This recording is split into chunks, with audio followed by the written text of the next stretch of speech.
Hi guys, it's Shadow. Uploading high-quality audiobooks for you, it's very time-consuming and hard-working process. So please support me so I can keep uploading for you. This is how. You can donate directly through my PayPal or Ko-fi. You will find links in the description. Or you can join our Telegram channel where you will find all paid audiobooks that we provide. Also, you can make requests and you will find proof of payments from our plus 200 paid members. If you can't support me financially, just like and subscribe our videos. Thank you guys, your support means a lot. And as always, enjoy Shadow. Chapter 601 The Cult's Move. Just then the courtroom door swung open, revealing a dignified figure adorned in ornate robes, the head of the council. As he entered, the atmosphere grew heavy with anticipation. All eyes turned toward him, waiting for his pronouncement. As the council leader made his way towards the center of the room, the courtiers instinctively lowered their heads in a deep bow, acknowledging his presence and the power he wielded. The sound of rustling robes and hushed whispers filled the air, creating an atmosphere of reverence and submission. Among the courtiers, one figure stood with unwavering composure: the emperor himself. It was a matter of protocol that the emperor did not bow before anyone, not even the council leader. Gabe maintained his regal poise, his gaze fixed on the council leader as he advanced. The council leader paused momentarily, acknowledging the courtiers' respect before continuing towards the emperor. His followers stood in a formation behind him, their unwavering loyalty evident in their unwavering gazes. They formed a formidable presence, a testament to their dedication to the council's cause. As the council leader reached the emperor's position, he stopped and inclined his head in a slight nod. It was a gesture of recognition, acknowledging the emperor's status while also conveying the council's authority. Gabe returned the nod with a cool, calculated gaze. He understood the dynamics at play, the delicate balance between his position as the emperor and the council's authority.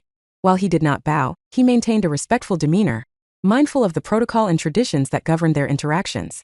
The council head approached the center of the room, his presence commanding respect. His voice boomed, resonating through the chamber. "Emperor, I bring forth the authority and decisions of the Orion Council. We have convened to address the matters concerning Reaper, former Lord Callan, and the recent events that have unfolded within the Empire during the recent festivities." The murmurs of the courtiers subsided as the council head continued while handing the emperor a scroll. In light of the gravity of the situation, the Orion Council has deemed it necessary to exercise its authority as outlined in the Charter of Equal Rights, granting the council powers equal to that of the emperor himself in matters of internal conflict within the empire. An audible gasp rippled through the room. The concept of the council wielding such authority was unprecedented and had only ever been used once during ancient times, and it sent shockwaves through the court. The emperor reached out to accept the notice presented by the council head, his hand trembling slightly. As he began to read, his eyes grew wide, his face contorted with anger and disbelief. The courtiers leaned forward, straining to catch a glimpse of the notice. Whispers filled the air, speculation and curiosity swirling around the room. The gravity of the situation had escalated beyond what anyone had anticipated. Emperor's voice trembled with restrained fury as he spoke, his words laced with an undercurrent of rage. According to this notice, the council is granted the power to investigate any and all aspects of this case, including the decisions made by the emperor and the actions of Reaper and Adrian. The council will have the authority to render judgments and make decisions binding upon the empire. A hushed silence fell over the courtroom, the weight of the council's power sinking in. The courtiers exchanged nervous glances, their minds racing with the implications of this development. The emperor's red-hot anger radiated throughout the room, casting a shadow over the proceedings. The council head stepped forward. His voice was calm yet commanding. "We understand the gravity of the situation, Emperor. The council aims to ensure fairness, justice, and the empire's well-being." The council head continued, "We will conduct a thorough investigation, listen to all parties involved, and make an informed decision that upholds the principles of the Orion Empire." The emperor's jaw clenched, his grip tightening on the notice. "This is an affront to my authority as emperor. How dare the council presume to challenge my decisions and meddle in the empire's affairs?" The council head maintained his composure, meeting Gabe's furious gaze. "Emperor Gabe, the council's powers are not meant to undermine your authority, but to ensure a transparent and impartial process. We seek to uncover the truth and ensure that justice prevails." Gabe took a deep breath, his anger slowly subsiding as he realized the council's intentions. He looked around the room, his eyes meeting those of the courtiers. "Very well. Let the council proceed with its investigation. But make no mistake, I will not stand idly by while my authority is challenged." The council head nodded respectfully. "Your concerns have been duly noted, Emperor Gabe. We assure you that our intentions are solely focused on the welfare of the empire. The council will carry out its duties with diligence and fairness." As the tension in the room eased slightly, The council head turned to address the courtiers.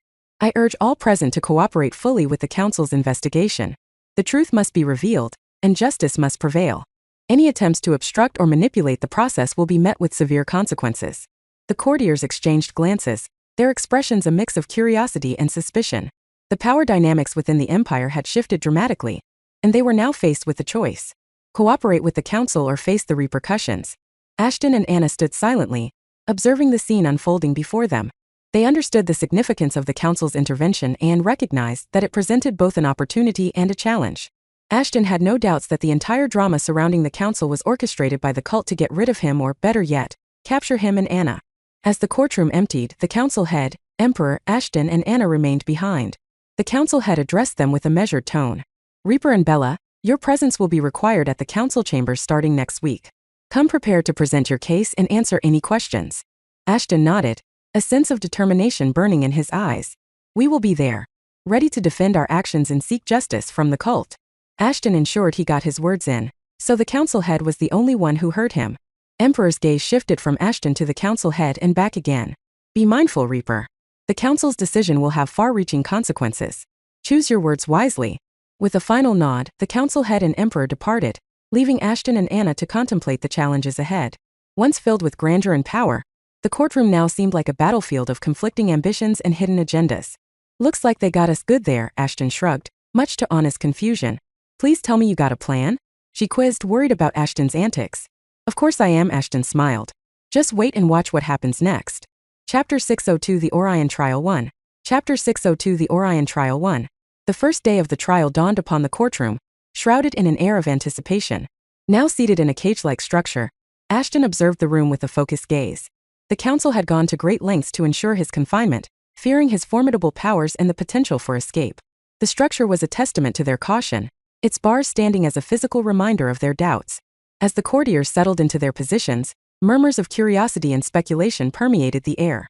Whispers of Ashton's past exploits and his association with the ghosts reached the ears of those present. The council, determined to prove their case, had even considered placing cuffs on him, suppressing his abilities during the trial.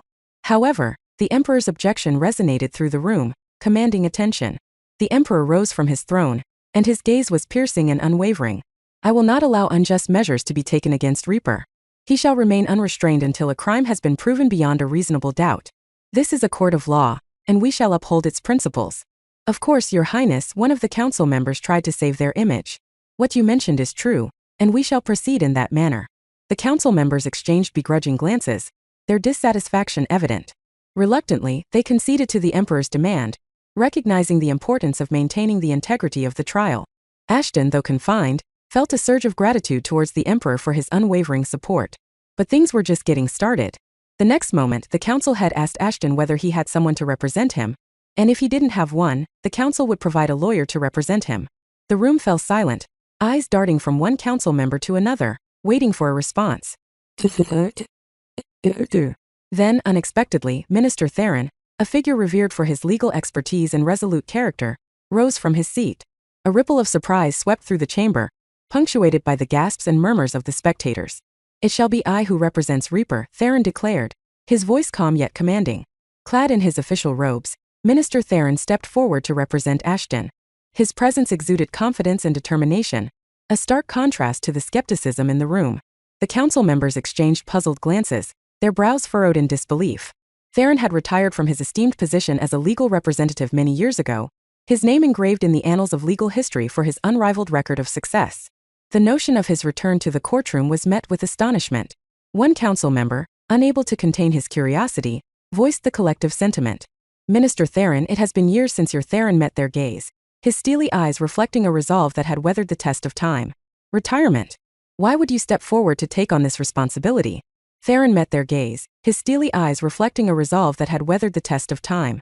Reaper's case requires a steadfast hand, a voice that can unravel the complexities surrounding him. I have not lost a single case in my century-spanning career, and I intend to maintain that legacy. This trial demands justice, and I shall see it served. Ashton, confined within the cage-like structure, couldn't help but smile. He knew firsthand the brilliance and tenacity that Theron brought to every case he undertook. The minister's unwavering dedication to the pursuit of justice had earned him the respect of his peers and the admiration of those who sought his counsel. The spectators, too, were captivated by the unexpected turn of events. The courtroom buzzed with whispered conversations, the air thick with anticipation. The prospect of witnessing Theron's legal prowess ignited a sense of intrigue, causing the onlookers to lean in, eager to observe the unfolding drama. The council members, grappling with their surprise, slowly regained their composure. They recognized that, despite his retirement, Theron's keen legal mind and unyielding determination made him an ideal choice to represent Ashton. Reluctantly, they conceded to his request, acknowledging the complexity of the trial at hand. With a newfound sense of purpose, Theron strode towards the center of the courtroom, his presence commanding attention. The council members and spectators watched in awe as he prepared to embark on what could become a defining moment in his already illustrious career. The stage was set, and the players were in position. Minister Theron's return to the courtroom had reignited hope and aroused anticipation in the proceedings. The trial would test not only Ashton's fate, but also the limits of justice itself. The eyes of the courtroom turned towards Theron, awaiting the brilliance of his legal acumen to unfold. The opposition lawyer, a shrewd and cunning advocate, sat beside Adri, rose from his seat and called forth a witness to the stand. The courtroom held its breath as a server from the ball, clad in a neat uniform, stepped forward. The opposition lawyer approached her, his voice measured yet piercing. "Please state your name and occupation for the record." "My name is Amelia Grayson, and I work as a server at the grand ball hosted by the Emperor," the witness replied, her voice wavering slightly. The opposition lawyer leaned closer, a subtle smile playing on his lips. "Ms. Grayson, could you please recount the events of the evening in question, specifically regarding the altercation between Reaper and Lord Callan?" Amelia took a deep breath, collecting her thoughts before recounting the incident. "I was serving drinks near the eastern wing of the ballroom when I noticed a commotion.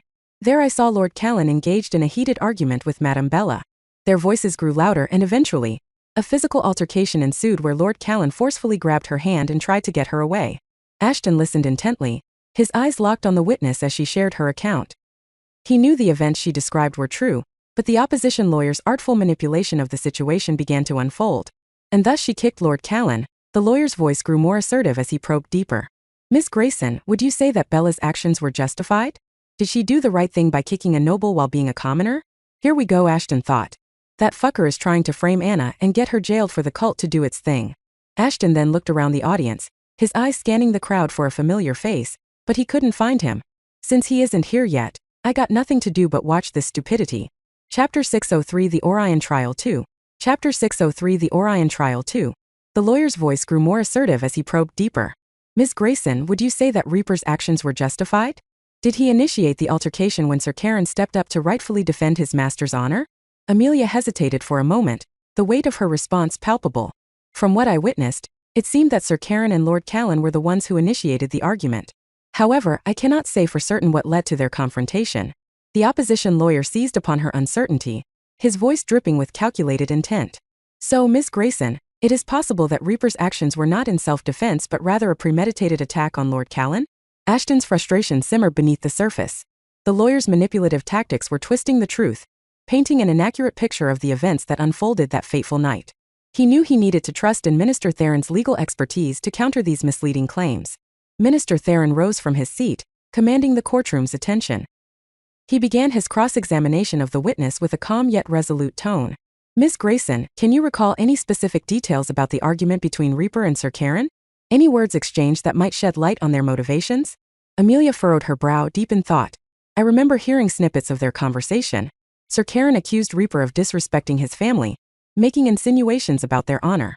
Reaper, in response, defended himself and his actions, emphasizing the importance of maintaining his partner's dignity." Minister Theron nodded, his expression thoughtful. "Thank you, Ms. Grayson. Your testimony helps to clarify the circumstances surrounding the altercation." Theron continued as he turned to face the court. "As you can see, Reaper's actions were indeed driven by a sense of protecting his partner's honor rather than an unprovoked attack, as suggested by the opposition. I would suggest that the council and the Emperor pay attention to this point." Ashton felt a surge of relief washes over him. Minister Theron's adept questioning started unraveling the opposition lawyer's carefully constructed narrative. The truth had begun to emerge, piece by piece, as the defense fought to reveal the true motivations behind the incident. The courtroom remained captivated, their eyes shifting between the opposing sides. The battle of wits and the quest for justice continued to unfold, with each question and answer drawing them closer to the heart of the matter. The witness testimony had shed light on the events of that night, but there were still many layers to uncover and truths to be revealed as Theron retook the center stage. With a calm and calculated demeanor, He called forth a couple of witnesses who could shed light on Lord Callan's reputation and behavior. The first witness, a lady-in-waiting named Emily, stepped forward, her gaze fixed on the courtroom. Minister Theron approached her, his voice steady and persuasive. Miss Emily, you have been in service at the palace for many years. Could you please share your observations regarding Lord Callan's conduct and reputation? Emily took a deep breath, her voice clear and confident. Lord Callan has long been known for his crude behavior. He frequently indulges in lavish parties, where he entertains multiple companions, often disregarding social norms and etiquette. The courtroom buzzed with murmurs as the revelation sparked interest among the spectators. Minister Theron nodded, urging the witness to continue. Can you provide any specific instances where Lord Callan's behavior crossed the boundaries of propriety? Emily hesitated briefly before responding. There was an incident during a masquerade ball a few years ago. Lord Callan was intoxicated and made inappropriate advances towards a number of female guests, including some of the palace staff. Caused quite a scandal. The tension in the courtroom rose as Emily's testimony painted a damning picture of Lord Callan's character. Minister Theron pressed further. And can you recall any instances where Lord Callan's behavior directly impacted Bella, the partner of Reaper? Emily's eyes met Bella's for a brief moment before she answered. Yes, I remember an occasion when Bella attended a royal gathering. Lord Callan approached her, attempting to engage her in a flirtatious manner. She took a deep breath and continued. He became aggressive when she rejected his advances, making unwelcome comments and gestures, even trying to force her to come with him. Gasps filled the courtroom as the true nature of Lord Callan's actions began to unravel. The witnesses' testimonies clearly showed his inappropriate behavior towards women, including his attempt to harass Bella. Minister Theron had skillfully woven a narrative that revealed Lord Callan's motives for attacking Bella, and the subsequent need for Reaper's intervention. The opposition lawyer rose, attempting to discredit the witnesses and cast doubt on their testimonies. However, Minister Theron meticulously countered each argument, presenting additional witnesses who had experienced similar encounters with Lord Callan. As the courtroom listened intently to the compelling evidence, the atmosphere shifted.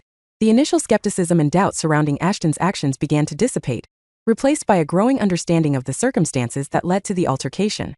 Minister Theron turned to the council, his voice firm. Your honors, the evidence presented clearly shows that Lord Callan had a history of predatory behavior towards women, including Bella. He continued. Reaper acted in her defense, protecting her from an assailant who had malicious intentions. It is evident that Lord Callan was the aggressor, and Reaper acted solely to protect an innocent woman from harm. The council members exchanged troubled glances, realizing the gravity of the situation. The revelation of Lord Callan's true nature cast doubt on the initial accusations against Ashton. The courtroom atmosphere shifted, and the tension was palpable as everyone awaited the council's decision. Finally, the council leader rose from his seat, his voice resonating with authority. We shall adjourn briefly to deliberate on the evidence presented. This court shall reconvene shortly to continue the hearing. Saying so, the council had left, but not before shooting a strange look directed at Ashton. At that moment, Ashton knew that the council leader was part of the cult, if not the entire council. But for now, he could only observe them and wait for the right moment to strike. Chapter 604. A Master Always Has His Apprentices Back 1.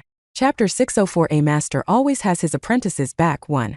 As the trial continued, the tension in the courtroom escalated as Lord Callan's lawyer presented his witness, a woman who claimed to have seen Bella making suggestive glances at Lord Callan during the ball.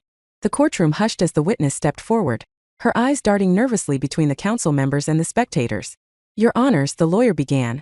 This witness was present at the ball when the alleged incident occurred. She swears she saw the defendant Bella using her succubus powers to cast a seductive spell upon Lord Callan, luring him into a trap. Murmurs of disbelief rippled through the courtroom as the witness made her bold claims. The council members leaned in, intrigued by the possibility of succubus powers being at play. Minister Theron, standing beside Ashton and Anna, maintained his composure. He knew this was a critical moment and needed to handle the situation carefully. He rose from his seat and addressed the witness with a measured tone. Madam, could you please clarify how you came to such a conclusion about Bella's intentions? Are you certain of what you saw? Theron inquired, knowing that discrediting this witness was crucial to Ashton's defense. The witness nodded, her confidence unwavering. Yes, I am certain. Theron arched an eyebrow, seemingly contemplative. And yet, madam, I must remind the court that appearances can be. I saw Bella looking at Lord Callan with a suggestive expression. As a succubus, she must have been using her powers to manipulate him. Theron arched an eyebrow, seemingly contemplative. And yet, madam, I must remind the court that appearances can be deceiving. Theron continued, as my previous witnesses have attested, Lord Callan has a history of predatory behavior towards women. Could it not be possible that he misinterpreted Bella's actions to fit his own desires? The witness faltered for a moment, unsure of how to respond. Theron seized the opportunity and turned to the council members. Your Honors, if I may request to call upon another witness, a high-ranking lady who conversed with Bella during the ball. She can confirm that Bella was not engaging in any suggestive behavior. The council leader nodded, granting Theron's request. Very well, Minister Theron. You may call the witness. Theron motioned for the lady, Lady Genevieve, to approach the stand. Unlike the lawyer's unknown witness, Lady Genevieve was a respected court member known for her integrity and honesty. She took the stand and faced the council, her gaze unwavering. Lady Genevieve, Theron began, were you present at the ball when the incident in question allegedly took place? Yes, I was, Lady Genevieve replied firmly. And did you witness any behavior from Bella that would suggest she was trying to entrap Lord Callan? Theron asked. No, Lady Genevieve answered without hesitation. I conversed with Bella that evening, and she conducted herself with poise and grace. She further stated, I was even surprised to know she was a mercenary, as the way she carried herself was befitting of royalty. There was nothing suggestive or manipulative about her actions. The courtroom buzzed with renewed intrigue. Theron had effectively refuted the claims of the fake witness, bolstering Ashton's defense. Lord Callan's lawyer attempted to interject, Your Honors, with all due respect, Lady Genevieve may not have perceived any ill intent from Bella, but as a succubus, her species is known for. Before the lawyer could finish, a council member interrupted, Indeed, we must consider the implications of her being a succubus. We have limited knowledge of their powers and motives. Perhaps it would be prudent to detain Bella for further study and understanding her kind. A murmur of agreement spread among some council members while others remained undecided. Ashton's jaw clenched, his eyes narrowing in anger at the suggestion of imprisoning Bella to study her. Minister Theron stepped forward, his voice firm and resolute. Your Honors, it is true that succubi are a rare species, but it is not within our rights to imprison someone based solely on their race or species. Bella has committed no crime, and her actions have been solely in defense of herself and her loved ones. Your Honors, this is a grave violation of justice, the Emperor interjected, his voice laced with frustration. Bella has done nothing to warrant imprisonment or scrutiny. She is an innocent individual who deserves fair treatment and respect. The council members, swayed by their biased beliefs, remained unmoved. They ordered the soldiers to seize Anna, their intentions clear. Before the soldiers could even lay a hand on Anna, a sudden surge of dark energy enveloped the courtroom. The air crackled with palpable tension as Ashton took center stage. His voice reverberated with an eerie calmness as he addressed the council directly, his smile chillingly serene. Thank you for revealing your true nature, you cultists. A moment later, the guards were knocked cold as Ashton called forth his summons to protect Anna. All 8 summons, even Ember, emerged from Valhalla, causing havoc inside the courtroom. The Emperor, taken aback by Ashton's statement, leaned forward in curiosity. What do you mean, Reaper? Ashton's eyes gleamed with determination and revelation. For years, the council has been infiltrated by the members of the cult of Cosmos. They have been manipulating events like orchestrating this trial and seeking to take Anna and me with them. I shouldn't say this, but Ashton continued as he ripped the cage, secluding him in half. They are why I arrived at your empire, your majesty. Whispers filled the courtroom as the gravity of Ashton's words sank in. The council members exchanged uneasy glances, their facades cracking under the weight of the accusation. You truly are an extraordinary liar, the council leader commented while laughing. Accusing us of such heinous crimes without putting up any evidence? Who do you think would believe your crimes? I would. A resounding voice appeared in the courtroom as a well-known individual entered the fray. You sure took your sweet-ass time getting here. Ashton scoffed as Flintmace and Vulcan walked up to him along with all the mercenaries under the tower. Is that the way to address your master? Vulcan retorted. Looks like we might have to revisit our training methods once we finish dealing with this mess. Everyone went wide-eyed when Flintmace, arguably the strongest individual in the Orion belt of the galaxy, appeared before them. Even the cultists were no exception as they drowned in awe of Flintmace's extraordinary aura. Chapter 605. A master always has his apprentices back too. Chapter 605. A master always has his apprentices back too. As the dust settled around the true intention of the council, a sinister smile crept across the face of the council leader. His eyes gleamed with triumph and malevolence, his voice laced with a newfound arrogance. Reaper, I must admit, you have played your cards well, the council leader praised, his voice dripping with a twisted admiration. Bringing Flintmace and the mercenaries from the Colonel Tower to your side was a cunning move. Flintmace stood tall, his imposing figure radiating pride and determination. He had always been a force to be reckoned with, and now his loyalty was fully aligned with Ashton and the cause they fought for. The council leader continued, his voice resonating with authority. But you see, Reaper, I am a member of the cult of Cosmos. However, I am no ordinary member. I am a priest, and these esteemed council members before you are my trusted deacons, sworn to serve the will of the cult. Gasps filled the courtroom as the truth sank in. Once seen as pillars of the empire, The council members now revealed themselves as part of the very cult that sought to undermine it. The emperor's face contorted with disbelief and anger. You are a traitor. How could you betray the empire and the people you were sworn to protect? The council leader sneered, his eyes glinting with malice. Oh, Emperor Gabe, you have always been blind to the true power that lurks within this empire. The cult of Cosmos seeks to create a new era, a world shaped according to our desires. And now, with the cult's influence within the empire, our victory is within reach. Thousands of corrupted royal guards filled the courtroom as the council leader spoke. Their eyes glowed with an unnatural crimson hue, their loyalty now belonging to the cult. The mercenaries tensed at the sight of this overwhelming force. Adri, the emperor's cousin, stepped forward with a conflicted expression. I have made my choice, Gabe. The cult promised me power, and I have chosen to stand with them. The emperor's eyes burned with fury, his voice laced with disappointment. You have forsaken everything, Adri. Your family, your loyalty, all for empty promises and darkness. The council leader chuckled darkly, reveling in the chaos unfolding before him. Emperor Gabe, your time is over. The empire will fall, and the cult of Cosmos will rise to reshape the world in our image. As for you, Reaper and Bella, our leader has a different plan for you. With a nod, the deacons transformed into fearsome creatures, threatening to end everyone and everything present inside the courtroom. Ashton, his eyes ablaze with determination, stepped forward to face the council leader.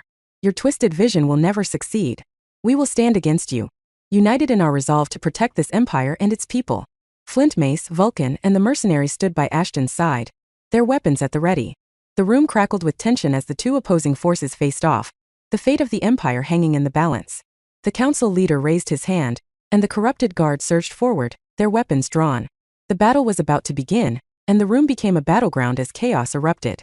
With a resounding battle cry, the mercenaries launched themselves into the fray, charging against the corrupted royal guards with unwavering determination. Their weapons clashed against the darkened blades, their skills tested in the face of overwhelming numbers.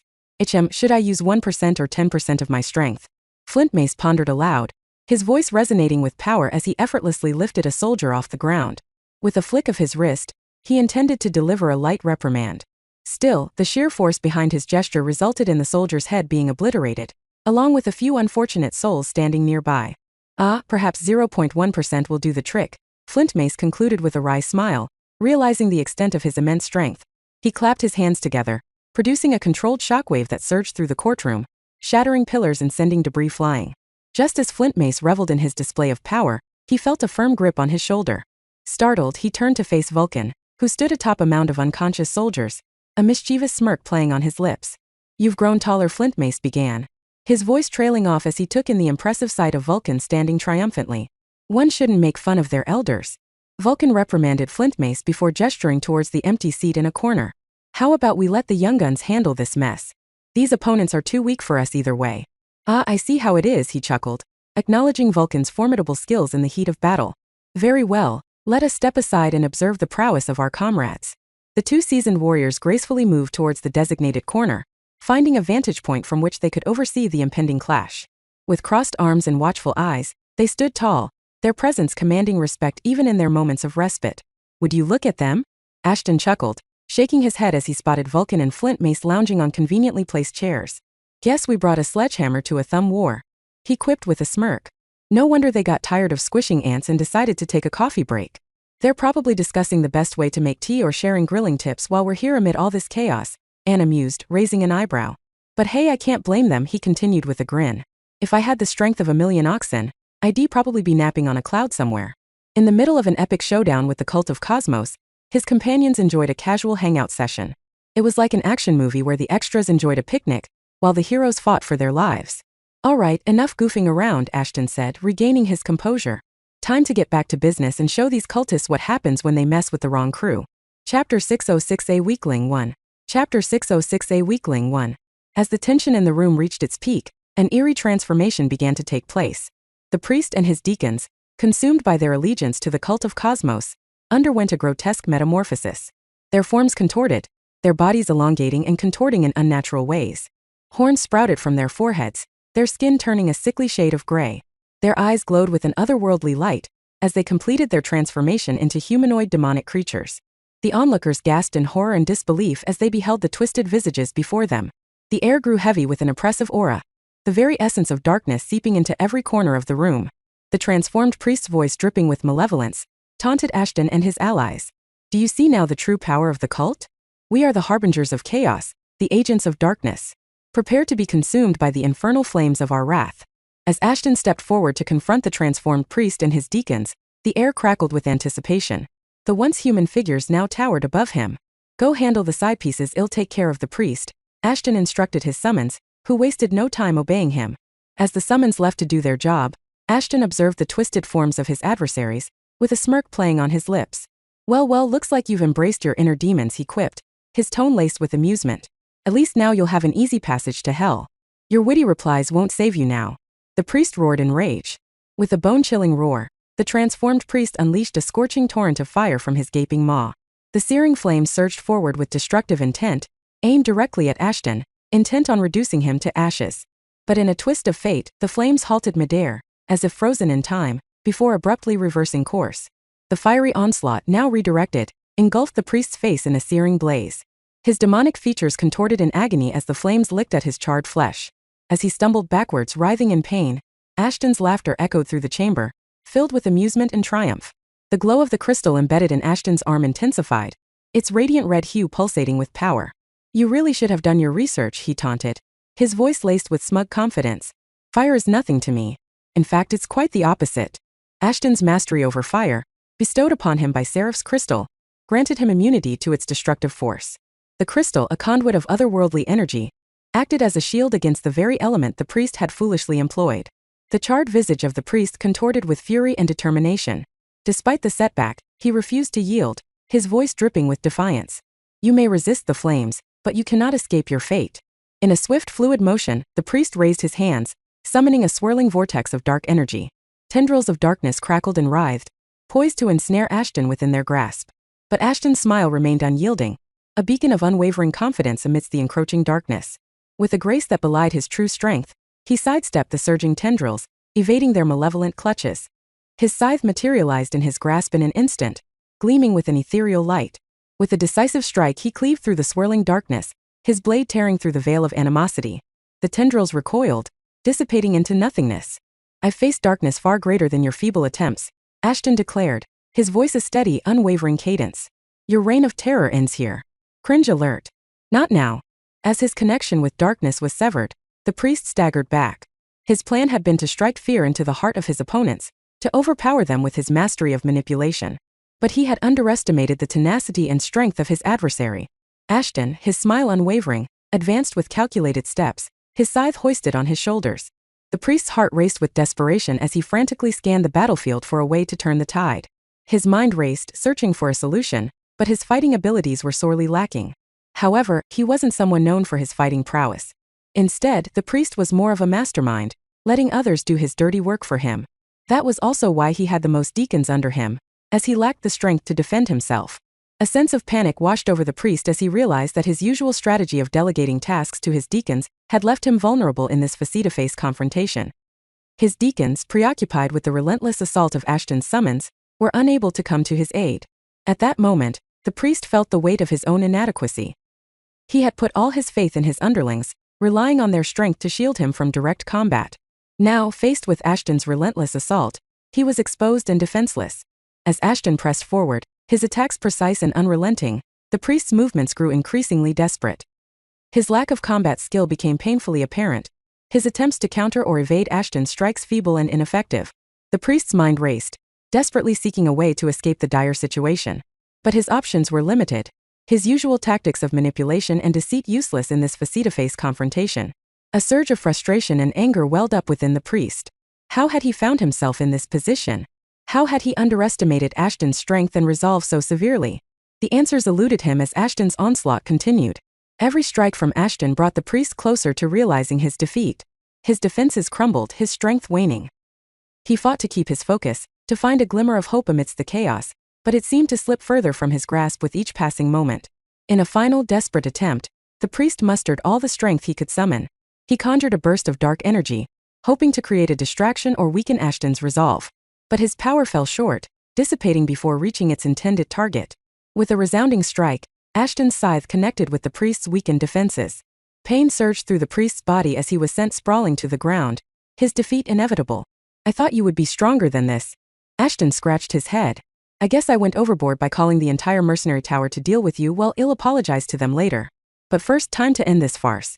Chapter 607A Weakling 2. 607A Weakling. Deep within the heart of the battle, amidst the chaos and clashes, two formidable figures clashed violently. Sven, the shadowy summon of Ashton, materialized with an air of mystery and darkness. His form was shrouded in ethereal shadow, his eyes glowing with an otherworldly intensity. Opposite him stood one of the priest's deacons, a formidable adversary with a demonic visage. The deacon's once human form had twisted and contorted, taking on a monstrous appearance. His skin was charred and smoldering, flames licking at his fingertips as his fists crackled with fiery energy. The deacon sneered, his fiery eyes fixated on Sven. "Ha, you're quite good with that sword. But you can't fare well against my fists." Sven remained silent, his expression hidden beneath the depths of his dark helmet. The thing the deacon referred to as a sword was merely Sven's aura that he had sued to cover his hand, as Sven didn't deem it necessary to unsheath his sword to deal with a minor nuisance. However, after seeing his opponent gloat about his strength against his sword, Sven decided to give the deacon a real taste of metal. He unsheathed his gleaming sword, a blade crafted from pure shadow, and assumed a defensive stance. Shadows writhed around him, coiling like living tendrils of darkness, ready to defend and strike as needed. "Ha, you think a different sword would be of any help against my fists? Pathetic." The deacon lunged forward, his fists wreathed in flames, as he launched a relentless assault. Fire erupted with each strike, searing the air and leaving trails of scorch marks in its wake. Sven swiftly dodged, his shadowy form gliding effortlessly through the onslaught. Watching Sven effortlessly dodge his strikes frustrated the deacon as he slammed his fists on the ground in a rage. However, it turned out to be the wrong move. As the deacon's fists collided with the ground, causing flames to erupt in a shower of sparks, Sven seized the opportunity. He lunged forward, his sword cutting through the air with precision. Shadows trailed behind the blade, following its every movement. But just as Sven's sword was about to connect, the deacon kicked him backwards, saving his neck in the process. "That was a close one," the deacon whispered. He finally understood that his opponent wasn't one to be underestimated, and if he didn't fight properly, he would lose without much effort from Sven. Deacon, his fiery fists blazing, leapt into the fray yet again. His movements were a blur of speed and precision. He launched a barrage of flaming punches at Sven, each strike carrying the weight of his demonic strength. Sven parried, dodged, and weaved, his sword a blur of darkness, deflecting the fiery onslaught. The clash of fire and shadow reverberated through the battlefield. The deacon's fiery fists met the darkness of Sven's sword, creating a stunning display of opposing elements. Sparks flew as they collided, filling the air with euphoric energy. With a sudden burst of speed, Sven closed the distance between them, his blade aimed at Deacon's heart. The demonic martial artist swiftly shifted his stance, his movements mirroring the dance of a serpent. He evaded the sword gracefully, retaliating with a swift kick aimed at Sven's head. The swordsman ducked, narrowly avoiding the fiery strike. "Tsk, almost." Deacon spat in fury before engaging Sven again. Sven observed the deacon's patterns, seeking a moment of vulnerability as they continued attacking each other. As the deacon's fist shot forward, wreathed in a torrent of flames, Sven smoothly sidestepped the attack. With a swift and calculated strike, Sven retaliated. His shadow sword sliced through the air, cutting through the flames like a knife through butter.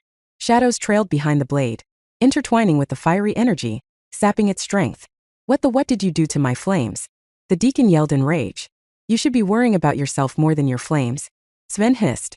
A gasp escaped the deacon's lips as his fiery assault faltered, his punches losing intensity. The flames danced erratically, weakened by the encroaching darkness. Sensing an opportunity, Sven pressed forward, his strikes growing more relentless. Blow after blow, Sven's shadow sword found its mark. Each strike sent tremors through the deacon's body, his demonic form flickering in and out of focus. The fiery energy that once fueled his attacks waned, his strength ebbing away. The demonic foe howled in agony as Sven pierced the deacon's torso, extinguishing the flames that once fueled his power. Sven delivered a decisive blow with a final strike, severing the deacon's connection to the fiery energy. The defeated deacon crumpled to the ground, his demonic form flickering and fading away. Sven stood over his fallen opponent, his shadowy form casting an ominous presence. He watched silently as the deacon reverted to his human form, the flames extinguished and the charred skin now pale and lifeless. "That's the price you must pay for your arrogance," Sven said before bowing for the deacon. "May your soul be torched in hell for all eternity." The battlefield fell silent for Sven, the echoes of the battle fading into the air. Sven, his duty fulfilled, decided to retreat back into the shadows, his enigmatic form blending seamlessly with the darkness. His mission was far from over, but at that moment, he had proven his worth as a formidable ally in Ashton's fight against the cult and whosoever dared to harm his master. As much as Sven wanted to help his fellow servants, He knew none of them liked it when the other interrupted their battles. That said, Sven had nothing more to accomplish and decided to retreat to his domain while waiting for his master's next command. As the shadows embraced him, Sven vanished from sight, leaving behind a defeated deacon and the remnants of the fiery chaos. The battle between others raged on, but the encounter between the shadowy summon and the demonic deacon would forever be etched in the memories of those who witnessed it, especially those who thought they could deal with Ashton on their own. Chapter 608 The Princess of Fire 608 The Princess of Fire. The massive room trembled with the clash of weapons and the crackling of fire. Bodies littered the floor as mercenaries from Colonel Tower clashed with the corrupt soldiers of the Orion Empire. Amidst the chaos, a figure shrouded in shadows stepped forward. Her name whispered with dread among those who knew her: Celeste, the Shadowmancer. On the other side of the room, a female figure emerged, her features both alluring and dangerous. This deacon, the Pyromancer, radiated an aura of demonic power. Flames danced in her eyes as she surveyed the battlefield, her lips curling into a wicked smile at the sight of Celeste. The two women locked eyes, commanding the surrounding combatants' attention. Gliding across the battlefield with an air of otherworldly grace, Celeste approached the deacon. Her body was composed of pure darkness, swirling with an unsettling intensity. Her eyes, glowing with a cold, piercing light, were fixed on the deacon before her. The deacon, a woman of striking beauty, exuded an aura of both power and malevolence. Her demonic form starkly contrasted her former appearance, her skin now adorned with crimson markings that glowed with an inner fire. Her eyes burned with the intensity of hellfire, a flickering blaze that hinted at the destructive power she wielded. One would say that her demonic form was much better looking than her usual form. Unsurprisingly, the men around them stopped fighting amongst themselves and focused on the lovely sight before them. They were men first, enemies later. Men will be men. The deacon shrugged, playing with her hair. What do you say, shall we give them a show worth remembering? The only man I'll ever show off my body to is my master, Celeste replied with a poker face. But am not one to shame adult entertainers. Please carry on with your job. Meanwhile, I'll find other means to keep myself busy. You insignificant bitch. The deacon sneered, her voice laced with arrogance and anger. I'll make sure a pitiful creature like you knows her place. Celeste remained silent, her focus unwavering as tendrils of inky darkness coiled around her form. She unleashed a wave of shadow energy with a subtle gesture, reaching out towards the deacon with lethal intent. The deacon responded in kind, summoning flames that danced across her fingertips. With a flick of her wrist, she sent a torrent of blazing fire hurtling towards Celeste, determined to incinerate her shadowy opponent. The clash of shadow and fire filled the air as Celeste deftly maneuvered through the scorching assault. Shadows twisted and writhed around her, forming a protective barrier that absorbed the brunt of the hellfire. Celeste moved with fluid grace, her movements seamless and precise. However, the men busy ogling her ass couldn't move quickly and were reduced to ashes. You are nothing but an ephemeral shadow, the deacon taunted, her flames fiercer as her confidence surged. I will reduce you to ashes just like all who stand against us. How often is your pitiful cult willing to fail before understanding that you are nothing compared to our Lord and Lady? Celeste laughed as she walked past yet another stream of hellfire. Celeste's lips curled into a sinister smile as she retaliated, her shadow tendrils lashing out with blinding speed. They darted through the air, weaving a web of darkness that ensnared the deacon, restricting her movements and extinguishing her flames. The deacon struggled against the grip of the shadows, her fiery aura flickering in desperation. With a surge of power, she unleashed a burst of hellfire, attempting to break free from her confines. But Celeste's shadows held firm, absorbing the flames and snuffing out the inferno. You underestimate the power of darkness, Celeste hissed, her voice tinged with a chilling certainty. It consumes, engulfs, and leaves nothing but emptiness in its wake. With a flick of her wrist, Celeste commanded the shadows to surge forward, enveloping the deacon in an inky shroud. The deacon's cries of defiance were muffled as darkness smothered her, rendering her helpless. Celeste approached her captive opponent, her eyes burning with an intensity that mirrored the hellfire she had faced. She reached out a hand, her touch cold and unforgiving. Your reign of terror ends here, Celeste stated, her voice resolute. May the shadows consume you and bring forth the redemption you desperately need. As Celeste's hand made contact with the deacon's form, the shadows constricted tightly, squeezing the life force from her. The deacon's struggles grew weaker, her fiery aura dimming with each passing moment. In a final burst of energy, the deacon summoned a surge of hellfire, attempting one last desperate attack. But it was too late. Celeste's shadows tightened their grip, extinguishing the flames and silencing the deacon's defiant cry. With a final gasp, the deacon's form disintegrated into ash, her malevolent presence vanishing from the battlefield.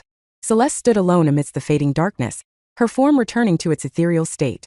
As the dust settled, Celeste turned her attention back to the battle unfolding around her. Her mission was clear to protect Ashton and ensure the defeat of the cult that threatened their master. However, The deacon wasn't defeated yet as she reappeared before Celeste. A hushed silence fell over the battlefield as the deacon's unconscious form was carried by a mysterious figure. The air crackled with unsettling energy, signaling the arrival of an actual demon, unlike the demonic transformations the priest and his deacons had undergone. Celeste's eyes narrowed as she observed the unexpected turn of events. The presence of a contracted demon meant that the deacon had formed a pact, borrowing its power to bolster her own. It was a desperate move, a last-ditch effort to cling to life even as defeat loomed. The contracted demon loomed before Celeste, its form a grotesque amalgamation of nightmare and malice. Its twisted visage reflected the horrors of the abyss, with razor-sharp fangs and gleaming red eyes that burned with an insatiable hunger. "Your interference ends here, shadow creature," the demon growled, its voice a low, menacing rumble. "This child is under my protection, and I will not allow you to harm her any further." "Celeste, you did a great job," Anna's voice rang out as she threw away a corrupt soldier's severed head. "I'll deal with this ugly bastard. You take of these guys." "As you wish, my lady." Following a quick bow, Celeste disappeared from there, leaving Anna to deal with the demon. "Now then," Anna smiled, revealing her proper succubus form to the demon. "It's time to go back to hell." Chapter 609 The Princess of Fire 2. Chapter 609 The Princess of Fire 2. As the demon gently placed the deacon on the floor, he straightened himself, confidently towering over Anna. His eyes burned with a fiery intensity as he prepared to introduce himself. But before he could utter a word, Anna raised a hand to silence him. "Save your introductions," Anna said, her voice laced with determination. "I have no interest in knowing the name of someone I'm about to kill. You are a feisty one, aren't you? But make no mistake, succubus, I am not one to be taken lightly." The demon's expression shifted, a mixture of surprise and amusement playing across his features. "It'll be fun taming you and enjoying your luscious. Keep talking and you'll get your pants wet from your dreams." Anna smirked, her gaze unwavering. "You think you can defeat me? Then prove it. Show me what you've got." "As you wish." Despite her proud words, Anna was aware of the demon's appearance. Her dark eyes narrowed as she assessed her opponent. She knew that defeating the demon wasn't going to be a breeze. However, she wasn't the same as before. Staring into the demon's soul, she took out twin plasma swords, their light reflecting through her obsidian armor, as she prepared to engage the demonic adversary. The demon sneered, its fiery eyes burning with malice. Horns jutted from its skull, and jagged talons flexed at the end of its muscular limbs. Without further words, the courtroom erupted into chaos as the combatants clashed. The demon lunged forward, its massive fists aiming to pulverize its foe. Anna gracefully evaded the first blow, her wings unfurling to propel her upwards, and she retaliated with a swift, calculated strike. Her plasma blades sliced through the air, leaving trails of vibrant luminescence. Meanwhile, the citizens stuck inside the courtroom watched on in horror, their lives suddenly entwined in this supernatural clash. They cowered behind overturned furniture, shields of their own, hoping to avoid the crossfire. Anna's agility proved to be her greatest asset. She danced around the demon's brute force, landing blows with precision and finesse. The energy blades left searing trails on the demon's flesh, eliciting enraged roars of pain. But the demon, fueled by dark energy, exhibited a resilience that belied its gruesome appearance. The battle took on a frenetic pace, their movements creating gusts of wind that whipped papers into disarray. Anna utilized her succubus heritage, channeling her innate seductive aura to momentarily distract her opponent, gaining crucial seconds to strike at its vulnerable spots. However, the demon's power was formidable. It summoned infernal flames, hurling balls of fire towards Anna. Unbeknownst to him, Anna was a pyromancer first, a succubus later as she manipulated the demon's fireballs to spiral out of the way and hit a bunch of corrupt soldiers. "What?" The demon was taken aback as he had never seen someone from the mortal realm manipulate hellfire with such ease. "Who are you? I told you I'm not interested in introductions, didn't I?" Anna scoffed, conjuring a fireball of her own, much more intense than the one created by the demon. The air crackled with intensified energy as Anna held the blazing fireball in her hand, its searing heat casting an intense glow across the courtroom. Her eyes locked with the demon's, a fierce determination burning in them, waiting to unleash the horror held in her hands. "Eat this." Without hesitation, Anna hurled the fireball towards the demon, its trajectory a blazing streak of crimson. The demon reacted swiftly, conjuring a dark shield to intercept the incoming attack. The collision unleashed an explosion of fire and darkness, sending shockwaves through the room, shattering windows, and rattling the remnants of the once dignified courtroom. The fireball exploded, and the courtroom became ablaze with swirling flames, the air thick with the scorching heat of their combined powers. The demon's eyes widened in a rare moment of uncertainty. A flicker of apprehension crossed his face as he realized he had underestimated the warrior succubus before him. His previous arrogance melted away, replaced by a primal instinct for self-preservation through bullshitting. However, there was little he could do. As the smoke cleared, Anna pressed her advantage. She lunged forward, her energy blades flashing with renewed vigor. The demon, still reeling from the blast, attempted to parry her strikes, but Anna's speed and precision made it nearly impossible to fend off her relentless assault. Their clash intensified, each blow resonating with the weight of their respective powers. Anna's agility and skill allowed her to evade the demon's vicious attacks, while her fiery elemental abilities unleashed a barrage of flames that singed the demon's flesh. The demon, now growing desperate, tapped into its deepest reserves of dark energy. He summoned tendrils of shadow, coiling around Anna's limbs to immobilize her. Anna effortlessly fought against the suffocating darkness, her fire making it impossible for the demon to trap her. Seizing the opportunity, Anna unleashed a devastating barrage of fiery projectiles, each finding its mark on the demon's weakened form. The demon staggered, its once imposing presence diminished. Go to hell. The demon roared with fury. Realizing the tides had turned against it, the demon unleashed a final desperate assault, a tempest of darkness and infernal fury. That's it. It would appear I had overestimated your capabilities, Anna scoffed before rolling her eyes. This is the end of you. Anna met the onslaught heat-in, her energy blades dancing with fiery fervor. She deflected the demon's attacks, driving it back with a series of powerful strikes. With each blow, she could sense the demon's strength waning, its grip on its dark power slipping. Consumed the courtroom, casting an ethereal light upon the battlefield. In a climactic moment, Anna channeled the entirety of her pyromantic abilities into a single, monumental display of power. Flames erupted from her very being, engulfing her in a brilliant, all-consuming inferno. The searing intensity of her flames consumed the courtroom, casting an ethereal light upon the battlefield. With a final thunderous roar, Anna unleashed a cataclysmic blast of fire directly at the demon. The demon's presence dissipated into the ethereal remnants of smoke and ash. Silence settled over the ravaged courtroom, broken only by the crackling of embers and the labored breaths of the weary combatants. Anna stood amidst the scorched remains, her body radiating triumph and strength like never before. TSK, I wasted too much power, Anna smiled, thinking of ways to regain her energy. It's going to be a long night tonight, sorry in advance, babe. Chapter 610, A Battle to Remember for Centuries. Chapter 610, A Battle to Remember for Centuries. Meanwhile, on the other side of the courtroom fell into a tense silence as the priest slowly rose to his feet, his laughter echoing through the air. His charred form, battered and broken, seemed to exude an aura of malice. This isn't the end for me, the priest sneered, his voice dripping with venom. It's the end for all of you. Did the thought of looming defeat screw your brain? Ashton scoffed. But he noticed something weird. The priest's twisted grin widened as he brandished an odd-looking whistle, its design imbued with ancient symbols and etchings. He raised it to his lips and blew with eerie precision, releasing a haunting melody that echoed through the courtroom. This is the end of you, bastard. The priest mumbled and resumed laughing like a maniac. Ashton and the mercenaries watched in confusion, their brows furrowed as they tried to comprehend the meaning behind the priest's words. The emperor, however, gasped in horror, his eyes widening in realization. No, it can't be. The emperor whispered, his voice filled with fear and disbelief. He's summoned it, the hidden weapon of our empire. As the truth sank in, the ministers and courtiers exchanged horrified glances. Only the court members knew what the whistle was used for and were paralyzed with fear. Suddenly, the ground trembled, and the very foundation of the room shook under the weight of an approaching menace. From the depths of the empire's hidden chambers, a colossal creature emerged, its presence filling the room with an overwhelming aura of power. Its name was Krathos the Behemoth, a true embodiment of terror.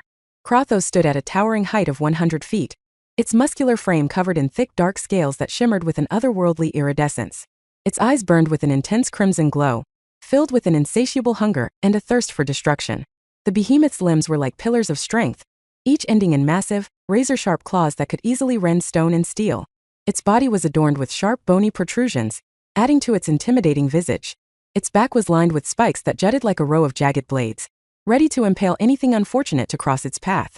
Krathos possessed a mouth filled with rows of dagger-like teeth, capable of tearing through the toughest armors. Its roar reverberated through the courtroom, a chilling sound that sent shivers down the spines of all who heard it. As the behemoth loomed over the battlefield, its presence consumed the air. The room felt suffocating as if the very walls themselves cowered in fear of the monstrous creature. The emperor's face paled as he recognized the immense danger that stood before them.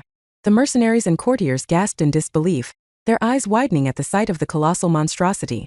The emperor's voice quivered as he addressed the room, his words laced with urgency. Everyone, we must flee. This creature is beyond our control. It will bring ruin upon us all. How could you? Theron mumbled. The control of Krathos was given to the council as a power to unleash if the emperor ever turned rogue. However, never in his entire life had Theron wished for a day when he would come across the horrifying creature. Everyone around them rushed outside in panic. It didn't matter if one was a soldier working under the priest or a mercenary, everyone ran for their lives. However, there was something else going on inside Ashton's head. A legendary creature had presented itself before him. There was no way he was letting the chance go. Moreover, he knew if he didn't capture the priest, he wouldn't be able to uncover the identities of the remaining cultists. All things considered, backing out now wasn't an option. Your Highness, take your people and leave, Ashton whispered coldly. Someone needs to hold back that monstrosity for everyone to survive. No, as the Emperor, it should be my. Before the Emperor could finish speaking, Ashton grabbed the man by his collar and pulled him closer. Your people need you more than you need your honor. Don't be a fool and get going. Well, deal with this mess. People were shocked as it was the first time anyone had behaved so crudely in front of the Emperor. But they agreed with what Ashton collapsed, and no one would stand against the Zyrans from dominating the whole galaxy. Said. The Emperor needed to survive, or the entire empire would collapse, and no one would stand against the Zyrans from dominating the whole galaxy. The Emperor hesitated, torn between his duty as a leader and his own survival. But as Ashton's words sank in, he realized their truth. The safety of his people outweighed his personal honor. With a nod, he rallied his loyal courtiers and soldiers, urging them to retreat to safety. Don't you dare die here, Sir Ashton. The Emperor roared as he headed for the exit.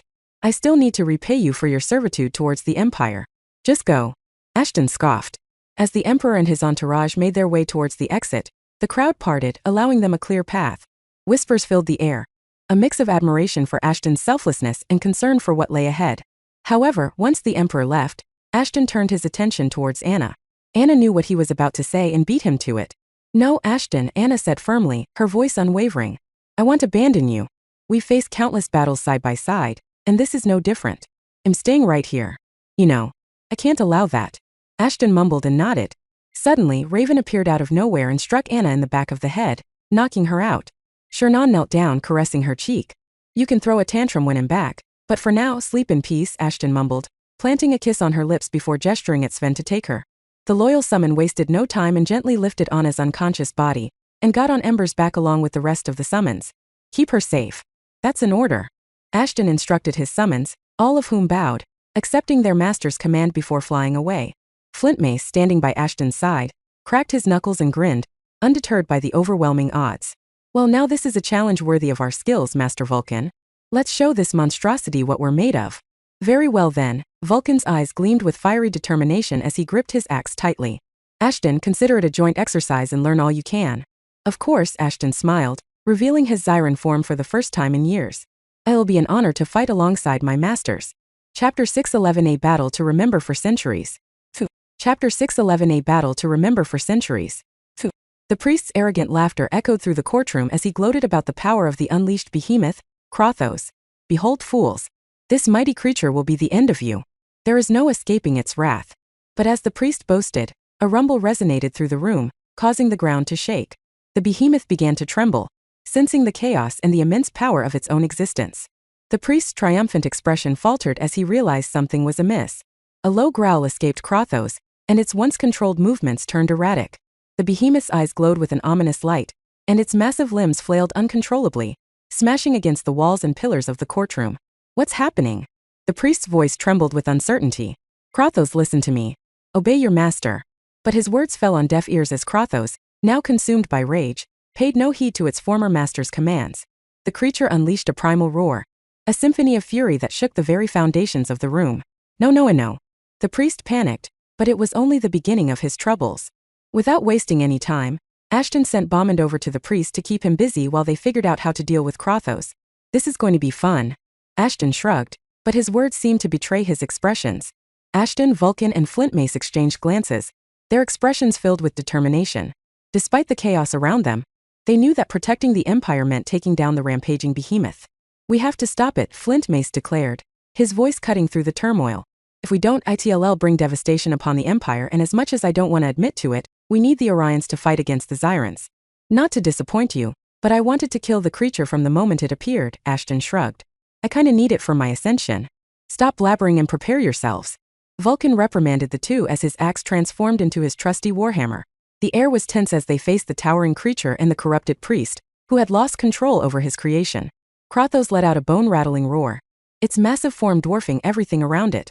Its scales shimmered with dark, menacing energy, and its eyes glowed with an otherworldly fire.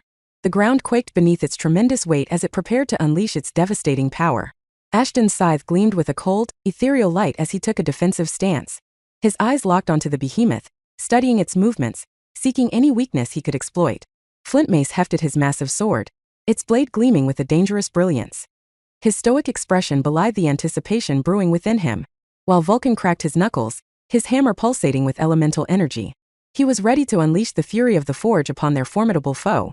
With a thunderous stomp, Krothos lunged forward, its claws slashing through the air with deadly precision.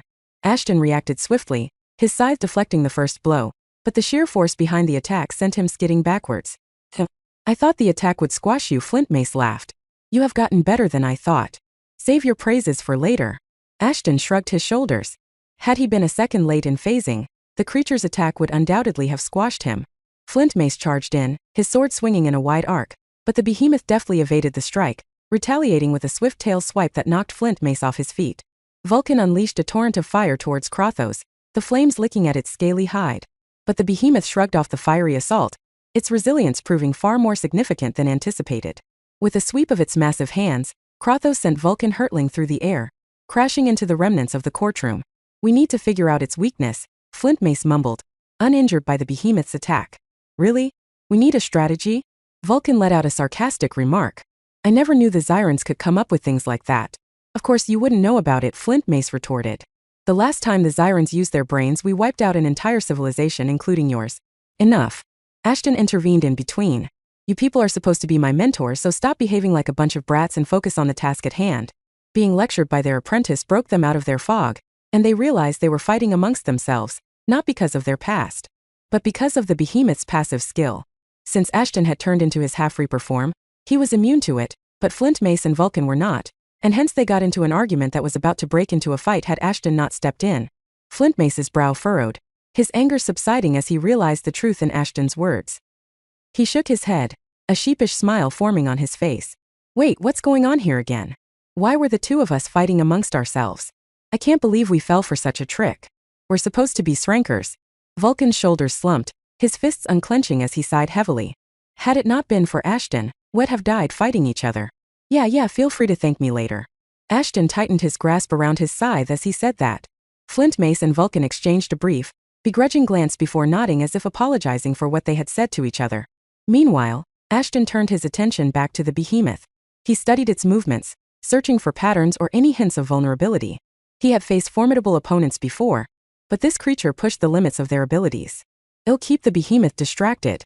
Ashton looked for an opening. Flintmace raised his sword, his eyes narrowing with perseverance. Vulcan cracked his knuckles, sparks of elemental energy dancing around his fingertips. And he'll provide support to Flintmace. With their roles defined, the trio sprang into action. Flintmace charged forward, engaging the behemoth in a relentless assault. His strikes were calculated to keep the creature occupied and divert its attention from Ashton. Scorching rain might not work on those scales. Ashton mumbled as his attention fell on the priest who was busy dueling with Bommond. However, I do have that bastard with me. Chapter 612, A Battle to Remember for Centuries. 3. Chapter 612, A Battle to Remember for Centuries. 3. Ashton's attention shifted to the priest as the clash between Flintmace, Vulcan, and the monstrous Krothos raged on. Bommond had done an excellent job of torturing the priest. However, there were some things that even Bommond couldn't do, like make his target cower in fear. As Ashton approached them, the battered and bloodied priest glared defiantly at Ashton, refusing to yield. You think defeating me will make a difference? You know nothing of the true power that resides within Krothos, the priest sneered, his voice laced with defiance. Ashton's eyes narrowed, determination burning within them. He knew that uncovering Krothos' weakness was crucial to defeating the behemoth and ending its threat to the Empire. He stepped forward, closing the distance between him and the battered priest. I may not know everything about Krothos, but I do know that no creature is invincible. Now tell me its weakness, Ashton demanded, his voice resolute. You are a fool if you think I will divulge such information willingly. The priest chuckled, a low, deranged sound. My allegiance lies with the cult of Cosmos, and I will protect its secrets until my dying breath. With a swift motion, Ashton lashed out, delivering a powerful kick to the priest's jaw. The force of the impact sent the priest sprawling to the ground, and his words were cut short. You underestimate my determination, Ashton said, his voice filled with a steely resolve. I will make you talk one way or another, even if it means killing and resurrecting you over and over. Ashton circled the fallen priest, his eyes scanning the surroundings. He let go of the scythe and took hold of Bauman before squatting down to meet the priest's level. Kneeling beside the priest, Ashton gripped the soul blade tightly, its sharp edge glinting in the dim light. He pressed it against the priest's throat, the threat of its cutting edge clear. Kratos is strong but you are weak, Ashton spoke with a quiet intensity. You cannot protect its secret if you're dead. Now tell me its weakness while I'm being gentle. The Priot laughed, but his laugh became a blood-curdling scream a moment later as Ashton took hold of the priest's ace, burning off his skin using the crystal in his arm. The priest thrashed his arms around, trying to get the crystal away from his skin while Bauman inched closer to his neck. Chum, since you can open your mouth to scream, try talking next. Ashton glared at the priest, who now sported a burned face and a useless eye. The priest's remaining eye widened with fear as Ashton took hold of the other side of his face, the weight of his impending demise settling upon him. He struggled against Ashton's grip, desperate to escape his fate. Fine. The priest gasped, his voice filled with defeat. Kratos is vulnerable to sonic frequencies. Its heightened senses make it susceptible to high-frequency sound waves. It will disorient the creature, giving you an opportunity to strike. Ashton's grip on the priest's face loosened slightly, his gaze unwavering. And how do we generate those frequencies? The priest sneered, a twisted smile playing upon his battered lips. You will need a powerful sonic emitter, one that can produce sound waves at a level that will incapacitate Kratos.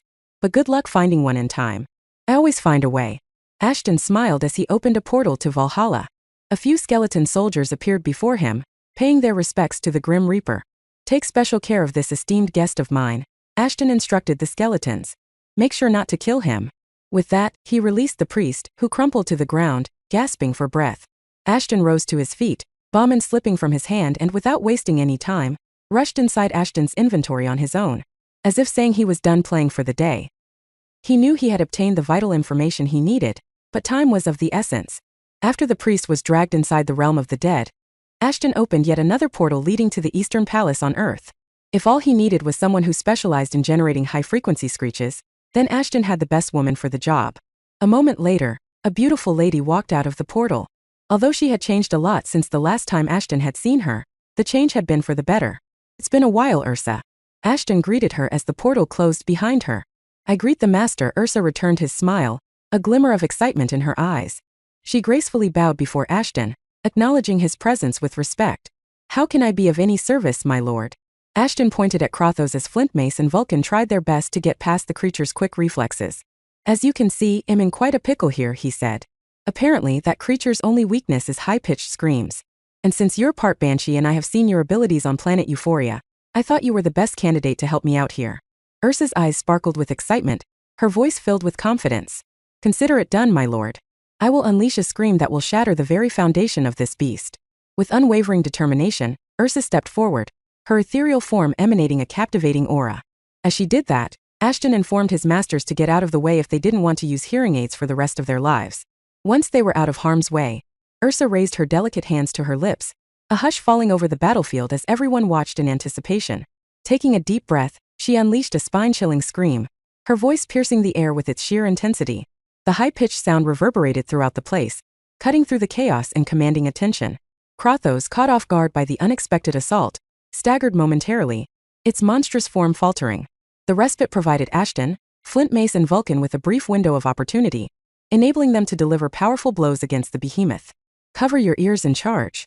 Vulcan yelled at the top of his voice while providing everyone with earmuffs. Being a true creationist, Vulcan had something for every situation. For the first time, their attacks did damage Kratos as it was too busy covering its ears and couldn't defend itself. Chapter 613 The Next Step 1. Chapter 613 The Next Step 1. The atmosphere crackled with tension as Ashton, Flintmace and Vulcan stood together. Their eyes locked on the weakened form of Kratos. The behemoth, once an unstoppable force, now bore the scars of their relentless assault. Kratos' ears were bleeding from the relentless verbal assault from Ursa. The pain had grown to the point where Kratos did not even care about protecting its ears because they were gone for good. Flintmace hefted his colossal sword with ease. The massive weapon glinted in the dim light, reflecting the determination in his eyes. Vulcan gripped his warhammer, flames dancing along its surface, ready to unleash the elemental fury it contained. It was a mystery for Ashton to know how his masters wielded weapons that were easily twice or thrice their size with such ease. That thing can sure take a hell of a beating, Flintmace mumbled while wiping the sweat off his forehead. Its hide is quite sturdy. Vulcan continued as he planned things he could make from Kratos' hide after they defeated it. Whatever you do, Ashton, give me some of that hide. Let's defeat it first. The ground trembled beneath their feet as Krothos let out a defiant roar. Despite its weakened state, the beast still posed a formidable threat. Its eyes, once filled with malevolence, now smoldered with fury. The creature's massive form twitched, muscles rippling with raw power. "Looks like the fucker has had enough of our shenanigans," Ashton smiled, swinging his scythe over his shoulder. Flintmace grinned, his battle-hardened spirit igniting. "With pleasure. Hand over your hide to me, beast." Vulcan's eyes narrowed, his fiery gaze meeting Krothos. In a synchronized movement, the trio launched their assault. Flintmace charged forward, his sword swinging with incredible force. The blade struck Krothos' side, leaving a deep gash in its armored hide. The behemoth roared in pain, lashing out with its massive claws. Vulcan followed, summoning the power of fire to engulf his warhammer. The flames roared to life, enhancing the weapon's potency. He swung the hammer with precision, aiming for Krothos' head. The creature managed to evade the full impact, but the searing heat burnt its skin. At the same time, Ashton moved with eerie grace, his scythe cutting through the air like a specter's touch. He targeted Krothos' legs, aiming to weaken the beast's mobility. With each strike, he carved deep wounds into the behemoth's flesh. Krothos retaliated, swiping its tail in a sweeping arc. Ashton deftly dodged, but the tail struck Vulcan's side, sending the dwarf tumbling backwards. Unfazed, Vulcan rose to his feet, his determination unwavering. Flintmace lunged again, his sword striking Krothos' other flank. The behemoth staggered under the onslaught, but it retaliated with a ferocious bite. Flintmace managed to evade the deadly jaws, but the beast's fangs grazed his armor, leaving behind deep gouges. "This nasty bastard!" Flintmace yelled as he stepped back for a bit. Ashton took advantage of the distraction, sweeping his scythe upward in an arc. The blade connected with Krothos' underside, leaving a large gash. The creature howled in pain, thrashing wildly. Vulcan circled around, his eyes locked on Krothos' eyes. He unleashed a torrent of fire, the flames engulfing the beast's head. Krothos roared in agony, blinded by the intense blaze. Flintmace seized the opportunity, driving his sword into Krothos' exposed side. The blade sunk deep into the creature's flesh, eliciting another anguished cry. Ashton's eyes narrowed, a plan forming in his mind. He focused his power, summoning the energy of death to do his bidding. With a swift motion, he channeled the energy into his scythe, enhancing its potency. He launched himself at Krothos, his scythe slashing through the air with deadly precision. Each strike left behind trails of black energy, slicing into the behemoth's body. Flintmace and Vulcan joined the onslaught, attacking from different angles. Their combined assault was relentless, and Krothos was overwhelmed by the trio's coordinated attacks. Despite their advantage, Krothos fought back with determination. It swung its massive claws, creating shockwaves that threatened to knock them off their feet. The creature's tail whipped around a deadly weapon that needed to be evaded at all costs. Nevertheless, Ashton, Flintmace, and Vulcan were undeterred. They moved with practiced precision, their teamwork seamless. Their weapons struck with unyielding force, leaving Krothos reeling under the onslaught. With each strike, Krothos weakened. Its once fearsome roars turned to pained cries. However, even in its weakened state, the behemoth refused to surrender. Ashton took a step back, his scythe glowing with ominous power. He gathered the energy of death once more, ready to deliver a final blow. Flintmace and Vulcan positioned themselves, preparing to strike in unison. In a synchronized movement, the trio attacked with all their might. Ashton's scythe cleaved into Krothos' chest, its blade sinking deep into the creature's heart. Flintmace's sword pierced its side while Vulcan's flaming warhammer struck its head. Krothos let out a final resounding roar, its massive form trembling. With a shuddering breath, it collapsed to the ground, defeated. Ashton, Flintmace, and Vulcan stood over the fallen behemoth, their breaths heavy with exhaustion. They had emerged victorious, but the battle had taken its toll on Ashton as he collapsed on his feet. The constant use of death had left him drained. Without wasting time, Ashton reverted to his humanoid form and drank a bunch of potions. The revitalizing liquid surged through his body, providing a much-needed energy boost. Ashton could feel the effects almost instantly, the weariness beginning to ebb away. Without hesitation, he moved on to the next potion, then the next and the next. Each one served a different purpose, replenishing his stamina, restoring his mana, and healing any minor wounds he had sustained during the battle. Investing in Lehut's potions was a great choice. Ashton sighed in relief as he drank the final potion. "So you guys want some?" Flintmace and Vulcan stared at Ashton, and then at one another before they broke down laughing. "There is much you need to learn about Scrade beings," Flintmace finally managed to say. "We have special abilities called molding abilities that care for things those potions do. Maybe you will get to know about it soon." Yeah. Ashton scratched the back of his head as he walked up to Krothos. "Its blood is all I need for now." With the most challenging tasks in the way of his ascension cleared, all Ashton needed to do was to raise 2 more summons and find 4 more candidates to be turned into werewolves. Chapter 614 The Next Step 2. Chapter 614 The Next Step 2. Ashton's fangs sank deep into the behemoth's flesh, and he could feel the rush of power surging through his veins as he drank greedily from Crotho's life force. The exhilaration of consuming the blood of Enscrade being sent a thrill down his spine, and he relished the surge of strength that accompanied it. Typically, the taste of monster blood left a bitter aftertaste, but as the crimson liquid flowed into his mouth, Ashton was taken aback by the unexpected sweetness. It was unlike anything he had ever experienced before, a delectable sensation that seemed to transcend mortal flavors. At that moment, he realized it wasn't just the rarity of feasting upon a behemoth that made the blood exceptional. There was something inherently unique about Crotho's essence that set it apart from any other creature he had encountered. Whatever the reason, Ashton couldn't deny the intoxicating allure of the blood flowing through his veins. As he drank, Ashton could feel his power surging, as if the essence of Crotho's was infusing him with newfound abilities. The rush of energy was exhilarating, and he reveled in the sensation of being invincible, even for just a fleeting moment. As Ashton's fangs pierced deeper into Crotho's flesh, an unexpected sensation washed over him. The blood that had tasted sweet moments ago now felt like an elixir, transporting him to a realm beyond the physical. His vision blurred momentarily, and he felt as if he was floating between dimensions, untethered from time and space constraints. In that fleeting moment, he caught glimpses of a distant world, a place that resembled Earth but felt so foreign and distant. The images flickered like fragments of a dream, revealing a scene of epic proportions. A battlefield stretched before him, filled with warriors from different races and species united in a common purpose. Ashton immediately recognized Crotho's as one of the beings standing alongside the army. Among them stood a figure with ashen skin and what appeared to be a snake around his neck, wielding a radiant trident with an air of command that demanded reverence. Besides the warrior stood another figure, one with a metallic left arm that glinted in the dim light. The sight sent a jolt of recognition through Ashton, for the man bore an uncanny resemblance to himself. They were not mirror images, but the shared features were undeniable. Ashton's mind raced with questions as he tried to comprehend the significance of the vision. Who were these warriors, and what was the meaning behind their presence in his mind? It felt like he was witnessing a moment from a forgotten era, a memory buried deep within his subconscious. Ashton's head pounded with excruciating pain as if an unseen force had torn his mind apart. He desperately tried to grasp the unfolding reality, but the images that bombarded him were too overwhelming to comprehend. What's happening to me? He groaned, feeling like his existence was being ripped apart at the seams. He clutched his head with both hands, hoping to find some relief from the torment. But as quickly as the visions had appeared, they began to slip away like sand through his fingers. His mind rebelled against the influx of unfamiliar memories and experiences, and he could feel himself losing control. A strange scene played out before him just before he succumbed to the darkness. A minotaur-like creature, its pristine white fur contrasting with its powerful form, charged fearlessly towards a figure with ashen skin. Lord Shiva, Lord Deathless. I don't think it's safe for ungodly beings to be outside the World Tree's protection. The white minotaur, Nandi, spoke with reverence, addressing the enigmatic figures before him. Arnold, Shiva responded, his voice gentle as he turned his attention to the man with the metallic arm. Arnold. Don't worry. I'll instruct Talos to get everyone to safety.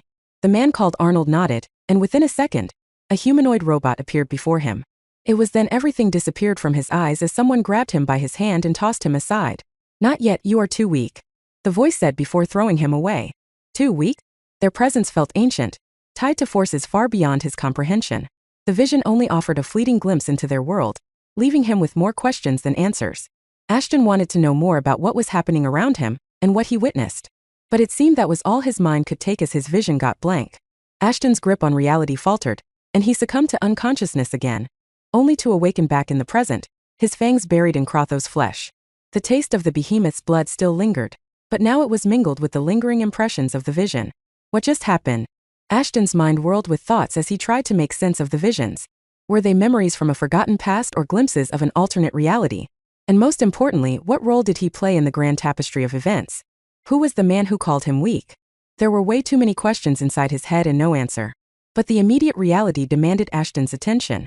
The battle had left its mark on him and his companions, and they needed to regroup and recover. Flint Mace and Vulcan stood by his side, their concern evident in their eyes.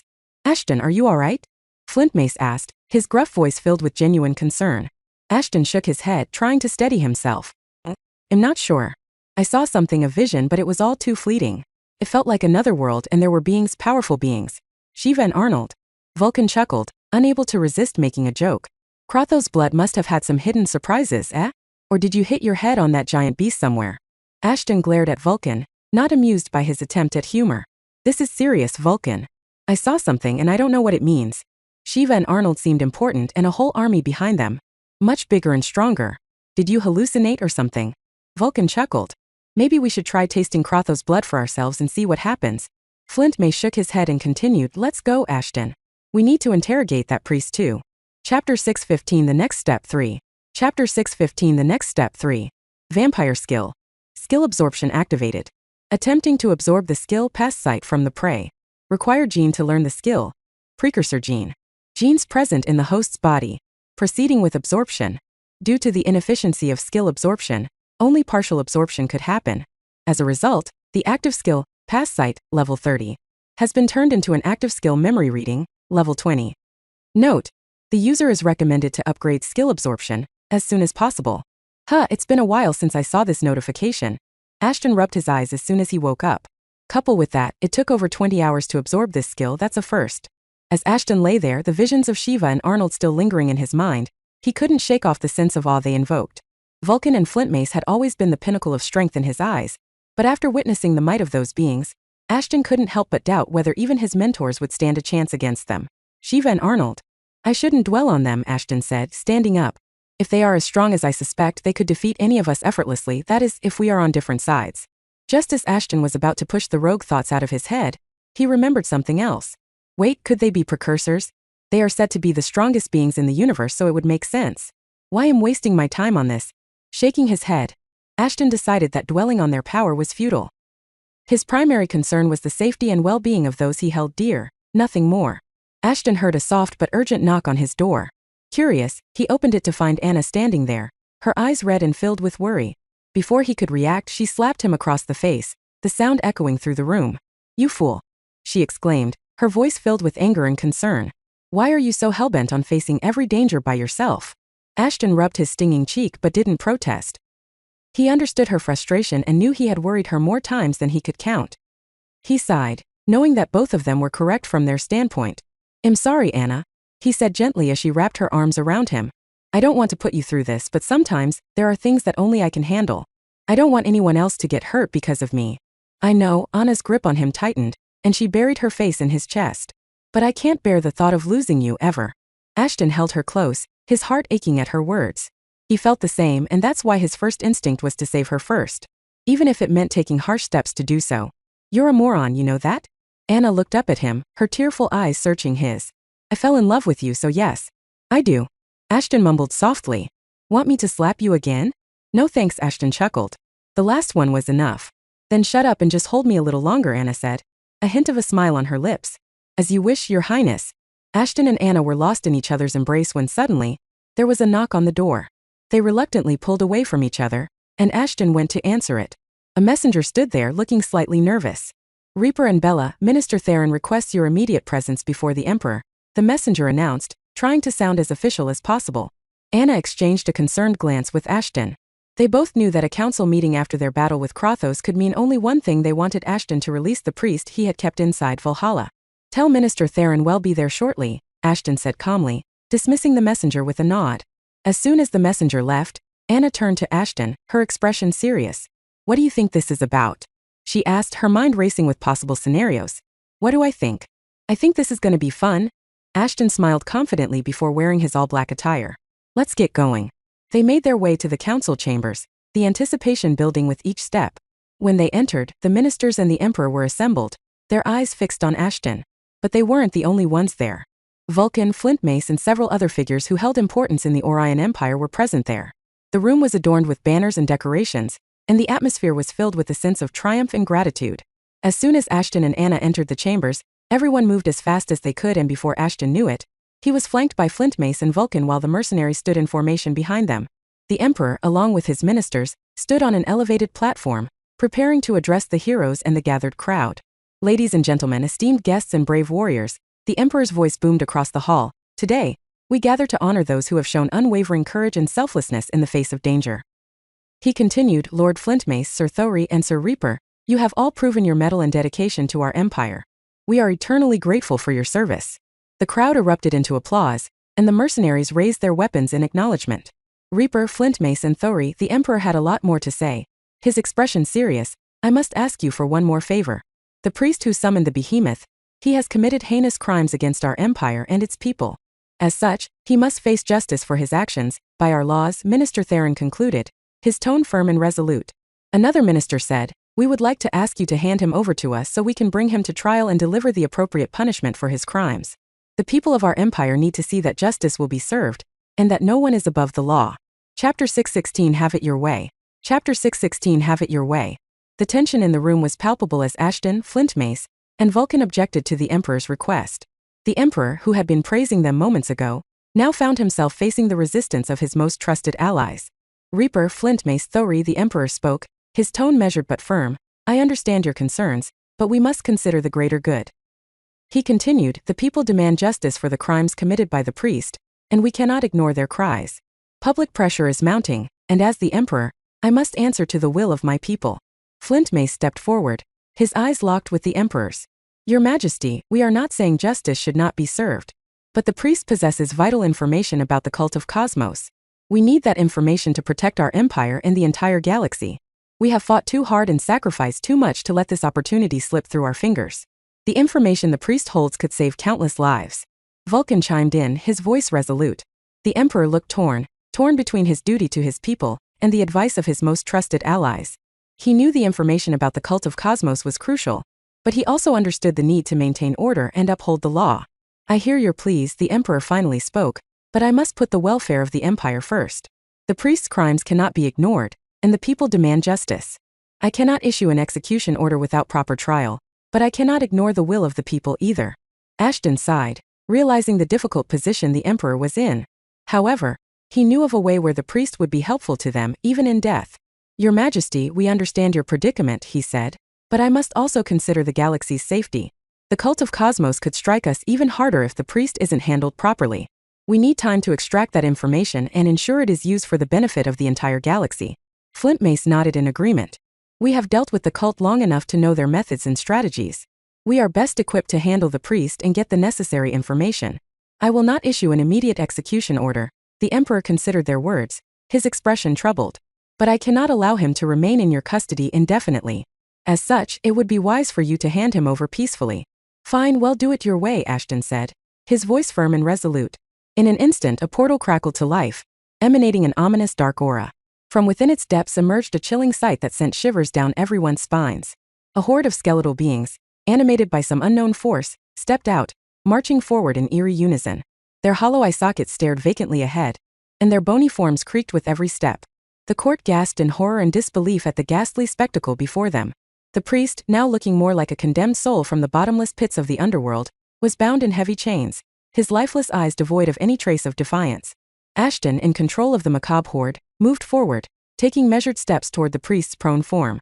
The court remained paralyzed by the surreal scene before them, their voices caught in their throats, unable to comprehend the dark power at play. With a flick of his fingers, Ashton released the chains that bound the priest, and the skeletal beings receded slightly, their duty fulfilled. The emotionless horde turned, retreating back into the portal from where they came as if they were mere specters of an ominous dream. The court watched in awe as the portal closed, leaving no trace of the eerie visitors, but their terror lingered in the air. All eyes were on Ashton as he stood before the once powerful and now defeated priest. You wanted him, Your Majesty, Ashton spoke, his voice low but commanding, addressing the Emperor. Here he is at your mercy. The Emperor, taken aback by the spectacle he had just witnessed, could only nod in response. The gravity of the situation had not escaped him, and he understood that Ashton had used a power far beyond their realm of comprehension. The priest remained motionless, a broken man, his spirit shattered by the display of dark power he had just witnessed. He dared not look anyone in the eye, haunted by the terror he had seen in the depths of that chilling portal. However, Ashton wasn't done yet as he turned to address the Emperor's court. Let me ask all of you, what punishment do you deem fit for this sorry excuse of a cultist? Everyone was silent, not knowing what Ashton was planning to do. Hearing no voices, Ashton decided to taunt them for a bit. The Emperor said he had to listen to the voice of his people and execute the priest, Ashton scoffed. But the people here seem mute to me? Do you not have a voice? Or are you too scared to speak your desire? Everyone was shocked as Ashton's words could be misinterpreted, as if he wasn't mocking the crowd but the crown. As such, it could be his head rolling down his shoulders than that of the priest's. However, Ashton's intention was not to provoke the court or challenge the Emperor's authority. He understood the delicate political situation, and wanted them to participate actively in the decision-making process. In other words, Ashton just wanted to hear the people speak their minds and bear the responsibility for their choices. Yes, we want the priest to be executed right before our eyes for betraying us all. Someone yelled. Off with his head. Yet another one chimed in. Fine, Ashton sighed, retrieving Bauman from his inventory. Have it your way. Before anyone could react or even know what Ashton was planning to do, Ashton swung Bauman in a great arc. The next moment there was a loud thud as the priest's head rolled onto the ground, smearing Ashton with his blood. Chapter 617 Fool's Gold. Chapter 617 Fool's Gold. There you have it, Ashton's voice echoed through the hushed courtroom, his tone void of emotion. The traitorous priest is dead. Ashton's eyes swept across the stunned faces of the courtiers and the assembled crowd. The once wild chants for the priest's execution had turned into an eerie silence. The weight of their decision hung heavily in the air, as if time had momentarily frozen. The people who had called for the priest's death now stood in disbelief, their words snatched away by the reality of the situation. They had been driven by anger and thirst for vengeance, but they had not expected Ashton to carry out the execution before their eyes, unfazed by their demands. Even the courtiers who had witnessed countless trials were taken aback by the grim resolution with which Ashton had acted. The courtroom had seen its share of emotions, but this moment was unparalleled. Ashton's gaze returned to the lifeless body of the priest, still lying where he had fallen. It was not a moment of pride or satisfaction for Ashton but a solemn act of pleasing the crowd. He did exactly what the people wanted, but when they should have been cheering, everyone was quiet and scared. A murmur started to ripple through the crowd as people slowly began to process the gravity of what had transpired. Some were bewildered, others frightened, while others questioned the limits of power displayed by Ashton. What's wrong, people? Ashton yelled. Isn't this what you wanted while chanting remarks such as, off with his head? Ashton took a step back, allowing the reality to sink in. The crowd's silence starkly contrasted with the vibrant energy that had filled the courtroom just moments ago. The magnitude of the consequences was dawning on them, as they realized that their demands had led to the death of a man. But that wasn't enough. Ashton wanted to make them realize what they had to sacrifice for a few moments of peace and pleasure. His voice breaking through the quiet, Ashton addressed the crowd again, his tone steady but tinged with emotion. This was never an act of vengeance or personal vendetta from me, he explained. I did what I did solely because you, the people, demanded so. However, allow me to tell you something. Ashton's voice echoed through the courtroom, cutting through the thick tension in the air. His words were filled with anger, frustration, and a sense of urgency and truth. Do you think this priest and his collaborators were the only cultists here? No. Ashton's voice rose with conviction. There are countless more of them, lurking in the shadows, plotting against us, and who knows, some of them might even be present in this very court, pretending to be loyal subjects. He paused for a moment, allowing his words to sink in. The silence that followed was heavy with realization and apprehension. The courtiers exchanged wary glances, unsure who among them could harbor such dark secrets.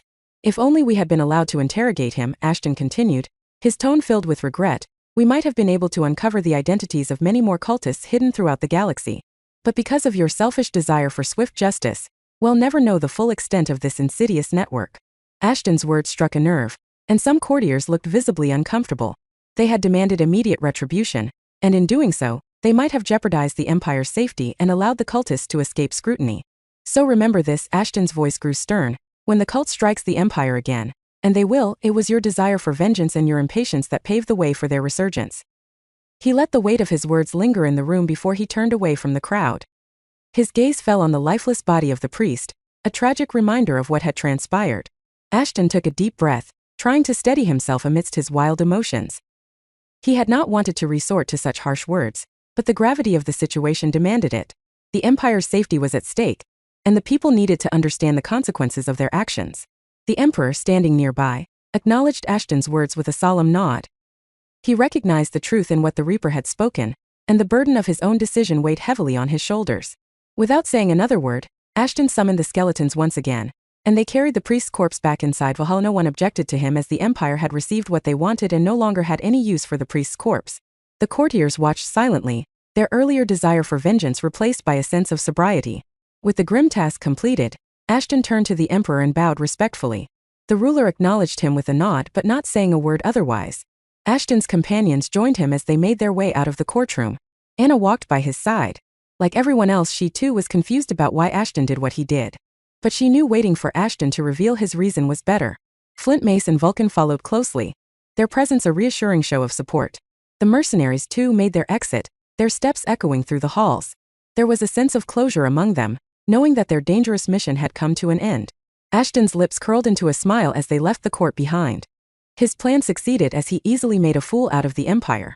With his newly acquired memory-reading ability, Ashton could extract crucial information from the dead priest's mind. If mind-reading were to fail, he could always resurrect the priest as, unlike the deacon, the priest's body hadn't disintegrated into dust. With the help of his association ability, Ashton could easily turn the priest into his summon. But Ashton was against it as the priest was relatively weak, and he wouldn't want to raise a weak summon just to obtain some information from him. First, let's get to the tower and then think about what I'd do. Chapter 618 The Priest's Tale. Chapter 618 The Priest's Tale.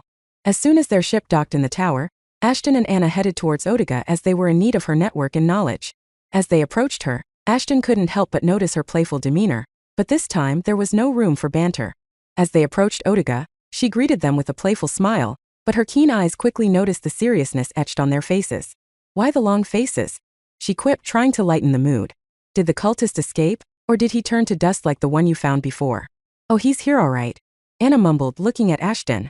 Ashton was yet to explain his plan to her, so Anna kept making random remarks at him, hoping Ashton would say something, but so far, he was as tight-lipped about it as ever. Ashton hesitated momentarily before answering. The cultist is here but dead. I killed him. Dead? How did that happen? Otiga's eyebrows shot up in surprise. I'm pretty sure you wanted to capture him alive. Ashton and Anna proceeded to tell her about the events at the Emperor's court, the battle against Krothos, and finally, how Ashton had dealt the fatal blow to the priest. Alright, let's see him then, Odiga mumbled, handing everyone a pair of gloves. Ashton gently placed the lifeless body of the priest before Odiga. The once powerful cultist now lay defeated, his secrets waiting to be unveiled.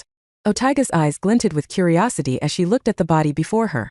Her expertise lay in gathering information and uncovering hidden truths. This task was right up her alley. What do you need me to do, Ashton? Odiga asked, her fingers itching to delve into her work. I need you to find out everything you can about this priest. His species, his planet of origin, and any information about his identity before he joined the cult.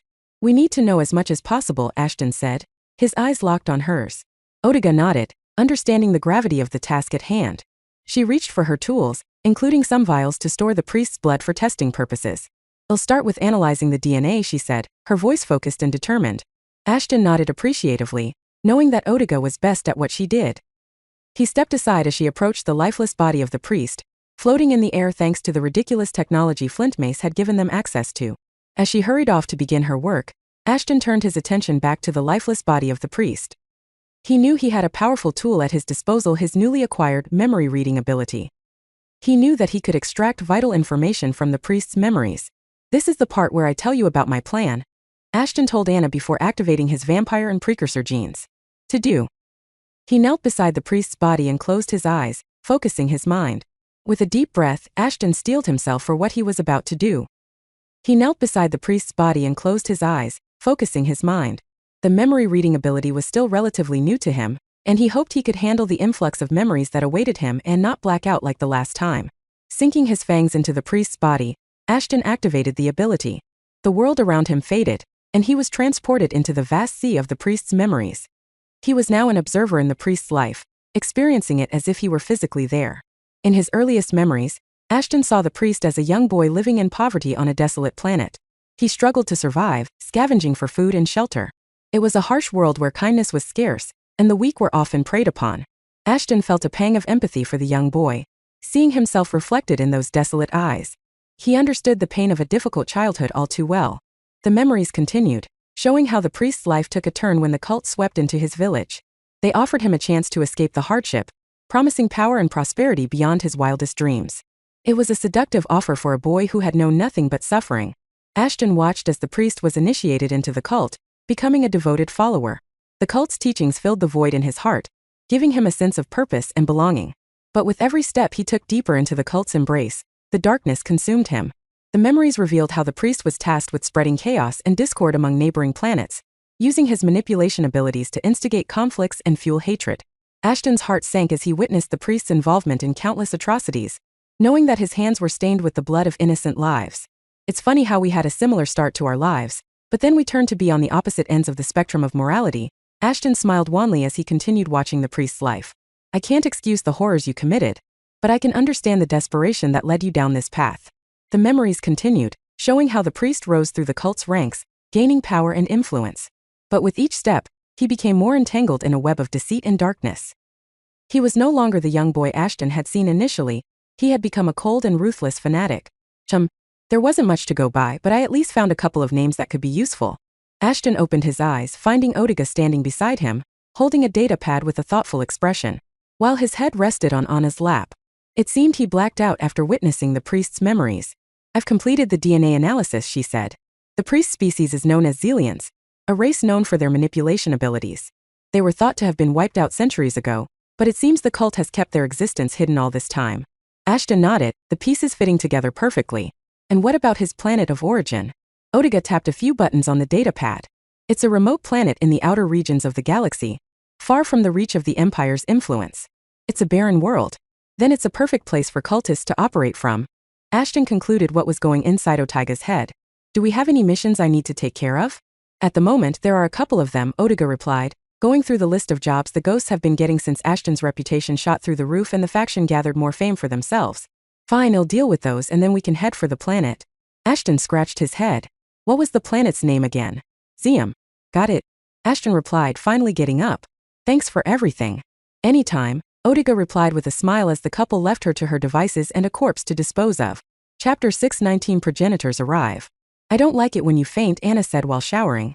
Says the bitch who keeps drinking my blood, Ashton laughed, looking at the mirror as water dripped from his hair, tracing his muscles. Anna and Ashton were used to taking baths together, and also made it Anna's feeding time as it was easier to wash off the blood in the shower. I'm not joking, Ash. Anna ripped apart the holographic curtain as Ashton said those words. You need to take your health more seriously. I'm sorry, but to read someone's memory, my conscience needs to leave my body, and hence I collapse, Ashton mumbled, enjoying the sight before him for the 1000th time. Believe me, it's nothing serious. I know, but it still worries me, Anna sighed, wrapping a towel around her body before stepping closer to Ashton. You've been pushing yourself so hard lately, using God knows how many abilities without a worry about the toll it takes on your body. Ashton turned off the shower, his expression serious as he looked into Anna's eyes. I can't stand idly by when there's so much at stake, especially when it involves you. As long as the cult tries to capture you, I'll do anything to stop them, Ashton mumbled, pulling Anna closer. Even if it meant selling my soul to the demons. I understand why you're doing whatever you are, but you need to take care of yourself too, Anna urged, placing a hand on his cheek. You can't help anyone if you're not well. I know, Ashton admitted, leaning into her touch. I promise to be more careful. Good. Now how about we continue where we left off? Seriously? You were the one saying I should take my health seriously. Before Ashton could complete what he was saying, Anna placed her finger on his lips before pulling him close and whispering in his ears. This is an activity I can overlook. Anna's luscious voice was enough for Junior Ashton to get roaring. Besides, you need to look after your creation. Master. Ashton couldn't resist the allure of Anna's playful advances, his body responding eagerly to her touch. He chuckled at her teasing words, feeling his heartbeat quicken with desire. We have to go.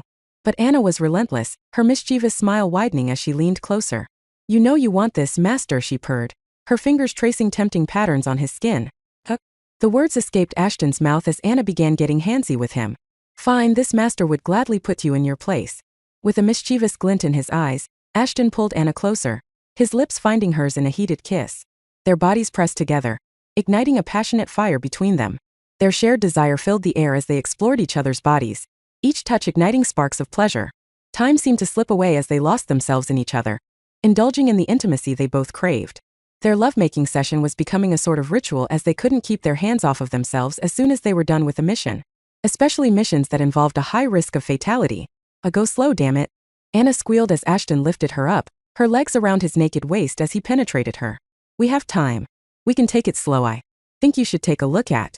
That ain't happening, Ashton mumbled before kissing her neck. As a responsible master, I must deal with a rowdy succubus. Ashton and Anna's intimate moment was abruptly interrupted by a knock on the door. They quickly pulled away from each other, trying to compose themselves as they exchanged knowing glances as they got dressed. Come in, Ashton called out, trying to mask the lingering desire in his voice. The door creaked open, revealing Flint May standing in the doorway with a mischievous grin. Am I interrupting something? He asked, his eyes darting between Ashton and Anna. Ashton rolled his eyes, though a small smile tugged at the corners of his lips.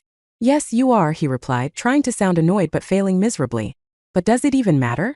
Flint Mace chuckled and walked into the room, closing the door behind him.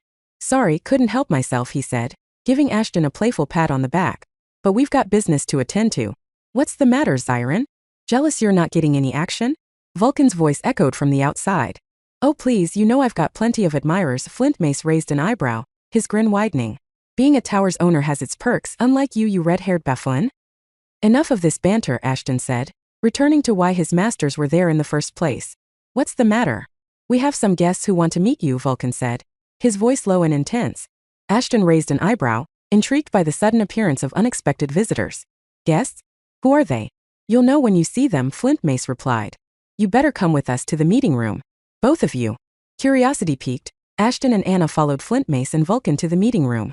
As they entered, they saw two figures waiting for them, Lycaon and Frankenstein, two of the three progenitors of mutants.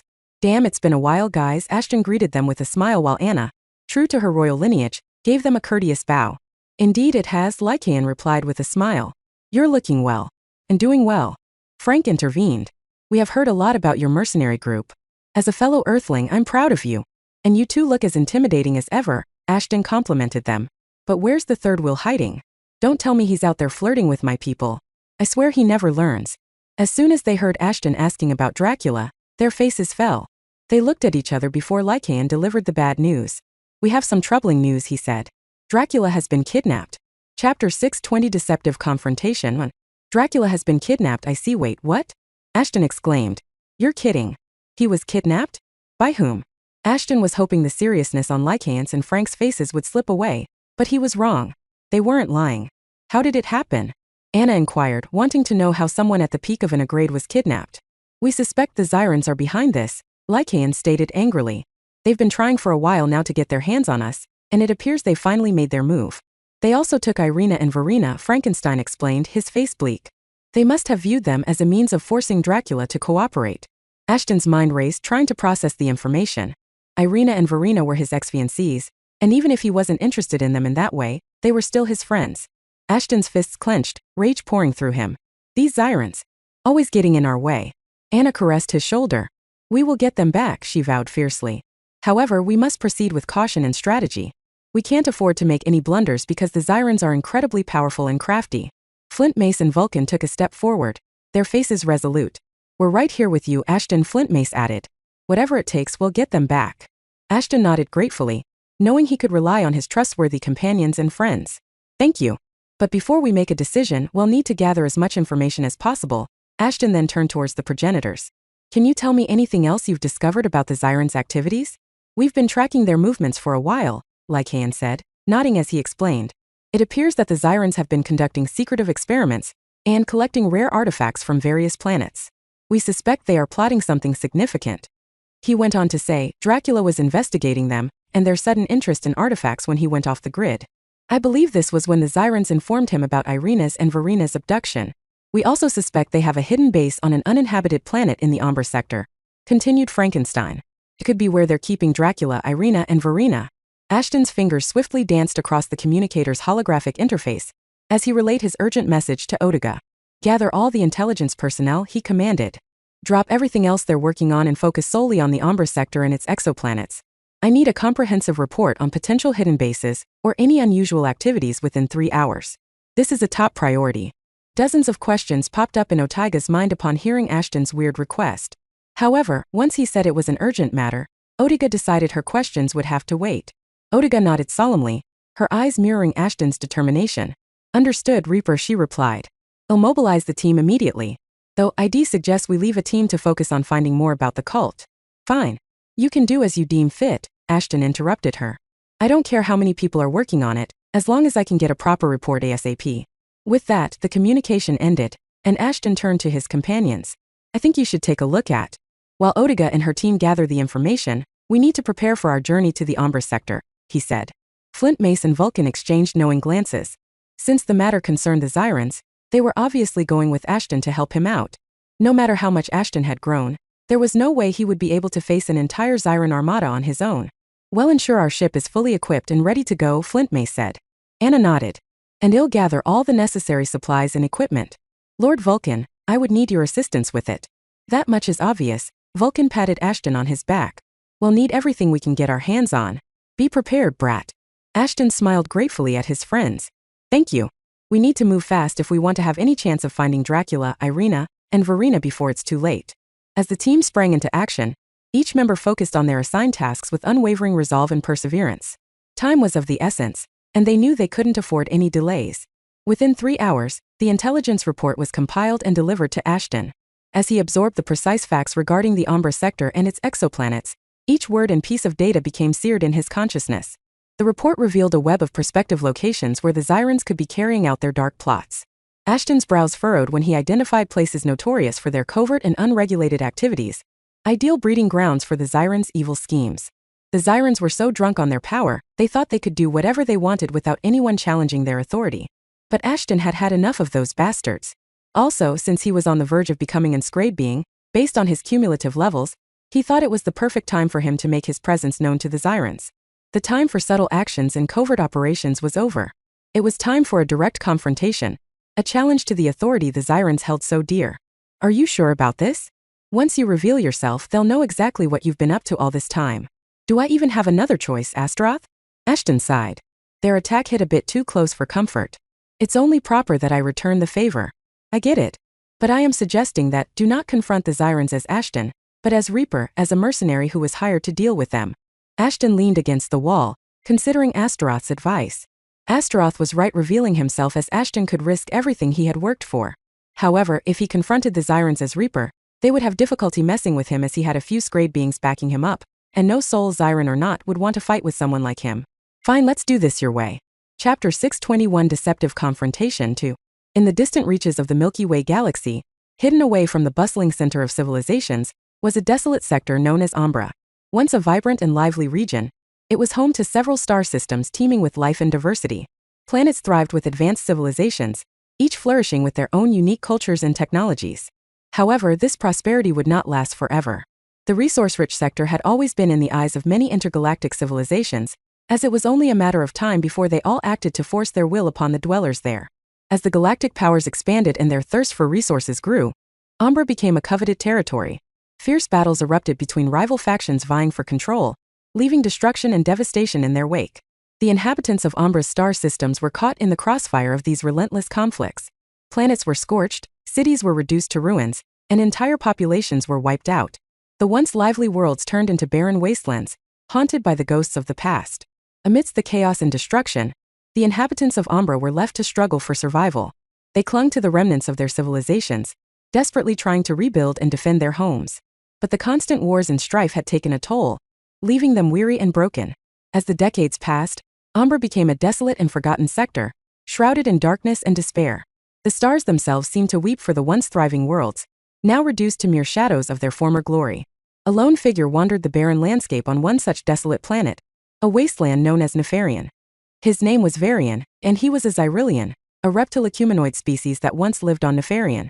The man was searching for answers amidst the ruins of his once great civilization under the guise of working for the Xyrans.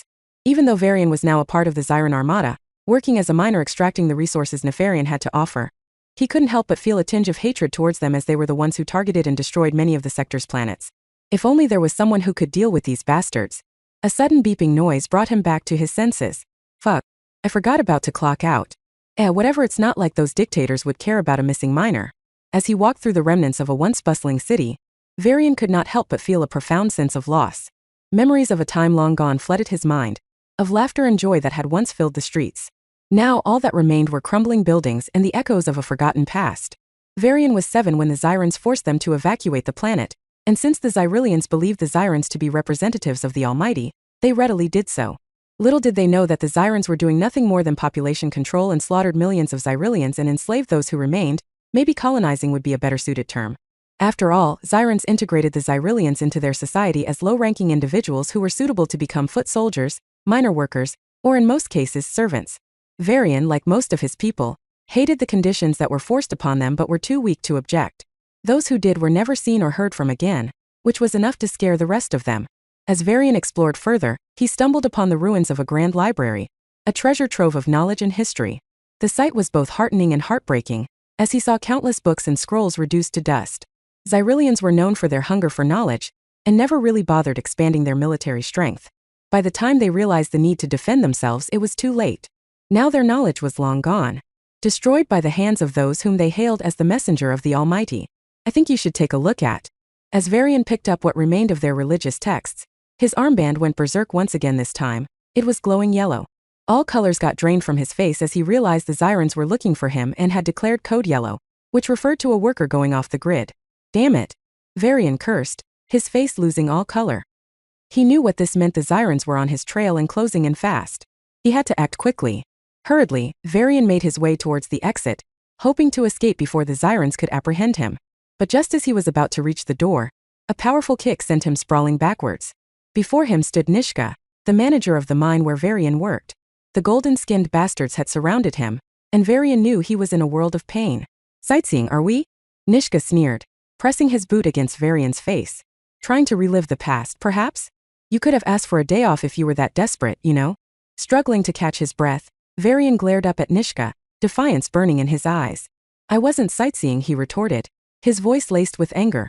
I was trying to save what's left of our history, something you know nothing about. Nishka scoffed, his wings fluttering with annoyance. History is irrelevant, he declared coldly. The Zyrans have brought progress and prosperity to Umbra, and the past is nothing more than a hindrance to that progress. Your sentimental attachment to those old relics is what's holding you back. Laughter echoed around them as Nishka brandished his plasma knuckles, ready to strike Varian. The Zyrans surrounding them reveled in the sight of impending violence.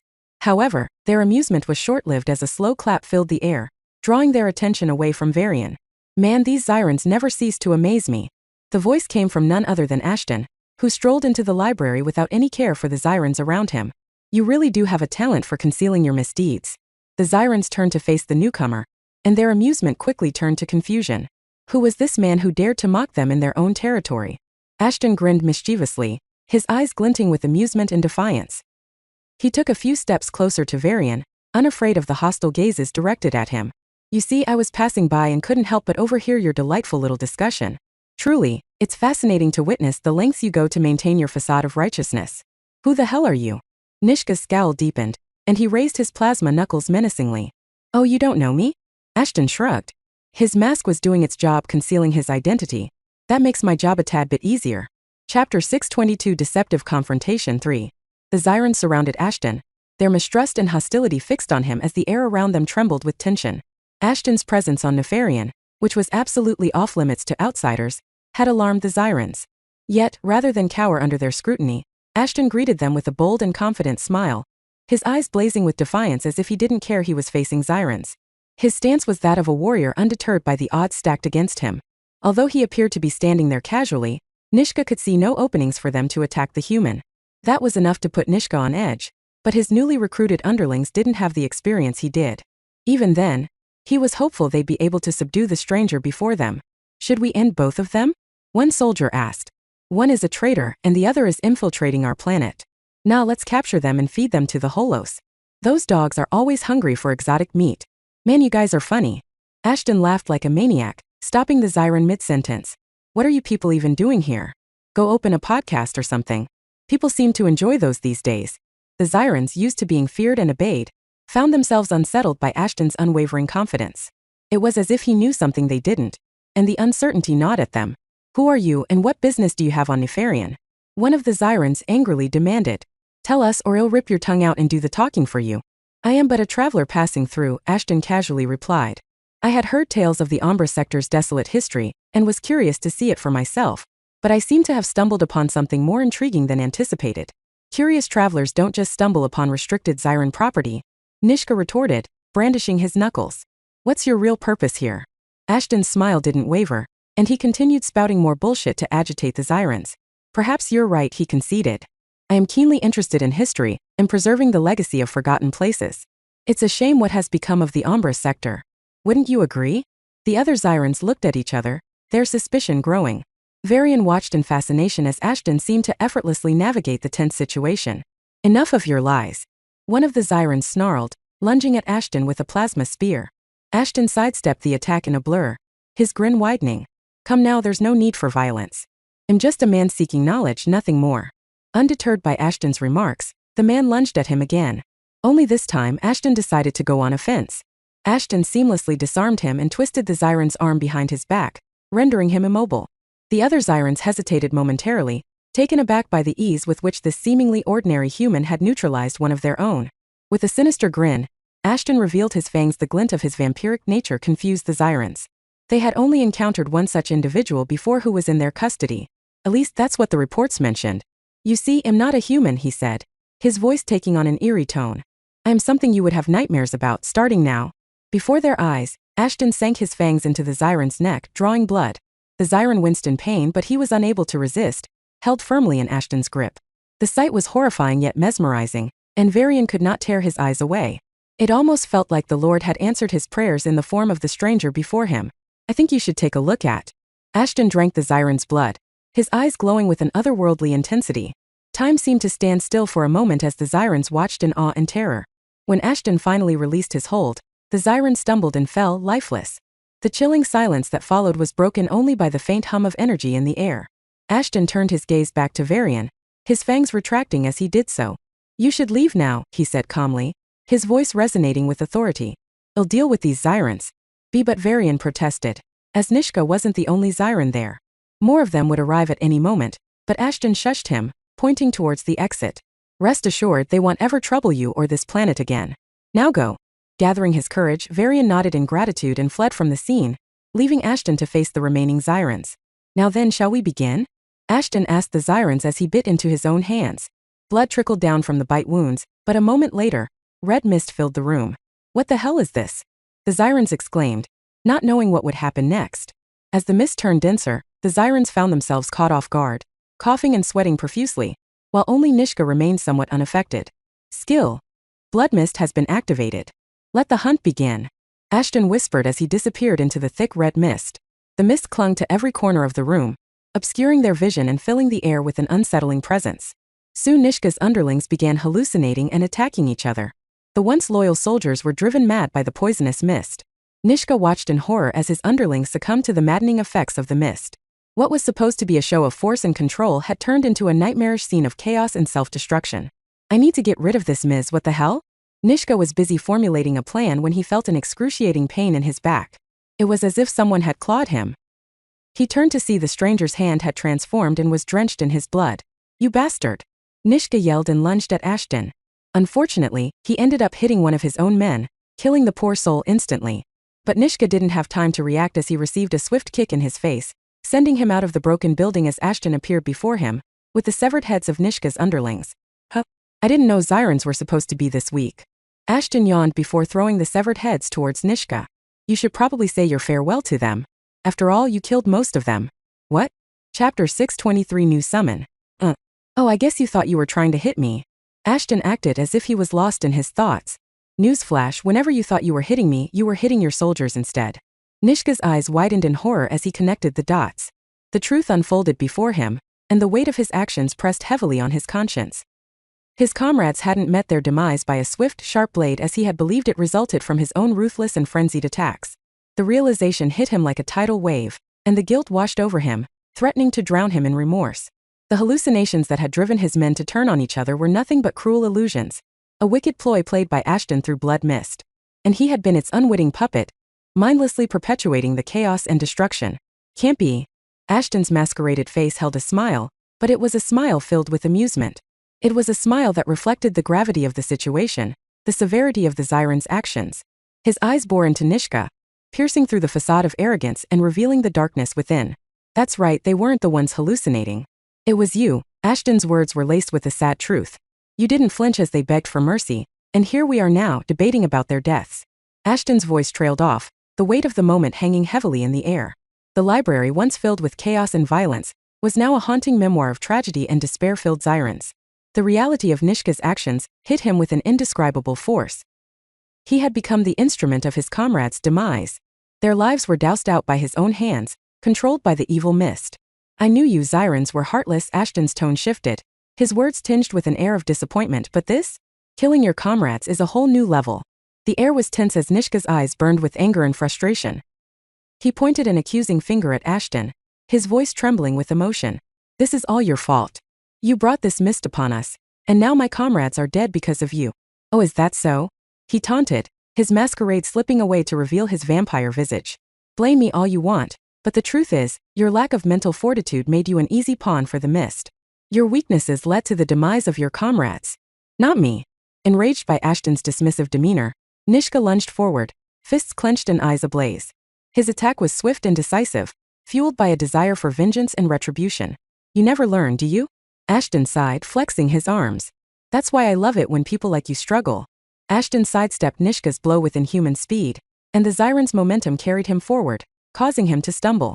Seizing the opportunity, Ashton countered with a well-placed kick to Nishka's side, sending him sprawling back into the library. Undeterred, Nishka rose to his feet, determination burning in his eyes. He charged at Ashton again, fists flying in a relentless barrage of attacks. But Ashton was a master of evasion, his lithe frame twisting and contorting to avoid each strike. With a wicked grin, Ashton retaliated, delivering a series of lightning-fast strikes to Nishka's torso and limbs. His vampire strength allowed him to hit with bone-crushing force, but he held back, not wanting to deliver a fatal blow, and enjoyed toying with the Zyron for a while as he had some time to kill that I think you should take a look at. Stand still, damn it. What kind of warrior are you who needs the enemy to stand still so you can land a hit? Ashton mocked the Zyron yet again. Nishka's anger and grief clouded his judgment, making him reckless and easy to predict. Ashton exploited his opponent's emotional vulnerability, baiting him into a wild attack. With a swift sidestep, Ashton grabbed Nishka's arm and flipped him over his shoulder, sending him crashing to the ground. A basic maneuver, yet an effective one. Nishka gritted his teeth, refusing to yield. He pushed himself up, blood trickling from his nose and bruises forming on his skin. With a roar of fury, he lunged at Ashton once more, his fists a blur of motion. But Ashton was a predator whose claws were honed by two of the most incredible warriors he had had the pleasure of coming across. Ashton weaved through Nishka's strikes using his vampire speed, dancing around him like a ghostly apparition. With each miss, Nishka grew more desperate, his attacks becoming sloppier and more erratic. Finally, Ashton saw his chance. Svel das Omikronem with a swift spin. He delivered a powerful kick to Nishka's back, sending him sprawling to the floor. Before Nishka could react, Ashton was on him, pinning him to the ground with inhuman strength. You're outmatched, Nishka, Ashton said, his voice low and menacing. So much so, you make me wonder if you're even a Zyron at all. I won't let you get away with this, Nishka spat, his voice filled with defiance. Oh really? Ashton retorted with a mocking smile. You think you can threaten me when you're completely at my mercy? I could easily end your pathetic existence, but where's the fun in that? No, I'd rather see you suffer first. With a cruel grin, Ashton tore apart one of Nishka's hands, causing him to cry out in agony. Don't worry, Ashton chuckled darkly. I won't kill you, not yet at least. I want you to live long enough to see the downfall of your kind. You monster. He gasped. Ah, the truth comes out, Ashton sneered. You see, Nishka, you're the monster here. You and your kind terrorizing innocent beings, wreaking havoc wherever you go. It's time for you to face the consequences of your actions. Chapter 624 New Summon. Phew, like hell I will. Nishka exclaimed, wanting to inform the rest of his contingent about the intruders. Ashton's crimson eyes followed Nishka as the Zyron tried to flee the room, his heart pounding with fear and desperation. But the Zompirewolf was not one to let his prey escape so easily. This fucker, why do they always try to delay the inevitable? Try snapping like the purple guy. He said he was inevitable too. What purple guy? Nothing, focus on catching the bastard. Keep talking shit and you'll become a lady magnet to repel them. Bitch. She'll let me focus. With a swift gesture, he summoned Sven and Atlas, his shadowy summons, to intercept Nishka. Sven emerged from the darkness, his tall and imposing figure casting an eerie silhouette against the dim light of the mist-filled room. He moved with inhuman speed, blocking Nishka's path with his massive form. At the same time, Atlas emerged from the shadows behind Nishka, his ethereal presence sending shivers down the Zyron's spine. Nowhere to run, Zyron, Ashton's voice echoed through the room. Hearing those words, Sven and Atlas moved swiftly, surrounding Nishka and ensuring he had nowhere to run. But he was not about to give up without a fight. In his fear, he swung his fist at the dark creature, hoping to inflict some damage on the being that had stopped him. But his efforts were in vain. With effortless ease, Atlas caught Nishka's fist midair, his grip like an unyielding vice. The Zyron's eyes widened in disbelief as he struggled futilely against the strength of the shadowy summon. Is this what's become of the proud Zyrons? Atlas scoffed. No pure-blooded Zyron has the right to be this weak. Nishka's face flushed with embarrassment and frustration as he hung helplessly in Atlas' grip. He had always prided himself on being a powerful Zyron, someone to be feared and respected. But in the presence of Ashton's summons, he felt like nothing more than a powerless insect. With a dismissive flick of his wrist, Atlas flung Nishka away like a discarded ragdoll. The Zyron crashed onto the floor, the impact knocking the wind out of him. He groaned in pain as he struggled to get back on his feet, his pride shattered. Ashton watched the scene with an inscrutable expression, his crimson eyes studying Nishka intently. He had seen many individuals try to challenge his summons before, and most of them had met a similar fate, defeated and humiliated. You see, Ashton said calmly, the power I wield goes far beyond what you can comprehend. My summons reflect that power, and they will not tolerate any form of insolence or weakness, especially from our enemies. With nothing left to say, Ashton waved his hand, and Sven brought out his blade. Sven stabbed Nishka in the throat, not sparing even a second, ending his reign. But even in death, the expression on Nishka's face was that of rage and disbelief. What a funny look he has. You're thinking about it, aren't you? Of course I am. I still need 2 more summons to fulfill the Ascension quest. I think you should take a look at. Ashton stood tall before the defeated Nishka. His eyes locked onto the once proud Zyron's now lifeless form. With a wave of his hand, Ashton channeled the dark energies of necromancy, and an eerie glow enveloped Nishka's body. The very essence of life seemed to drain from him, replaced by an unnatural and malevolent force. As the transformation progressed, Nishka's body contorted and twisted, his once golden skin now taking on a sickly, pale hue. Once filled with determination, his eyes were empty and hollow, reflecting only the dark influence of Ashton's magic. The process was unsettling to witness, the air crackling with energy as Nishka's life force was bound to Ashton's will. Sven and Atlas watched with impassive eyes, knowing that their new recruit was undergoing a profound change. Once the transformation was complete, Nishka stood before them as an undead being, a mere shadow of his former self. His movements were stiff and mechanical, and his eyes lacked any trace of emotion or consciousness. Roalpha and Dialphas and Omicron v Epsilon L. Omicron MW. What is this? Nishka mumbled, looking around and touching himself to see whether he was dreaming. You killed me then. From now on you will serve me, Ashton declared, his voice firm and commanding. Your life is now bound to mine, and you will obey my every command without question. You defiled me. I'll kill you. Ashton's gaze shifted to Sven and Atlas, and with a simple gesture, he ordered them to teach their new recruit a lesson in obedience. Without hesitation, the shadowy summons lunged at Nishka's new form, delivering powerful blows that sent him falling to his knees. Even in his undead state, Nishka remained defiant, his eyes burning with anger and resentment. But Sven and Atlas were relentless, striking him over and over, each blow draining his strength and breaking his will. You will learn to obey, whether you like it or not, Ashton said calmly, his voice carrying a hint of warning. There is no room for defiance in my ranks. The beating continued, and slowly, Nishka's defiance waned away, but not completely. Ashton still didn't appreciate his expression whenever Nishka glanced at him. Looks like this will take some time, Ashton yawned. Take him to Valhalla and let the rest of the summons teach him the importance of obedience. As you wish, master. Sven and Atlas bowed before turning their attention towards Nishka. Ashton watched as Sven and Atlas took hold of Nishka's battered form, dragging him away towards Valhalla. The once defiant Zyron now looked broken and subdued, a stark contrast to his earlier arrogance. Create and tame 10 summons. Currently have 9 out of 10 summons. 1 down, 1 more to go, Ashton muttered, acknowledging that there was still much to be done. With a snap, the mist around the library dispersed, and Ashton walked out only to see 4 hooded figures waiting for him. I'm impressed, Lycaon smiled. I didn't think you could fulfill Master Vulcan's challenge so easily. I agree, Frank chimed in. What can I say? I got 2 great masters to teach me, Ashton replied, nodding towards Vulcan and Flintmace. Where to next? Where else? To the mines. Vulcan scoffed. That's where the rest of the Zyrans should be. Roger that, Ashton mumbled as a pair of black wings emerged behind him. I'll see you guys there. Chapter 625 Rash Decision 1.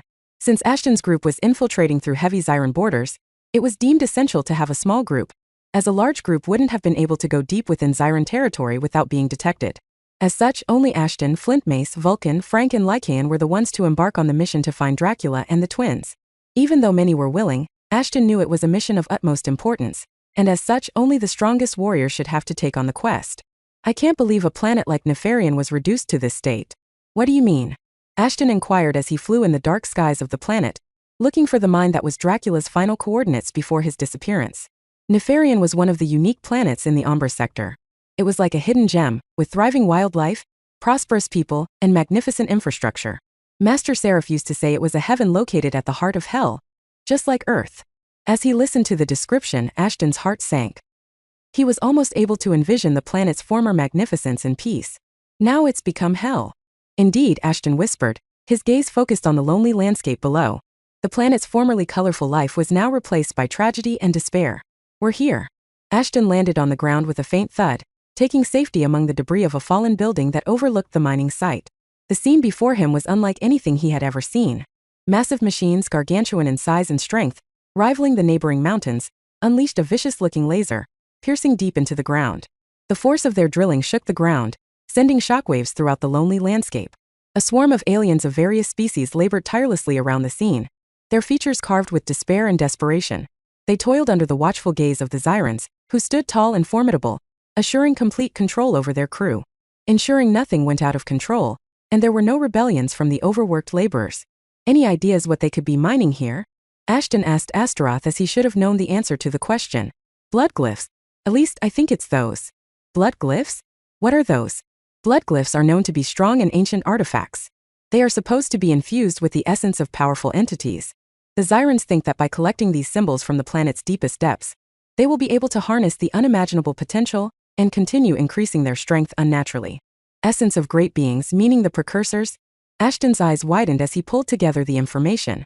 If great beings produced the glyphs in the distant past, those entities should have been the precursors. After all, no other species should have been able to store their wills in a planet's heart. That's correct. Legend has it that the glyphs contain the precursors' memory and wisdom. They can potentially cause enormous problems and disasters if they fall into the wrong hands. The Zyrans' thirst for dominance pushed them to utilize these artifacts, even if it meant enslaving and abusing others. I think you should take a look at. Well, there's nothing new there, Ashton mumbled while silently counting the Zyrans around the mine. It's a known fact the strong will always abuse the weak. That's true. Svel.Omicron but about these blood glyphs, how were they even imprinted around the planet's core? And even if they were, how are these Zyrans extracting those without harming the planet? Who says they are not harming the planet? Did you think wars were solely responsible for turning Nefarian into this excuse of a world? Ashton silently contemplated the weight of Astaroth's words. It was confirmed that the Zyrans were the strongest species in their galaxy at the moment and also had access to precursor technology. With all things considered, it wasn't a surprise that the Zyrans were hungry for more precursor-related tech. As you know, the precursors were beings with unimaginable power. They could manipulate energy and matter on a cosmic scale. The imprints of the blood glyphs were a testament to their advanced technology and knowledge, something no other species has achieved to date. The more I hear about the precursors, the harder time I have believing that my father was one of them, Ashton thought to himself as he was still hiding that information from Astaroth. So the Zyrans are using precursor technology to extract the glyphs? Not entirely. Once defeat was upon the precursors, the dwarves took matters into their hands and destroyed most of the tech precursors had built over time, as they did not want such technology falling into the hands of the wrong people. Astaroth continued, the Zyrans reversed engineered what they could from the scraps and have been looking for more precursor tech to perfect the tech that they do have. So they turned ruthless and careless in their pursuit of power. They do not care for the consequences of their actions as long as they achieve their goals. The well-being of the planet and its inhabitants be damned. That summarizes Zyrans to the point. So they are destroying Nefarian as well? Ashton silently questioned. Unfortunately, yes. The blood glyphs are deeply connected to the core of Nefarian, and the extraction process inevitably disrupts the planet's equilibrium, causing instability and damage. Soon Nefarian will become so unstable there will be nothing left of it. Ashton clenched his fists as another thought popped into his head. Earth has those glyphs as well? Astaroth was silent for a moment. Since Earth was constructed as an adobe for precursors and their heirs, the humans, it was obvious they would have placed even more glyphs around the Earth than any other planet. Finally, after a while, Astaroth answered. Yes, the glyphs on Earth are undoubtedly the most desired amongst the Zyran populace. However, since Earth had hit rock bottom a while ago, the Zyrans were in no hurry to extract those glyphs as other civilizations were advancing rapidly and took priority over Earth. See? Ashton whispered coldly. I have a final question then. Do you think Zyrans can be turned into werewolves? Wait, you don't mean. I no longer wish to stall my ascension. Chapter 626 Rash Decision 2. Chapter 626 Rash Decision 2. Have you lost your mind? You have said a lot of stupid shit, but this is by far the worst. I know it isn't the most rational decision, but Ashton tried to argue but was cut off almost immediately. How can there be a but here? Do you think you can take them all just because you killed a few low-ranking Zyrans? Killing someone and taming someone are two completely different things. Do you even know what possible mutation you might cause to the Zyran you want to turn into werewolves? Let's assume you managed to turn them into werewolves. How are you planning to turn them to your side? The last thing we want is a pack of uncontrollable werewolves wreaking havoc. Ashton went quiet as Astaroth kept reprimanding him for his rash decisions. Astaroth was glad Ashton spoke his mind before acting, or else they would have been in trouble. Blindly charging into a Zyran mine was nothing short of a suicide attempt. You're right. I need to think about this before rushing in mindlessly. Astaroth sighed in relief after hearing those words. After all, knocking some sense in Ashton was nothing less than an achievement of a lifetime.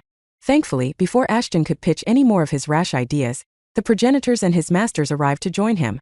These bastards, they even built an extractor? Vulcan shrieked, wildly waving his warhammer. I don't know if I should kill them for stealing the technology or for building it the wrong way. Try to relax, Lord Vulcan, Flint Mace mumbled while scratching his cheek. Although it had been a while since the Zyrans had exiled Flint Mace, he still had some attachment to them, and whenever Vulcan threw explicit at the Zyrans, Flint Mace felt like one or two of them were directed his way as well. Grow up, they don't care about you, and you shouldn't care about them either. Astaroth reprimanded Flint Mace, who awkwardly bowed towards Ashton, trying to ask for forgiveness from Astaroth. After all, nobody likes being reprimanded by their superiors for minor reasons. So what do we do now? Frankenstein asked, his eyes darting between Ashton, Vulcan and Flint Mace. We could try storming the mine and then torturing the Zyrans for information regarding Dracula, Lycaon suggested. Everyone considered Lycaon's plan but ultimately decided against it. According to the reports, a Zyran colonel inside the mine, who also happened to be the one leading the mining operation. Since Ashton had fought against some Zyran soldier simulations, he knew firsthand how strong a colonel could be, and didn't want to risk a confrontation if possible. But if they were to capture and torture information out of the Zyrans, a confrontation with the colonel was inevitable. Since that colonel is deployed in this region, they could either be too weak and hence were sent to a distant sector like Umbra, Flint Mace commented. Or they are so strong that the Elder Council wanted to eliminate him. I hope it's the former case, but who knows, it could be either. Vulcan nodded in agreement. You're right. We must proceed with caution. Storming the mine could lead to unnecessary bloodshed, and we need to prioritize finding Dracula and the others. But for that, we need more information, Ashton mumbled, but then an idea struck him. I can do it. How? All four of them asked him simultaneously. Ashton smiled and brought out one of the Zyrans' severed heads. He knew it would be helpful either for frightening the Zyrans or for fooling them, and he was correct. What are you planning? Frankenstein began to say but was interrupted by Flint Mace. You're planning to transform into a Zyran? He said. That's exactly it, Ashton smiled, and suddenly his appearance changed. Ashton's skin turned golden and black wings popped behind him, completing his transformation to appear an identical twin to the Zyran he had killed earlier. The resemblance was uncanny, down to the smallest detail, leaving them in awe of Ashton's shape-shifting ability. Well, I must say that's quite the talent, Frankenstein remarked, breaking the stunned silence. I must admit, it does have its advantages, Ashton chuckled, getting a feel for his new appearance. I can slip past into the mine and gather information regarding Dracula, Irina and Verena. As good as you might look, it won't be enough to fool the Zyrans, Flint Mace warned. The Zyrans are cunning beings, and even the slightest inconsistency in your behavior or appearance could raise suspicions, believe me. They don't take risks when that happens. I have already thought that much ahead, Ashton shrugged, pointing towards the severed head. This will give me all the information I might need inside the mine, or better yet, get the Zyrans to rush out and allow us to look for Dracula ourselves.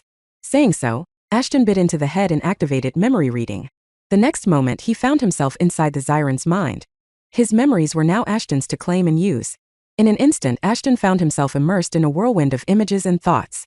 The Zyran's memories flooded his senses, revealing secrets, plans, and crucial information about the mine and its operations. Ashton extracted valuable data from the Zyran's mind with each passing moment. He saw the layout of the mine, the security measures in place, and the roles of crucial Zyran figures within the operation. Every detail became crystal clear, as if he had lived it himself. When he finally withdrew from the Zyran's mind, Ashton's eyes returned to their usual glow. He was still feeling a bit dizzy, but it was nowhere near the level he had felt before. It meant Ashton was slowly getting used to memory diving. Now there's only one thing left, Ashton softly mumbled, knowing he would regret saying what he was about to. I need to look injured. Well, that can be arranged easily. Vulcan had an evil smile as he played with his warhammer. Don't think I'm doing this out of malice, my dear apprentice. At least try not to smile while saying that. Chapter 627 Rash Decision 3. Chapter 627 Rash Decision 3. Two Zyran guards stood vigilant ahead of the entrance of the Zyran mine, their bright eyes scouring the surroundings for any signs of disturbance, while the hum of machines and the distant noises of laborers toiling echoed off the rigid metal walls. Why bother being alert? A third guard scoffed at the other two. It's not like we have left anyone alive enough to fight us, haha. Shut it, Strigg. Merku, one of the guards, reprimanded him. Not all of us have a daddy to care for our expenses. Besides, if the colonel learned we were slacking, he would chop our heads off. You know how he is. Merku and the other guard, Jenna, exchanged wary glances, well aware of the strict discipline imposed by their superiors. Strigg's careless attitude could lead to dire consequences for them only as Strigg's family was well renowned in the Zyran community. His parents would certainly cover for him in any mishap. But the Merku and Jenna won't be extended the same courtesy. That's why they couldn't afford any slip-ups. Still, they couldn't deny the truth in Strigg's words. Between caution and appearing loyal to their cause, Did you forget it has been years since they took hold of the Umbra sector, and none of them had ever faced any threats? Even if someone showed up there, they would either be shot down before they enter Nefarion's atmosphere or they'll be apprehended like that one blood-sucking beast they did a while ago. That said, Mirku, what Strig said makes sense, Jenna chimed in. We already took out every single native species here. Those that we didn't are working for us, so where's the harm in relaxing a bit? We may have taken control of this wretched place, but we mustn't underestimate the intruders, Mirku said, trying to strike a balance between caution and appearing loyal to their cause. Did you forget the chaos those few bloodsuckers caused us? Bloodsuckers this, bloodsuckers that. Strig rolled his eyes, dismissing his comrade's concerns. Bah, you worry too much. Those intruders won't be able to get past our defenses. We've got enough firepower to blow them to smithereens even before they land. Yeah, Jenna mumbled. Just because they made it through once doesn't mean they can do it again. Exactly. You're a Zyron, so behave like one, damn it. Strig laughed, sipping on his drink. Just as Strig continued his careless chatter, a sudden shuffling noise echoed from a pile of rubble nearby. The guards' attention snapped to the source, and they cautiously approached with their energy blasters at the ready. What was that? Mirku whispered, his hand trembling slightly. Before any of them could react, a figure emerged from the shadows, a Zyron guard, or so they thought. The guard stumbled towards them and fell headfirst on the ground. His appearance was bruised and battered, and his armband glowed erratically, indicating that he was injured and had been missing for a few hours. As Strig, Mirku, and Jenna came rushing towards him, Ashton smiled inwardly but acted the part well, pretending to be disoriented and weak to even look at them. What happened to you? Strig asked, his suspicion giving way to concern. What the hell happened to you? Talk about asking the wrong questions. Mirku rolled his eyes and pointed his weapon at Ashton. Which team do you belong and what's your designation? Private J. Jikum. Ashton weakly mumbled, showing them the imprint on his forearm that signifies his rank. Expedition Team Beta/99. Shit, what happened to you and where's the rest of your team? Jenna asked while reaching for his first aid kit. Ashton groaned in pain, clutching his side. I was ambushed by intruders, dozens of them. They're in the central plaza. Mirku and the other guard exchanged alarmed glances, their eyes narrowing with determination. Intruders? How did they get in? Strig inquired while looking around to check if the man was followed by the enemy. And what about the rest of your squad? Two don't know, Ashton stammered, acting as if he could barely stand. They caught us off guard and started attacking. They've already killed everyone in there. I barely escaped during the massacre to inform the colonel about the attack. The guards exchanged uneasy glances, unsure of the best course of action. Strig's eyes flashed with fear. His family hadn't pulled so many strings for him to get him an easy deployment for him to die like that. He didn't care what happened to the rest, but he knew he had to get to safety first. However, Jenna and Mirku had other plans. We need to warn the others and take them down. Jenna exclaimed. No. Ashton interjected, trying to sound panicked. There are too many of them and they're incredibly powerful. We need to get reinforcements first. Mirku hesitated, torn between caution and the fear of being branded a coward. Strig's impatience got the better of him, and he made a snap decision. I'll stay here and get the injured to safety. You two head out and check if we're safe. Strig feigned being concerned about them when he was only concerned about himself. Central Plaza is a vital area for something I can't remember what, but we cannot let intruders compromise it. Fuck okay. Mirku took a deep breath. Well, do that, just make sure to inform the colonel about this. Right, go now. Strig yelled, pushing the two soldiers away. Ashton nodded, pretending to be too weak to argue. Be careful, he whispered hoarsely. They're not like anything we've encountered before. Jenna and Mirku rushed towards the library, leaving Ashton in Strig's care. As soon as they were out of sight, Strig lifted Ashton up and began dragging him towards the camp around the mines. His plan was to drop the injured guy there and inform the colonel about the situation before making a break for it. Though he will get reprimanded for his selfish decision, he knew his parents would be able to keep the mess at bay, like they always had. Come on, up you go, Strig mumbled before throwing his arm over the shoulder. Thanks. Ashton replied. No need for thanks. We're comrades, it is my duty to help you. Strig replied, trying to be overly sweet to the guy so that he could be used as a character witness during his trial for abandoning his duties and fleeing. As long as I have a witness for my chivalry, the punishment wouldn't be so harsh, Strig thought to himself. Although helping someone like the bastard isn't what I normally do, I have to tolerate it for a while. It seems you misunderstood me, Ashton whispered, suddenly yanking his hand off Strig's shoulder. I was thanking you for your sacrifice. Strig was confused. Was the man beaten so much that he began hallucinating or something? But before he could put his thoughts into words, he felt a sharp pain in his neck. In the blink of an eye, Ashton's true form reappeared, and he sank his fangs into Strig's nape. The unsuspecting soldier could only watch in shock as Ashton drained him of his blood, his life fading away. With Strig's lifeless body now lying on the ground, Ashton wiped the remnants of blood from his mouth and stood there, a cold and emotionless expression on his face. Damn, you were one hell of a backstabbing bastard. Ashton mocked Strigg as his lifeless form hit the ground. To think you were planning on running away first and foremost. Well, at least I don't feel guilty about killing you anymore. Get moving fast. You can save your dialogues for some other time, right? Saying so, Ashton transformed once again, but this time he took Strigg's form before kicking Strigg's corpse into Valhalla for the skeletons to feast on. Once he was done, he headed straight for the mines where his next target, the Colonel, was waiting. I hope they take the bait, he muttered to himself. Now to find Dracula, Irina, and Verena. Moving swiftly and silently, Ashton ventured deeper into the mine. He relied on his vampiric abilities to evade detection, silently navigating the twisted tunnels and avoiding any sirens that crossed his path. Strigg, as Ashton had observed in his memories, was not well liked among his peers. This worked to Ashton's advantage, allowing him to move through the mine without unnecessary interactions or suspicion. Time to give the Colonel a taste of betrayal, Ashton murmured, his voice characteristically cold. But first, gotta infiltrate into the surveillance room. They ought to have information or recording relating to Dracula. Ashton eventually reached the surveillance room. The door was sealed with an intricate lock, but Ashton's nimble fingers made quick work of it. He slipped inside, the room bathed in the soft glow of the surveillance screens. The sight before him was overwhelming. Countless monitors displayed live feeds from various sections of the mine. Ashton knew he had limited time before the guards could discover his intrusion, so he focused on locating any information related to Dracula, Irina, and Verena. There it is. Chapter 628 Rash Decision 4. Chapter 628 Rash Decision 4. Ashton's heart pounded in his chest as he scanned the surveillance room, his eyes darting over the screens, searching for any information that could lead him to Dracula and the twins. He had to find them before the sirens noticed his presence. This is it. His eyes caught a glimpse of a file labeled High Security Prisoners. He quickly opened it with hope and found detailed profiles of Dracula's granddaughters. Where are they? Come on, show me. Ashton mumbled as he quickly went through the pages. Got it. According to the files, their last known location was inside the mine. Ashton quickly took a pic of the mine's map and where Irina and Verena were most likely being held, right across the Colonel's office. Looks like he'll have to deal with him either way. Try not to. If stealth is a possibility, you should go for it. Fine. I'll see what I can do. Just as Ashton was about to move, he heard the faint sound of footsteps approaching the room. Fuck. He knew he had little time before the guards discovered him. Thinking quickly, he slipped into the shadows behind the stacks of computers and other electronics. Thankfully, since he was in his vampire form, he didn't have to worry about holding his breath.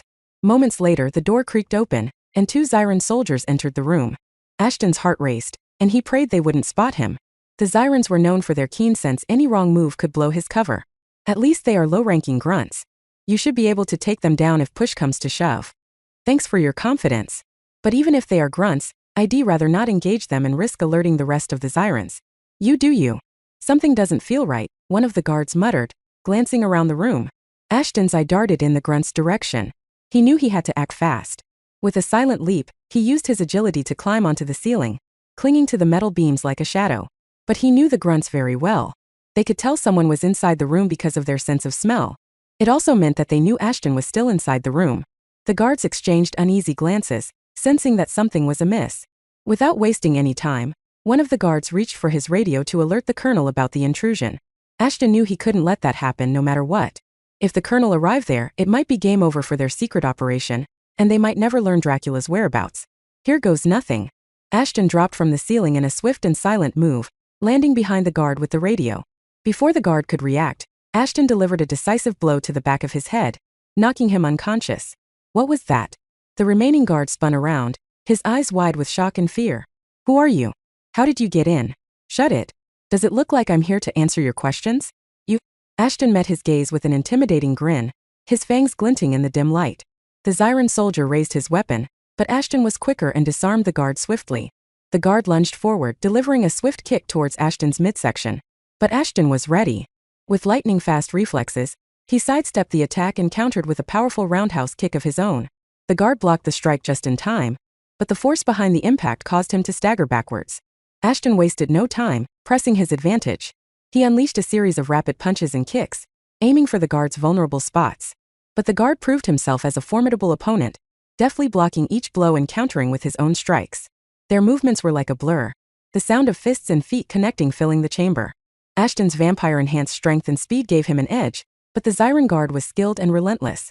Ashton ducked under a high kick and swept the guard's legs from under him. The guard landed hard on the ground but quickly rolled to his feet. "You're good, I'll give you that." Ashton smiled before getting into position again. "I don't desire to be praised by your lowly kind." The grunt snarled back. "My lowly kind?" Ashton scoffed. "Bitch, your kind is like Kochegas living under the feet of the Zyrans. Note: Kochegas equals space cockroaches. You.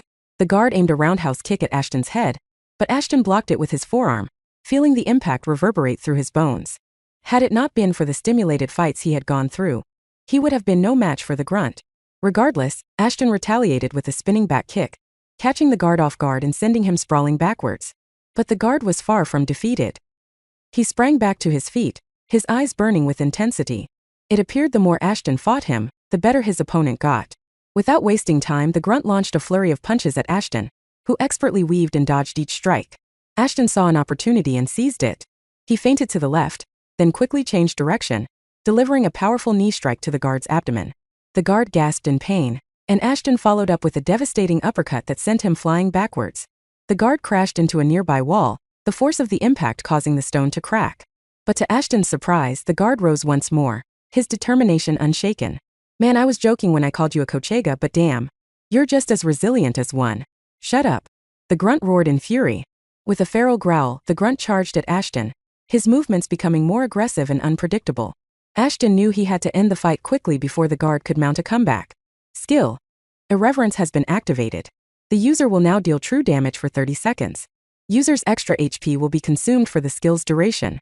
"I would have loved to play with you more, but I got to go," Ashton mumbled as he got in position to deliver his final attack. With a sudden burst of energy, Ashton launched himself at the grunt, delivering a powerful flying kick that knocked the grunt off his feet. He followed up with rapid strikes, each blow landing with pinpoint accuracy. The grunt struggled to defend himself, his movements becoming slower and more labored. Ashton saw his opening and unleashed a devastating spinning back kick, sending the grunt crashing to the ground unconscious. "Remind me not to use this skill so lightly ever again." Ashton stood over his fallen opponent, his chest heaving with exertion. Irreverence was a great skill, but the price for using it was pretty high and left the user exhausted. "You're the one who wanted to finish the fight quickly." "Yeah, I know. I need to make up for the lost blood." Thankfully, Ashton had a way of restoring his HP as he bit into the grunts and sucked them dry, not leaving a single drop of blood within them. He then proceeded to throw their corpses inside Valhalla. Chapter 629 Rash Decision 5. Chapter 629 Rash Decision 5.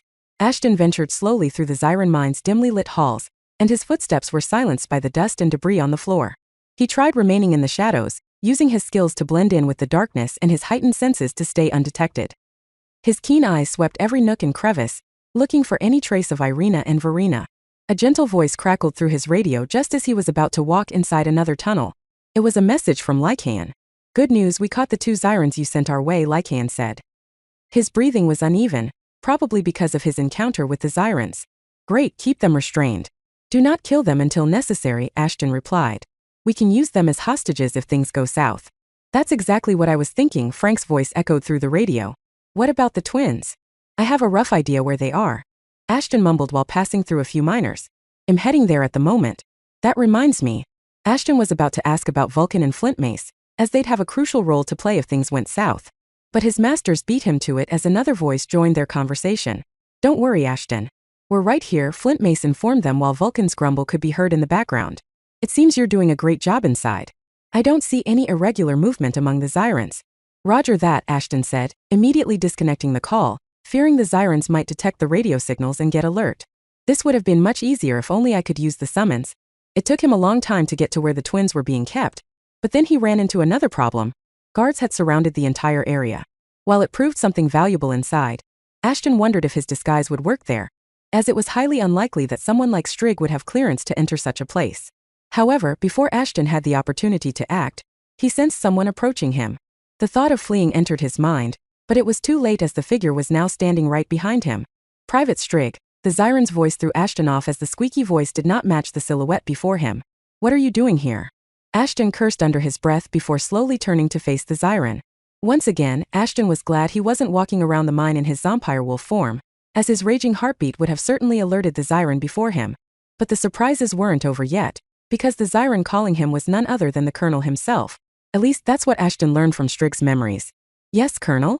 Ashton replied, trying his best to mimic Strigg's smug and confident tone. I need to speak with you in my office. Immediately, Colonel ordered. His piercing eyes locked onto Ashton. Ashton's mind raced as he followed the colonel to his office. He knew a colonel calling a private into the office wouldn't be for a good reason. He also knew that one wrong move could expose him, and the consequences could be dire. I can't believe this jerk is still alive. Wait, you know him?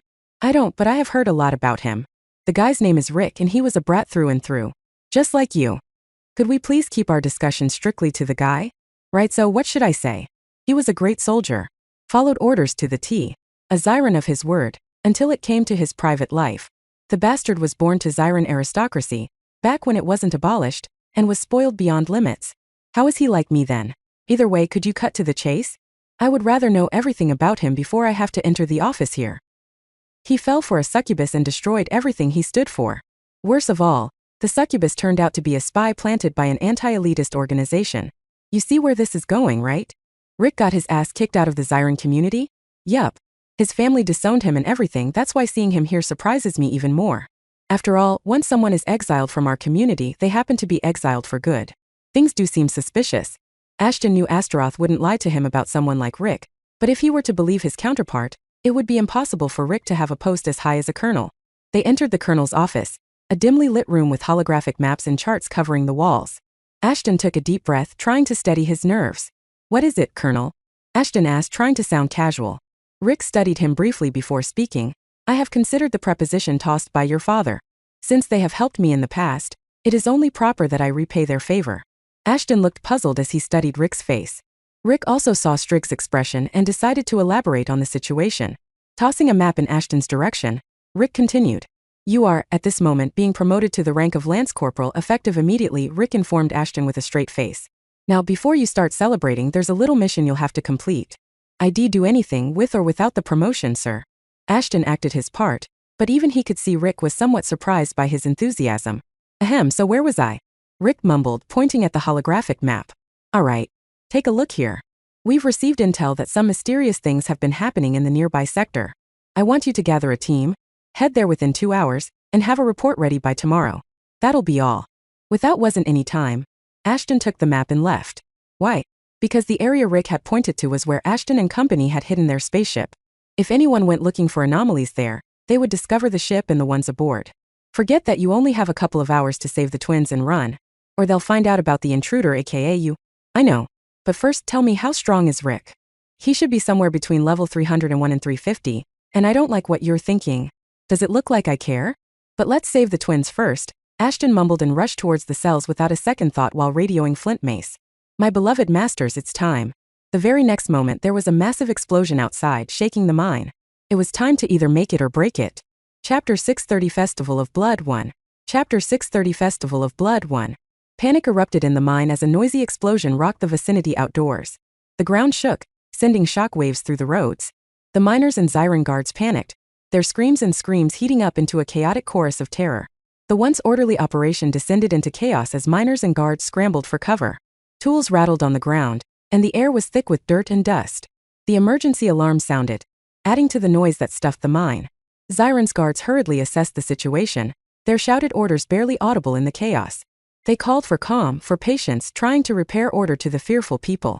But the blast shattered any semblance of recurring, and panic had unfolded like wildfire. The abnormal mechanisms in the blast groaned and rumbled as they trembled below the effect of the explosion. Instead of a consistent hum of activity, the blare of alarms created an ominous feeling of urgency in the air. Faces of surprise and confusion rose as the miner helped the injured in the attack. Most of the injuries they had received were due to the Zyrans trying to beat them into submission. But they would never reveal so in the reports. But most of all, everyone, from the Zyrans to the overworked miners, had a look of disbelief on their faces. After all, not many species could dare bomb a Zyran establishment, regardless of how small the operation was. However, one thing was clear. Whoever was behind the attacks knew what they were doing, as the blast left a trail of destruction in the form of cracks in partitions and unstable buildings. As such, everyone from soldiers to non-combatants would be forced to stay outside, as the unstable structures could kill anyone who wasn't leveled up enough to survive a building collapse. It meant the Zyrans were turned into sitting ducks, waiting to be hunted by the mysterious assailants. As the dust settled, a moment of severe silence replaced the noise. But it didn't last long, as another explosion went off soon after the first one subsided. Meanwhile, inside the deepest section of the mines, Ashton rushed towards the sector where Irina and Verena were being held. The chaos around him was the key to getting the twins out. Damn it. I told them to keep the use of explosives to a minimum. Ashton cursed under his breath as he pushed through the dust and gravel. Hey, be happy that your plan is actually working for once. And you just had to jinx it, didn't you? I wouldn't be surprised if the Xyrans killed you because you kept jinxing everything around you. Oh, come on. It's not that big of a deal. Ignoring Astaroth for the rest of the way, Ashton soon stood before the makeshift prison. The doors were wide open, and it seemed like the guards were removing the prisoners, Irina and Verena. At first, Ashton was happy to see them, but when he saw their state, rage took over. Their once radiant and assertive forms were now reduced to shadows of their former selves, battered and bruised. Irina's usually fierce and determined expression was replaced with one of exhaustion and pain. Her white hair was matted with blood, and her body bore the marks of countless beatings. Her once vibrant eyes, which held an air of regal authority, now had a haunting emptiness. N0VUSB.C0M. As for Verena, she looked equally ravaged. Chunks of hair were missing from her head, and her ashen skin had turned red and soaked with blood. Her bony arms were proof they had not been fed properly for days, if not weeks. They were so weak they could barely keep their heads up for more than 10 seconds. Ashton's fists clenched at his sides, his nails digging into his palms as he struggled to contain his anger.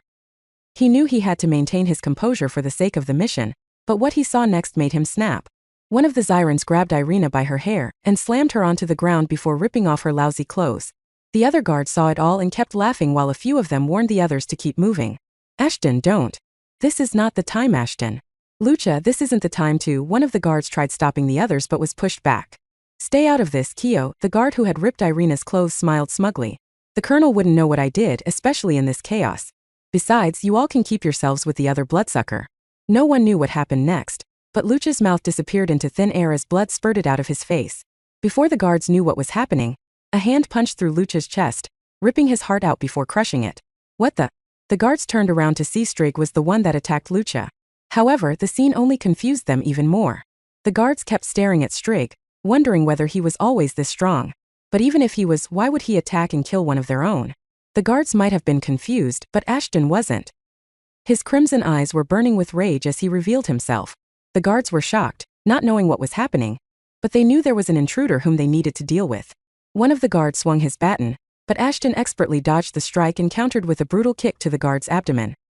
His kick turned the guard's insides into a mess, and he crumpled to the ground, before Ashton stomped on his head, turning it into a gooey mix of blood, flesh and bones. Ignoring the fear-stricken guards, Ashton moved towards Irina. His gaze softened as he approached her, his heart aching at her vulnerability. Without hesitation, he swiftly removed his shirt, carefully putting it around her to shield her from the prying eyes of the guards. I'm sorry I was late, Ashton said. Despite his efforts, he couldn't even look her in the eyes. But Irina grasped his face with her bony arms and smiled.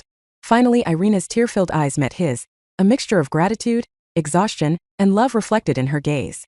Her voice was barely a whisper, too weak to form words, but her eyes spoke volumes as Ashton patted her head. Could you wait for a moment? I promise this won't take long. Ashton mumbled and Irina nodded.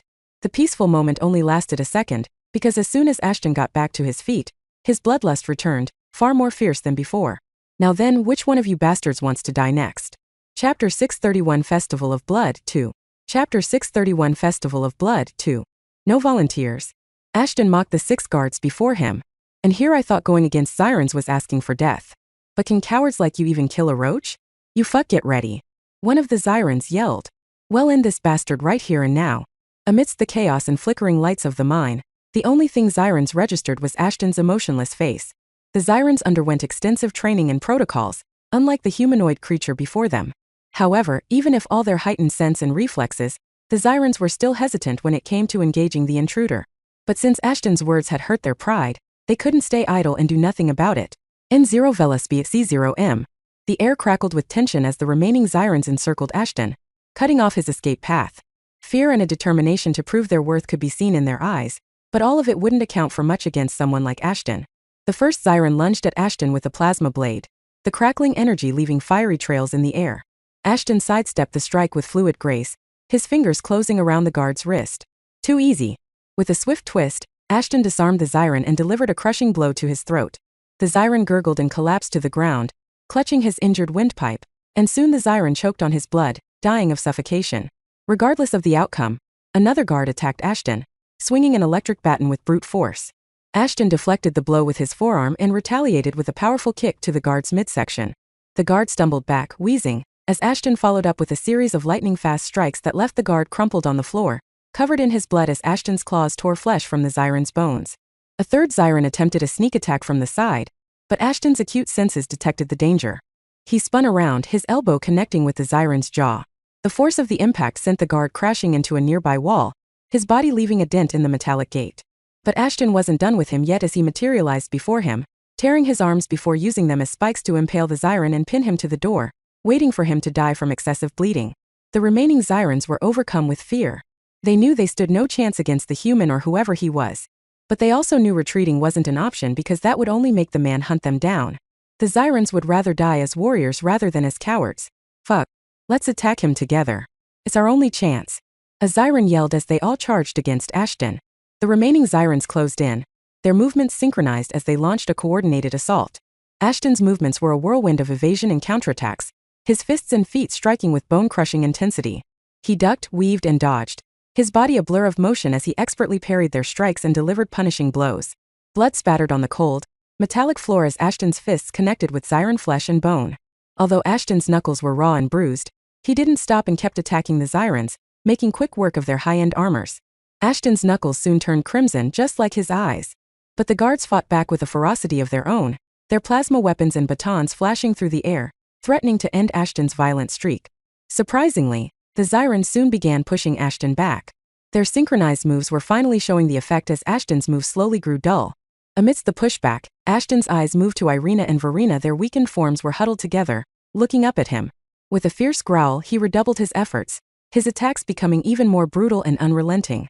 A guard managed to graze Ashton's arm with a plasma blade, the searing pain only fueling his rage.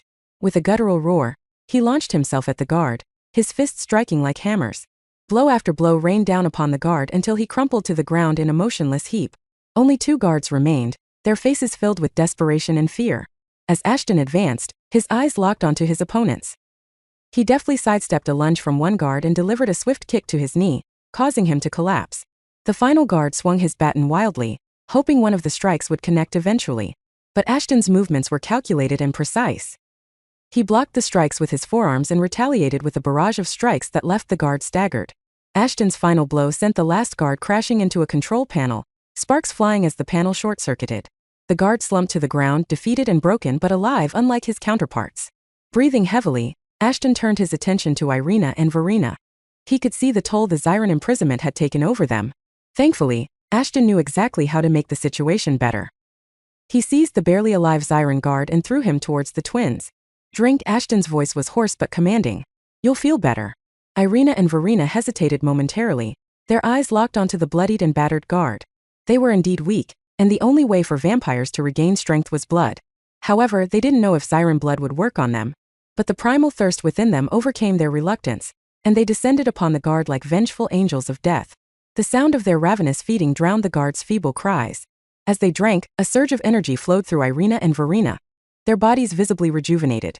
Ashton watched them, shrouded with relief and satisfaction, knowing he had bought them a moment of respite in their dire circumstances and happy that they were safe.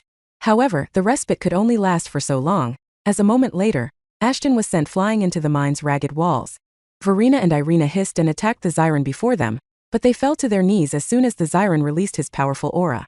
I'll deal with you two later, Rick's voice echoed in the empty hall. The other bastard comes first. Chapter 632 Curing Superiority Complex 1. Chapter 632 Curing Superiority Complex 1. Skill. Revenge Strike has been activated. Rick's attention was on the twins when suddenly, a blur caught his peripheral vision. However, it was too late. Before he could react, Ashton's lightning-fast strike connected to Rick's lower jaw, sending him hurtling through the air, much like Ashton had been earlier. But unlike Ashton, Rick's impact with the mine's wall didn't halt abruptly. Instead, he crashed through it and vanished from sight, crashing through several walls. Despite the deadliness of his attack, Ashton knew someone like Rick would have barely been affected by it. The only reason he had pulled a hasty maneuver like that was to create some space between him and the Colonel so that he could get the twins to safety. Sven, Celeste, Atlas. As Ashton called their names, the summons immediately appeared out of the darkness, eager to execute his orders. Escort the girls safely to Lycaon and Frank, he instructed, his grip tightening around the Reaper's scythe. Should you encounter Vulcan or Flint Mace, inform them that the Black Protocol is now in effect. Despite Ashton's command, they refused to move, their attention drawn to the breach in the wall nearby. Rick's overwhelming aura was leaking through, conveying the imminent threat he posed. The summons sensed their master's peril and couldn't ignore it. "What are you waiting for?" Atlas asked his fellow summon. "Our dull-headed master isn't weak enough to lose to the kind of those. Just do what he asked us to and get going." Saying so, Atlas lifted the twins on his shoulders and made a break for the outside. Sven and Celeste, on the other hand, kept staring at their master as if they knew the danger he was about to face. "I appreciate your concerns, but now isn't the time," Ashton urged them toward the exit. "Just follow my instructions. Go now." "As you wish, master," Sven replied as he grabbed Celeste's wrist, still unwilling to leave Ashton, and ran towards the exit. "Even they realized the danger, huh?" "They did, and probably better than you. If we're talking on a scale from 1 to 10, how fucked am I in this situation?" "An 11 seems accurate." "An 11, huh? I can work with that." N0velis.C0m. As Ashton said, he realized the time for playing as a vampire or a werewolf was over. He needed to get serious or it would be his final fight. With that in mind, Ashton immediately turned into his Zompirewolf form. After all, he would need to put everything he had to win against the Zyron. Amid his transformation, Rick emerged from the breach without a scratch on his body. "That attack of yours was unexpectedly strong," Rick mumbled, flexing his neck. "It almost broke through my skin. Now then, tell me, who are you?" "Do I have to tell you that?" Ashton shrugged, trying to act nonchalant. "I'd be happy if you did," Rick replied, taking a fighting stance.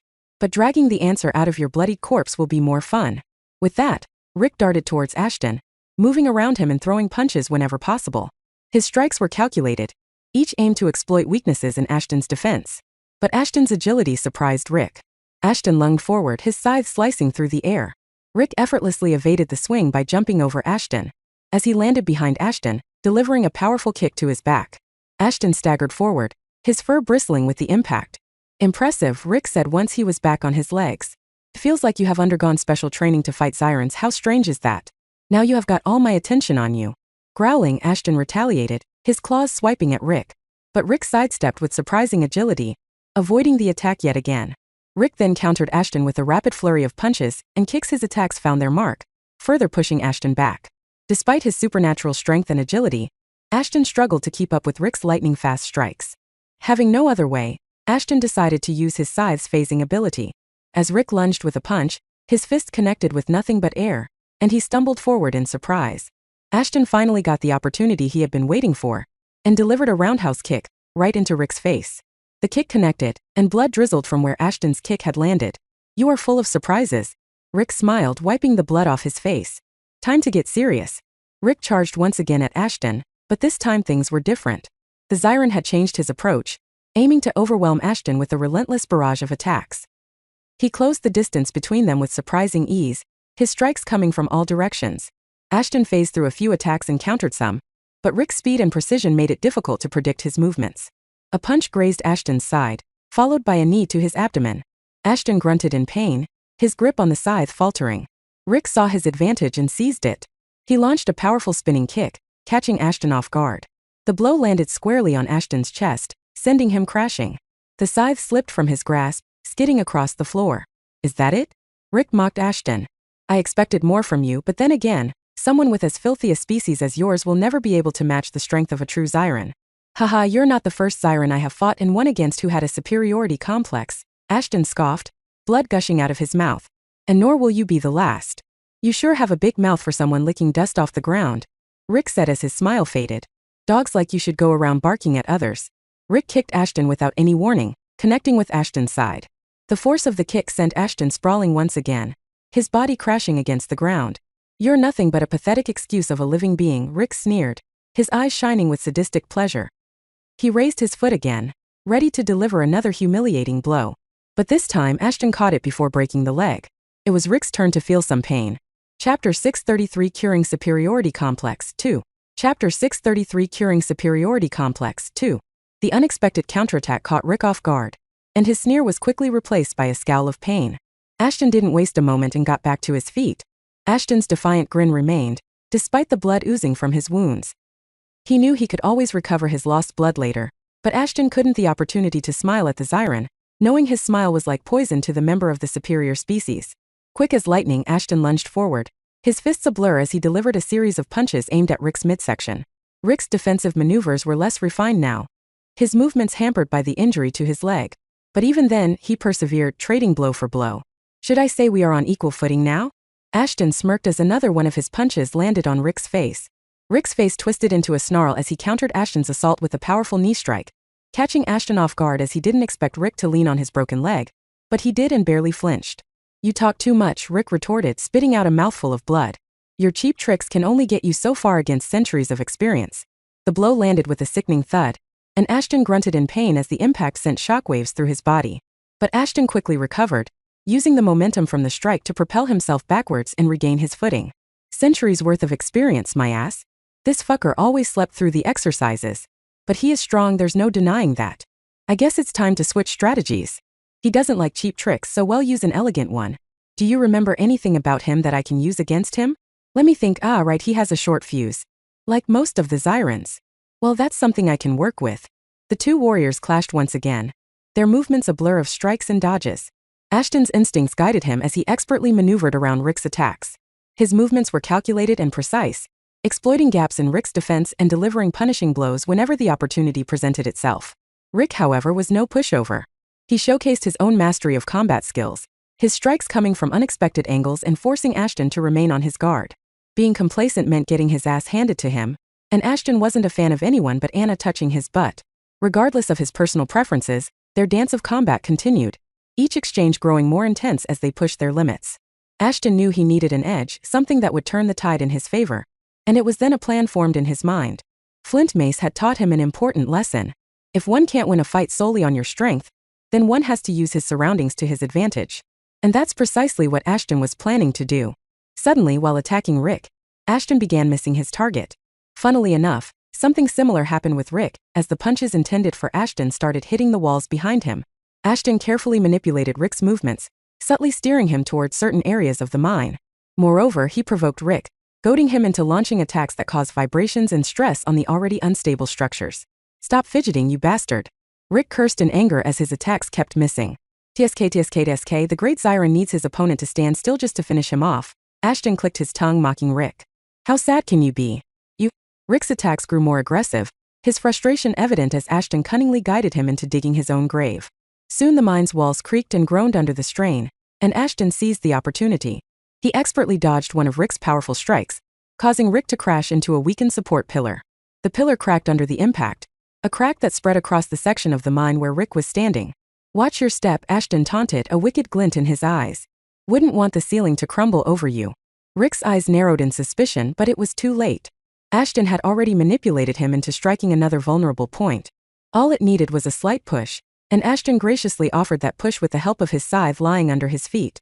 With a loud noise, the mine's walls began to collapse, rocks and dust filling the air as chaos erupted around them. Rick tried running out of the danger zone, but Ashton summoned a massive wave of skeletons to keep Rick rooted to his spot. Meanwhile, Ashton used the distraction to his advantage, swiftly moving out of the collapsing area and taking cover behind a large rock. He watched as the mine crumbled, burying Rick under a mountain of rubble. Ashton's heart raced, his breathing unsteady as he surveyed the destruction he had barely escaped.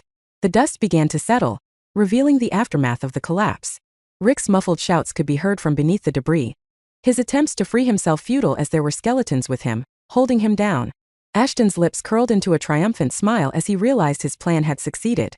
Rick was trapped, his superiority and sadistic pleasure were now nothing more than echoes in the darkness. TSK, the bastard didn't die. It wasn't my plan to kill him, Ashton mumbled with a villainous grin. I just wanted to trap him so that he wouldn't be able to escape from what's about to happen next. Yeah. Ashton didn't bother quelling Astaroth's confusion as he walked up to the debris and slowly began clearing it until just Rick's face was visible. My, looks like the tables have turned, Ashton muttered, mocking Rick again before reverting to his human form. Guess that's what happens when you underestimate your opponent. You think this will be the end? Rick weakly smiled. I have seen you, and now I want rest until I rip you to shreds. Shua, people on the verge of death should bark like this. Ashton smirked as Rick realized Ashton had no intention of letting him go. However, the horror on the Zyran's face after Ashton revealed the Seraph's crystal was something else. How do you have this? Rick yelled, trying his best to free himself. As a Zyran, Rick knew all about the fables surrounding Seraph's crystal, and the mysteries surrounding its disappearance. But never in his wildest dreams had have thought the crystal would be in possession of a human. N0 Valus BC0M. It's a long story, Ashton replied, staring at the crystal in his hand. But he'll tell you all about it while searing you, so pay close attention. Saying so, Ashton placed his hand on Rick's face. Rick struggled with all his might but couldn't free himself. Goodbye, Colonel. Ashton mumbled before unleashing the crystal's uncontrolled fury on Rick. Chapter 634 Escape 1. Vulcan and Flintmace rushed into mine, following Sven to Ashton's location. Their usual tension-free faces were shrouded in worry for Ashton's safety. Because although they had trained Ashton to become a Zyran killer, there were things that mere skill couldn't overcome, and dealing with the Colonel was one such case. That's why Ashton, along with his masters, had formed a list of codes and protocols to undertake different scenarios. The list contained 5 protocols that consider various situations and help Ashton have a backup plan for every situation. These scenarios included Black Protocol, Azure Protocol, Shadow Protocol, Echo Protocol, and finally the Phoenix Protocol. Black Protocol or Coordinated Combat Protocol was to be triggered when Ashton wasn't confident in his victory and might have a risk of his life. The protocol would be used in situations involving a formidable opponent or unexpected threat. Ashton would signal Flintmace and Vulcan using a predetermined gesture, or by simply informing them using his summons. Upon seeing this signal, Flintmace and Vulcan will immediately join the fight, engaging the enemy as a coordinated team to increase their chances of victory. However, this protocol was only reserved for fights against Zyrans, as Vulcan could only fight the Zyrans and no other species. Under exceptional circumstances, such as with the behemoth on Orion Prime, the only Zyran rule can be exempted. Azure Protocol was to be used by Ashton only when he would reveal his true form to an enemy, that is, either his Zyran form or the disassociation/association ability. In this event, the opponent must be silenced at all costs. If it didn't happen, then the information about Ashton's existence might be leaked to the Zyrans, who would spare no expense at killing him or capturing and experimenting on him for all eternity. Shadow Protocol was a tactical retreat plan. This protocol can only be triggered when neither Black nor Azure protocols have been initiated, as retreating under those circumstances wouldn't make sense. According to the Shadow Protocol, Flintmace and Vulcan would provide covering fire or diversion tactics as needed for Ashton, ensuring that he can retreat safely and regroup for a future confrontation. N0 Velist C0M. Similarly, Echo and Phoenix protocols were tactical ambushes and final stand protocols that would be only implemented in situations involving Zyrans or other Scrade or above species. While details around Echo protocol were clear, that wasn't the case with Phoenix protocol, as it involved the use of Ashton's resurrection skill, and all 3 of them hoped there was never a time when they would need to trigger the Phoenix protocol. How much further is he? Vulcan yelled over the mine's chaos. Not much, Sven replied, his pace not slowing for a single second. He's right around the corner. True to Sven's word, they found Ashton standing amid dust and debris as they turned the corner. His clothes were torn, and his body was covered in bruises and dirt, but he was alive. However, what they saw next to him surprised them even more. It was a charred figure kneeling before Ashton. Without any explanation, Vulcan and Flintmace understood what had happened there. Ashton had managed to deal with the Colonel, and had already turned him into another one of his summons. They approached cautiously, their experienced eyes assessing the situation. The shadowy figure seemed to be in a state of submission, its posture reflecting his defeat. Ashton, Flintmace's deep voice reverberated through the collapsed section of the mine. Are you all right? I've seen better days, but am still kicking, Ashton replied, taking his eyes away from the Colonel's shadowy form. Unlike a certain someone, that is. And here he was worried about you, Vulcan scoffed, pointing at Flintmace. As for you. Vulcan walked up to Ashton before smacking his head with the help of his hammer. Who allowed you to engage Black Protocol and waste our time? Do you not know when you are supposed to use it? I was in a really messed up situation, all right?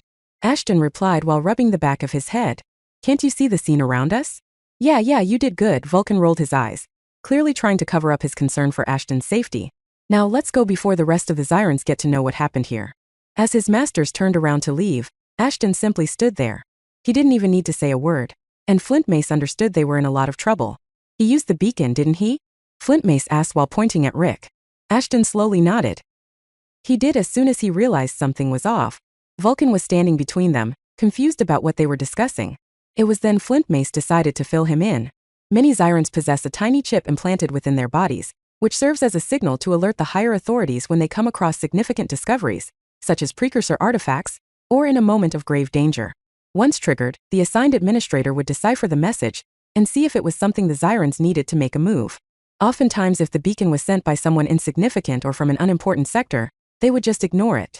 However, Umbra wasn't unimportant to the Zyrans. It meant the Zyrans were probably on their way to Nefarian with an armada. Therefore, staying there any longer was like waiting for death to show up. We need to get out of here, Flintmace mumbled somberly. That's the only option we have. I agree, Vulcan agreed. Lycaon and Frank are already waiting for us with the twins. They are already here. Ashton dropped a bombshell on them before nodding towards Rick's undead form. They were stationed nearby for security purposes, and every Zyron within the sector is on the way. But Otaiga's report. This fucker was the only one that knew about the reinforcements, Ashton replied. And I don't think Otaiga got her information from him. Damn it. We can't take them on like this. Flintmace sighed. We are strong but not strong enough. Don't worry, we won't need to fight, Ashton said with a smile. Let's gather everyone and go home, without leaving the planet. Chapter 635 Escape 2. Where are the twins? Flintmace asked as soon as the trio reached the clearing where they had hidden their stealth ship. They are inside, Lycaon replied, pointing at the ship. But what's got you by the balls? Is there any trouble?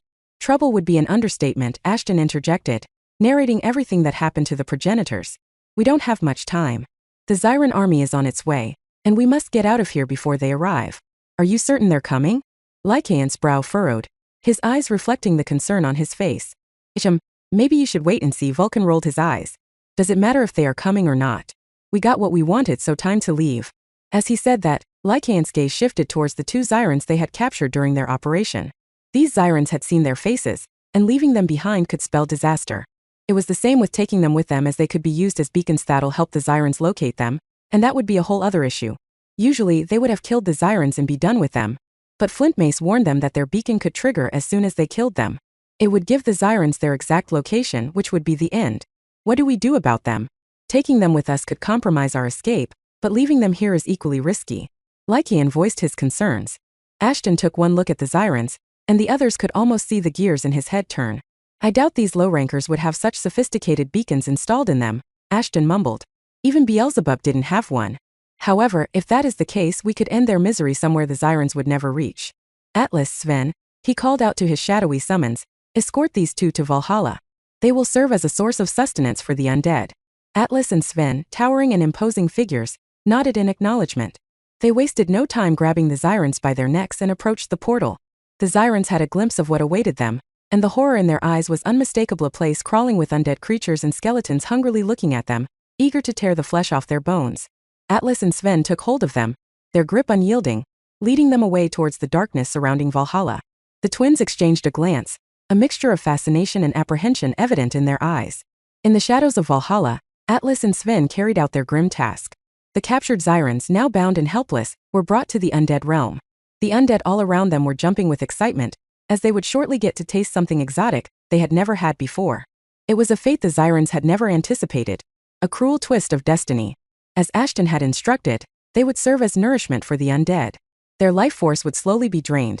It was a truly horrific way to leave the mortal world. Irina's voice quivered as she spoke. What are they going to do? N0 Velu SB.C0M. Something much worse than what happened with you two, Ashton replied with a gentle smile before closing the portal. That's one scary ability, Verena mumbled. His skill is not something we need to worry or be in awe about right now. Our priority is to leave before the Zyrons arrive.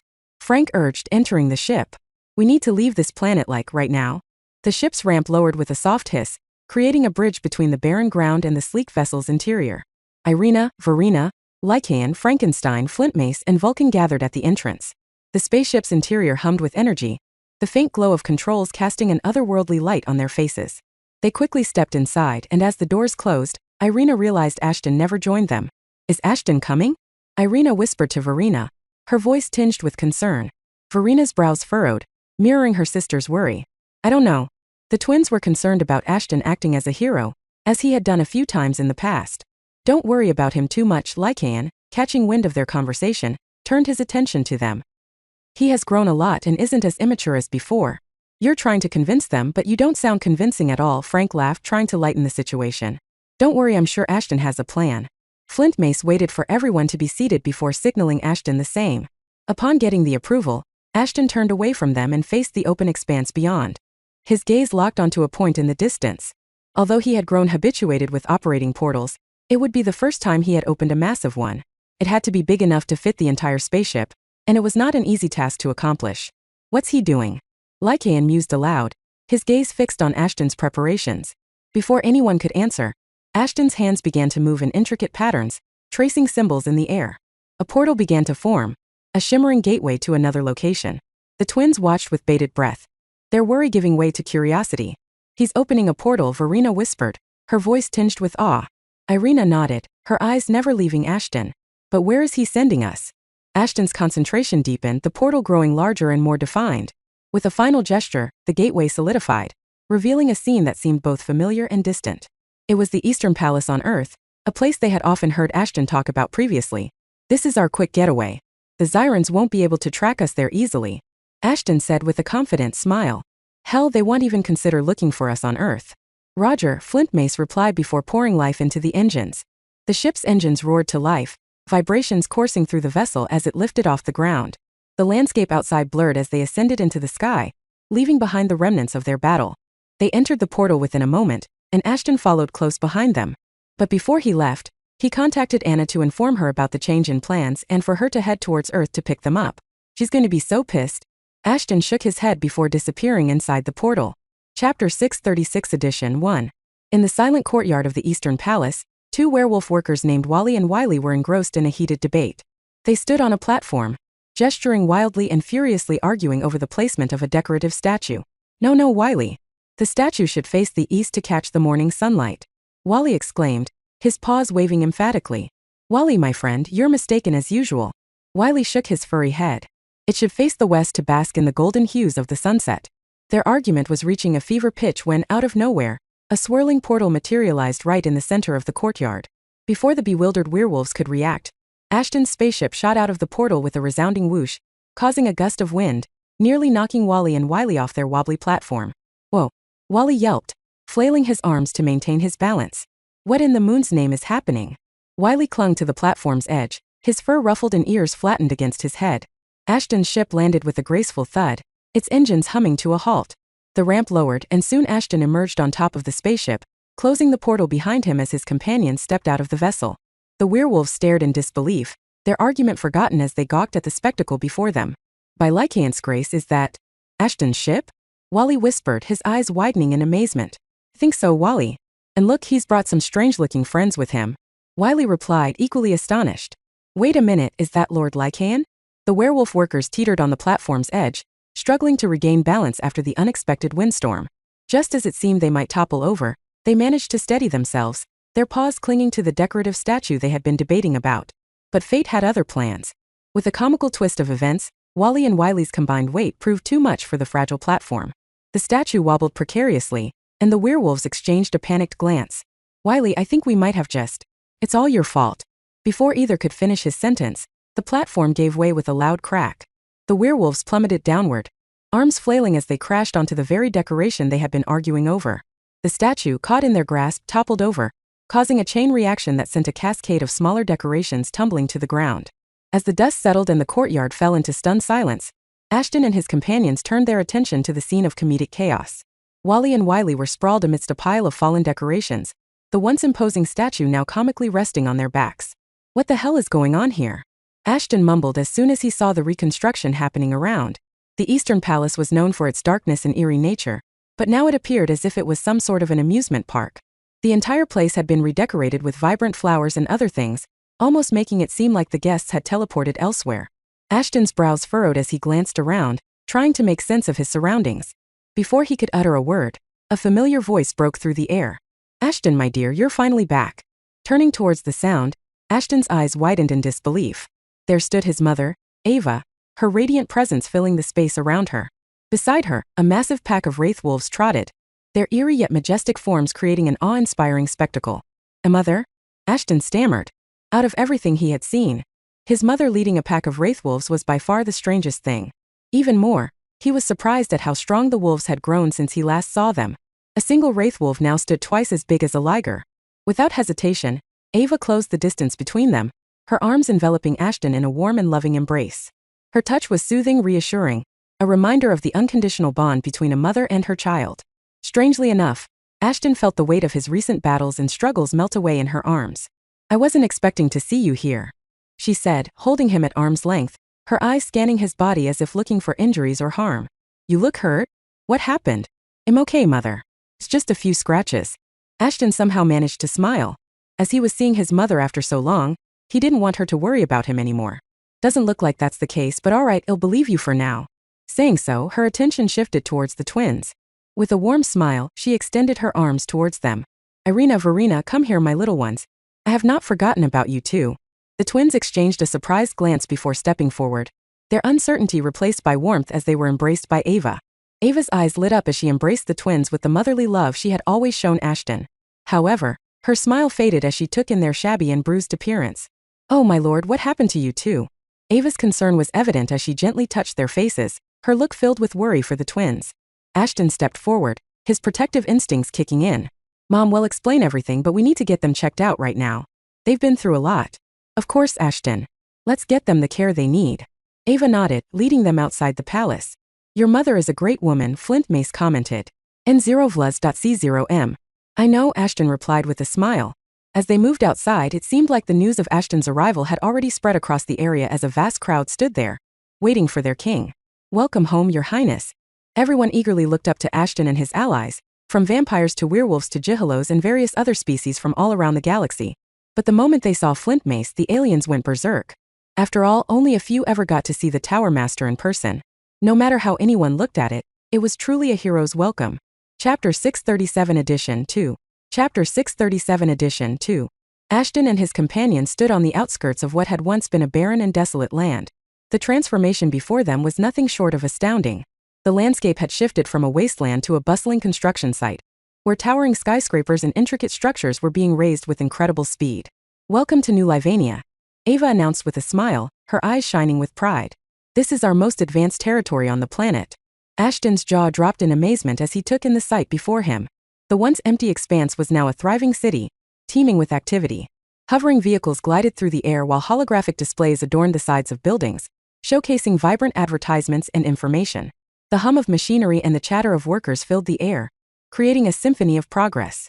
"Wow," Ashton exclaimed, his voice filled with awe. "I can't believe this is the same place." Ava chuckled, her gaze warm as she observed her son's reaction. "It's amazing what a little trade and fame can achieve, right?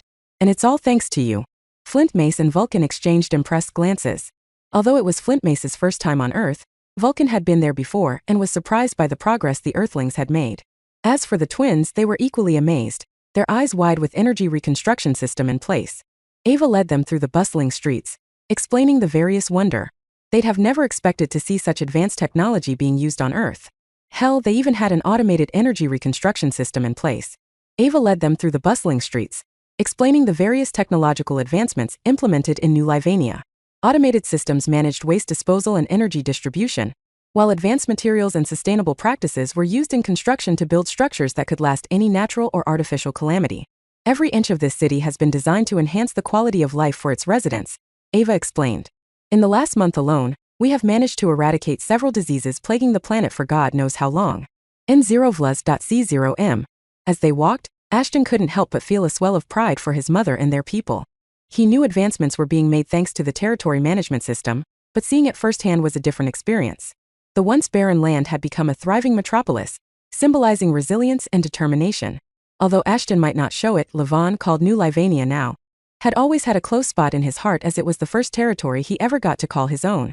"Come, there's a lot to see on our way to the hospital," Ava said, guiding them through the bustling streets. They entered a bustling marketplace, where holographic displays showcased various products. Ava stopped at a vendor, engaging in a friendly conversation with the owner. Ashton took a moment to soak in the atmosphere, the city's vibrant energy enveloping him. "Isn't it incredible?" Ava asked, her gaze fixed on the bustling activity around them. "It's beyond anything I could have imagined," Ashton replied, clearly surprised by the sudden transformation of the region. Ava smiled, her eyes sparkling with a mixture of joy and satisfaction. "We've come a long way, my son. And we're just getting started." As they walked the streets, Ashton saw a lot of familiar faces.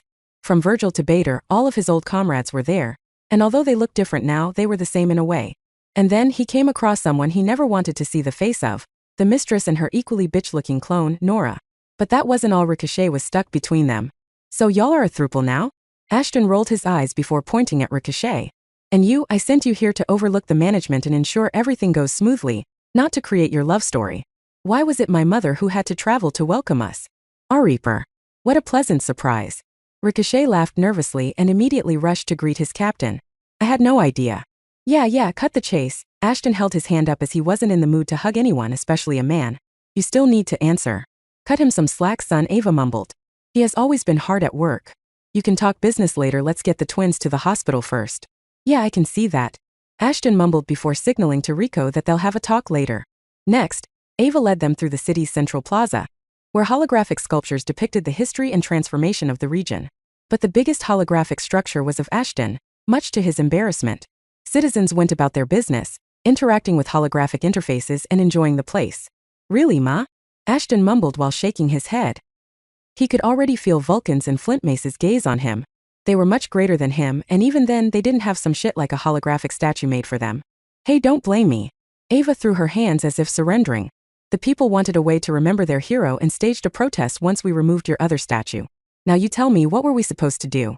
Flint Mace chuckled, shaking his head. Well, I guess it's a fitting tribute to the guy who's been shaking up the galaxy. This is ridiculous. I mean, come on, it's just me. Ashton rolled his eyes but couldn't help but crack a smile. You've become a symbol of hope and change for these people, Vulcan mumbled. Instead of being embarrassed, you should be proud that your people admire you. Be a source of inspiration for them and a beacon of strength. Just then, a nearby group of children noticed Ashton and excitedly pointed at the holographic statue. Look, it's the hero who saved New Livania. Ashton's embarrassment was momentarily forgotten, as he saw the children's faces light up with excitement.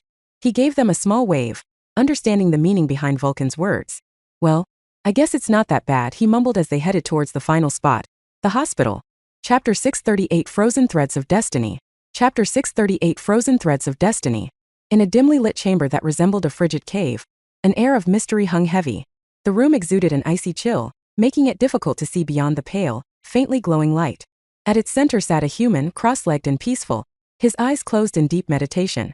Despite the coldness that engulfed the area around him, his demeanor remained unaffected, as if he had become one with the cold. Surrounding him were a few others, creatures from various species, their breath visible as mist in the cold air, their bodies trembling slightly from the cold. None of them ever understood how their master could resist extreme temperatures. They had tried to follow in his footsteps countless times, but they never lasted more than a minute. Even now, when they were clad in layer upon layer of warm clothing, the coldness of the room offered them no respite as they felt a chill run over their body whenever they spoke or did the slightest of movements. N0VLUSB.C0M. Whereas their master sat there with minimal clothing, just a loincloth to be exact, and always had a smile on his face. However, no one knew how long their master's smile would last once he heard the news they were about to deliver to him. Their faces were marked with tension, and a noticeable unease radiated across their body. They exchanged concerned glances, their whispers barely audible against the backdrop of stillness, deciding who would deliver the news to their master. Finally, one of them mustered the courage to speak, his voice shaky due to cold and fear. Master, we've lost contact with the priest and the deacons we placed within the Orion Empire. He continued, our connections have gone silent, and they are most likely dead, or the Empire has caught on to the cult and is suppressing any news regarding the priest and his followers. The meditating man's lips curled into a faint smile, his eyes still closed. He seemed undisturbed by the news, his calm demeanor in stark contrast to the unease that gripped his followers. Slowly, he opened his eyes, revealing his jet-black eyes. Despite being a former human, the yogi had long since transcended the limits humanly possible. Now he had dedicated his entire life to the precursors, and his devotion towards them had brought him closer to the cult. It appears our little venture in the Orion territory has hit an obstacle, he mused, his voice carrying an air of quiet authority and yet was strangely kind. But fret not, my faithful companions. This is a minor setback, not a cause for chaos like you believe. His followers exchanged puzzled looks, their anxiety deepening. But master, one of them ventured, what should we do? The priest was a crucial link in our plan. And without him we have lost all the connections he had inside the Empire. Another one chimed in, not to mention we have the Zyrans breathing down our necks. They believe we attacked one of their mines in the Umbra sector and... A sudden gust of wind froze the man in his tracks, like literally froze his chin, and the rest of the followers immediately quieted down, their gazes fixed on their feet. The yogi rose gracefully to his feet, his movements filled with grace and kindness. He walked among his followers, the cold air seeming to part before him. Their trembling bodies stilled as he approached, as if his presence alone could calm their fears. Let me enlighten you, he said, his tone steady and assured as he approached the man with the frozen jaw.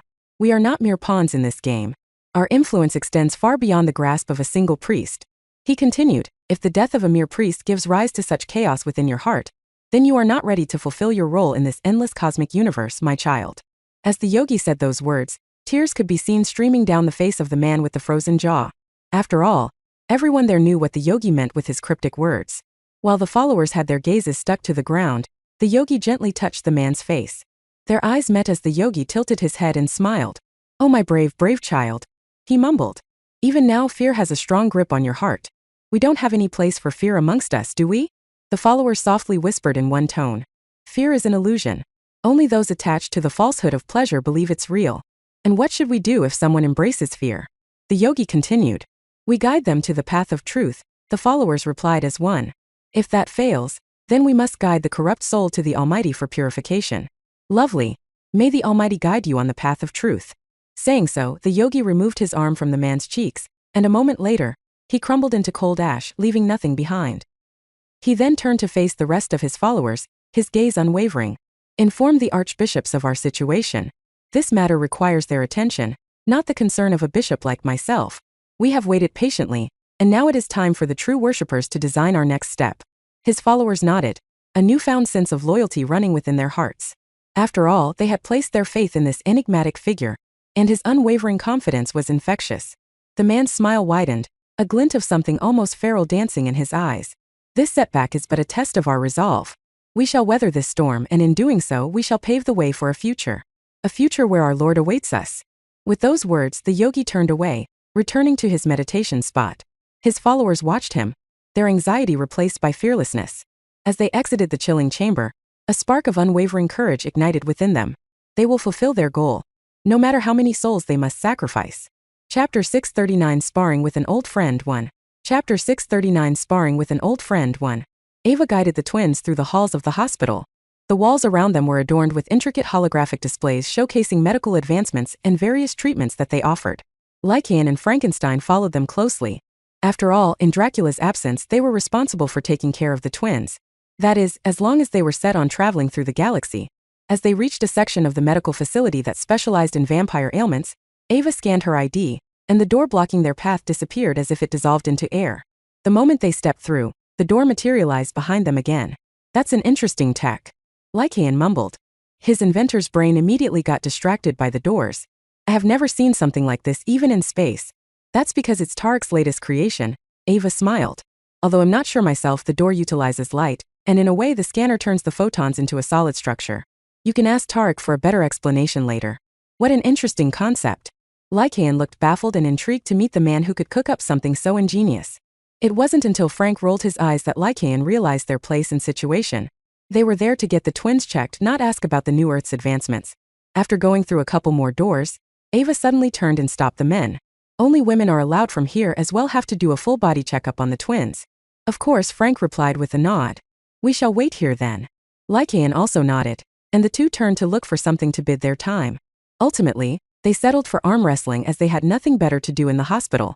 Meanwhile, Ava guided the twins inside a room full of intricate instruments they hadn't seen before and half a dozen female vampires waiting for them, all of whom were dressed in lab coats and medical staff uniforms. Lady Ava, it's been a while, the green-haired, pale-skinned doctor greeted them. And these must be the young ladies. That's right, Dr. Brenna, Ava replied, her gaze shifting towards the twins. These are Lord Alucard's daughters. All right then, let's get you prepped up for the examination. Dr. Brenna replied as a pair of nurses helped each twin. Then Bren led the twins to separate examination rooms while Ava waited in the reception area. The minutes ticked by and finally they all stepped out of the room. Good news. The injuries they sustained have healed quite well, Dr. Brenna said, her eyes fixed on the holographic tablet. Their vital signs are stable, and they're on the path to a full recovery. Ava smiled at the twins, and they returned the sentiment. Either way, they already knew they weren't in any danger, but since Ava and Ashton were adamant about them getting checked out, the twins had obliged their request. They do need some rest though, Dr. Brenna continued. Their bodies have been through a lot, and a bit of relaxation will go a long way. Thanks for your help, Ava replied as the twin joined her. I'll make sure they get the rest they need. With that, they headed outside to deliver the news to the progenitors, who were equally elated.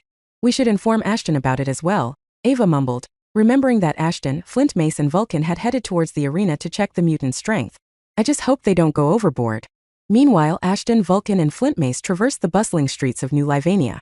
The city's vibrant energy was palpable, with holographic billboards advertising everything from entertainment to cutting-edge technology. Achoo, Ashton sneezed, which wasn't expected due to his weird combination of genes. Who's cursing me now? Asked the Zyrans whom you killed. Vulcan rolled his eyes, as Ashton was the last person he would have expected to believe in such superstitions. Zyrans that we killed, Ashton corrected. Besides, if it's the Zyrans we're talking about, then I'd rather sneeze my whole life than let them do as they please. You really don't want to make that trade, believe me. Yeah. As they approached the arena, Ashton could feel the energy coming from the massive building. Even Vulcan, who rarely enjoyed barbaric action, was excitedly tapping his feet. As for Flint Mace, he was a warrior through and through, so obviously he wanted to see some capable people fight it out. But for Ashton, the purpose was a bit different. N0ValuSB.C0M. The arena was a place of potential, a crucible where skilled individuals sought to prove their mettle, and a place for Ashton to recruit highly sought mercenaries for the ghosts. After all, no matter how strong he was, he needed money to stay operational, and his primary source of income was mercenary gigs. Staying a billionaire is not an easy job. Ashton smirked as they headed inside. Inside the arena, the atmosphere buzzed with excitement. Aspiring fighters, warriors, and combatants had gathered, their eyes set on the grand stage where battles of skill and strength took place. Spectators cheered from the stands, their cheers echoing through the arena.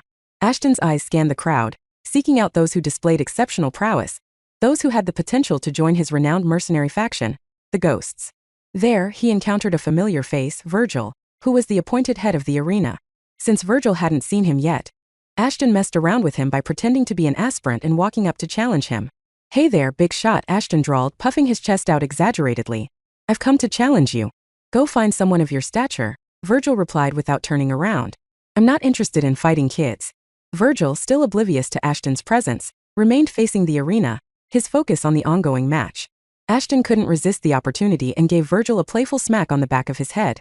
The unexpected smack jolted Virgil, his head snapping to the side. His eyes narrowed in irritation, ready to deliver a sharp retort to the bold challenger who dared disturb him. But when he turned and his gaze met Ashton's, his annoyance melted into a broad grin. Well, Virgil chuckled, giving Ashton a friendly shove. "Looks who's back. So what about the match?" Ashton replied with a smile. "Ready when you are." Virgil replied, flexing his knuckles. Chapter 640, Sparring with an Old Friend 2. Soon enough, Virgil and Ashton stood facing each other in the center of a coliseum-like arena. The air hummed with excitement as the spectators eagerly waited for the friendly spar to begin. After all, it wasn't every day that one witnessed the arena master fight it out with a living legend like Ashton. N0ValuSB.C0M. Virgil gripped his hefty axe, his muscles tense and ready. On the other side, Ashton flexed his arms and shifted into a fighting stance, his aura ready to burst at any moment. "Ready?" Ashton called out, a grin on his face. Virgil nodded, his eyes locked on Ashton. "Let's do this." As the signal sounded, Virgil charged forward, axe raised high. He swung it down with a determined grunt, aiming for Ashton's side. But Ashton moved like shapeless water, sidestepping the attack with ease. Not only that, he retaliated with a swift kick aimed at Virgil's midsection. Virgil managed to block it with his axe, but the force still forced him to take several steps backwards. But Ashton wasn't planning to go easy on Virgil. He lunged forward, his fists a blur as he aimed a series of quick jabs at him. Virgil swung his axe in a wide arc, blocking the strikes with the flat side of the weapon. The impact reverberated through his arms, but he stood his ground. The crowd cheered, and Virgil gritted his teeth. He swung his axe in a wide arc, aiming for Ashton's legs. But Ashton leapt gracefully into the air, his body twisting as he avoided the swing. He landed lightly and delivered a series of rapid punches, striking Virgil's chest and forcing him to stumble further back. To make the battle somewhat fair, Ashton was only using his undead genes, so technically, Virgil would have an advantage over him based on genetic hierarchy. On top of that, Ashton wasn't using his skills or abilities to give Virgil an actual fighting chance against him. Virgil shook off the hits and lunged forward, his axe aimed at Ashton's head. Ashton ducked and rolled, coming up behind Virgil. He delivered a swift chop to Virgil's back, making him wince. Virgil's swings were powerful, but Ashton's agility seemed to be one step ahead. "Nice moves," Virgil panted, sweat dripping down his forehead. Ashton chuckled. "You're no slouch with that axe either. Maybe one of these times it'll land a hit and you might lose a limb or two." Virgil laughed, clearly enjoying the spar with Ashton. As if, "But sure, go ahead. Give it all you got. You don't need to tell me that twice." Virgil spun around and swung his axe horizontally, hoping to catch Ashton off guard. But Ashton ducked under the swing and countered with a sweeping low kick, knocking Virgil's legs out from under him. Virgil crashed onto the ground, his axe skidding away. "Nice try," Ashton smiled, offering Virgil a hand. But since the spar wasn't over yet, Virgil ignored Ashton's friendly gesture, though he did so with a smile. Virgil rolled and got back on his feet, eyeing his axe a few feet away. Ashton didn't waste a moment, charging in with a barrage of punches and kicks. If Virgil was serious about the spar, it would be dishonorable for Ashton to treat their little competition casually. As the attacks rained on him, Virgil deflected some with his arms, but others landed, bruising his arms and torso. Eventually, Virgil managed to grab his axe and swung it upward, catching Ashton off balance. Ashton stumbled back, giving Virgil a moment to catch his breath. He could feel the sweat dripping down his forehead as he tried to steady his breathing. On the other hand, Ashton looked almost untouched, his expression calm and focused. Fucking tribrit, Virgil shook his head while smiling. I know you're not even going all out on me, and yet, never mind, the fight isn't over yet. Damn right it isn't. Now get up. You won't get a break in an actual fight. Aye, Captain. Virgil charged at Ashton again with renewed determination, swinging his axe in wide arcs. Ashton danced around the strikes, occasionally blocking or dodging. He darted in and out, landing precise blows that seemed to sap Virgil's strength with each hit. Ashton then decided to practice with his kicks for a bit. As for Virgil, he sidestepped one kick and deflected another with the axe's shaft. Ashton spun around his leg extended in a spinning kick that caught Virgil off guard. The blow landed squarely on Virgil's side, knocking the wind out of him. Gritting his teeth, Virgil stepped back and lifted his axe overhead. He brought it crashing down with all his might, aiming for Ashton's head. Ashton blocked the attack with his forearms, the impact sending a shockwave throughout the area. The crowd was shocked as they had never seen someone stop Virgil's signature move with bare hands. Even Virgil was a bit taken aback by Ashton's irresponsible maneuver. However, Virgil didn't have time to spare as Ashton launched his attacks almost immediately. As the match wore on, Virgil's movements became sluggish. His muscles ached and his breathing grew heavier. He swung his axe, but it was slow, predictable. Ashton seized the opportunity, ducking under the swing and delivering a powerful uppercut. Virgil stumbled backwards, his grip on the axe faltering. In stark contrast, Ashton's movements were fluid, effortless. He moved like a breeze, striking with precision. Virgil's swings grew feeble, his attacks missing their mark. Ashton sidestepped another attack and delivered a roundhouse kick to Virgil's side. Virgil grunted, dropping to one knee. The crowd's cheers grew louder, urging Virgil on, but his body was spent. He struggled to rise, his vision blurred. Ashton approached him, his expression serene. He extended a hand toward Virgil. Good fight, man, Ashton said with a smile. Virgil looked up at Ashton, a mix of exhaustion and respect in his eyes. He reached out and clasped Ashton's hand, pulling himself to his feet. You're something else, Virgil admitted, a weary grin tugging at his lips. Well, regardless, I kinda needed someone to kick my ass. At least it was you who did me the service. Not going to lie, I thought I'd have to transform for a moment. You have grown a lot stronger than I remember. Ashton chuckled, giving Virgil's shoulder a friendly pat. You're pretty tough with that axe, Virgil. We should spar again sometime. Virgil nodded, a newfound admiration for Ashton settling in. Definitely. But next time he'll be better prepared. You better be, as he said. Ashton received a call from Ava informing him about completion of the twins' examination. Oh, I have to leave. Either way, it was fun catching up with you. See you around. Chapter 641, A Strange Request 1. The moon cast a gentle glow over Ashton's quarters, its silver light filtering through the curtains. It had been a day of endless meetings and introductions, his mind buzzing with plans and strategies for the future of the earth and beyond. Man, it's a great thing I don't live here anymore, he mumbled as his head hit the pillow. All this management and work. I'm not cut out for this.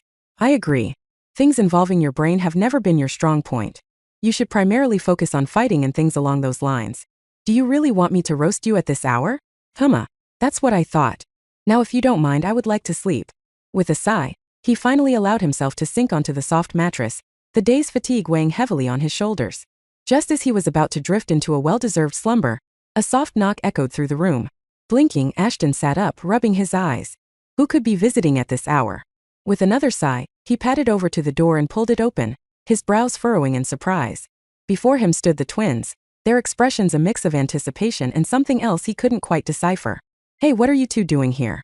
Ashton asked, intrigued by what possibly caused them to visit him so late. Verena nudged her sister with an elbow, and they exchanged an amused glance before focusing back on Ashton. Irina cleared her throat, her voice gentle yet resolute. We know we should be resting, but we wanted to talk to you, she began, her gaze fixed on Ashton. Ashton arched an eyebrow, leaning against the doorway. At this hour? What's so urgent? Verena bit her lip, her eyes darting to her sister before returning to Ashton. It's about what you did for us, saving our lives and all. It's nothing. That's what friends are for, right?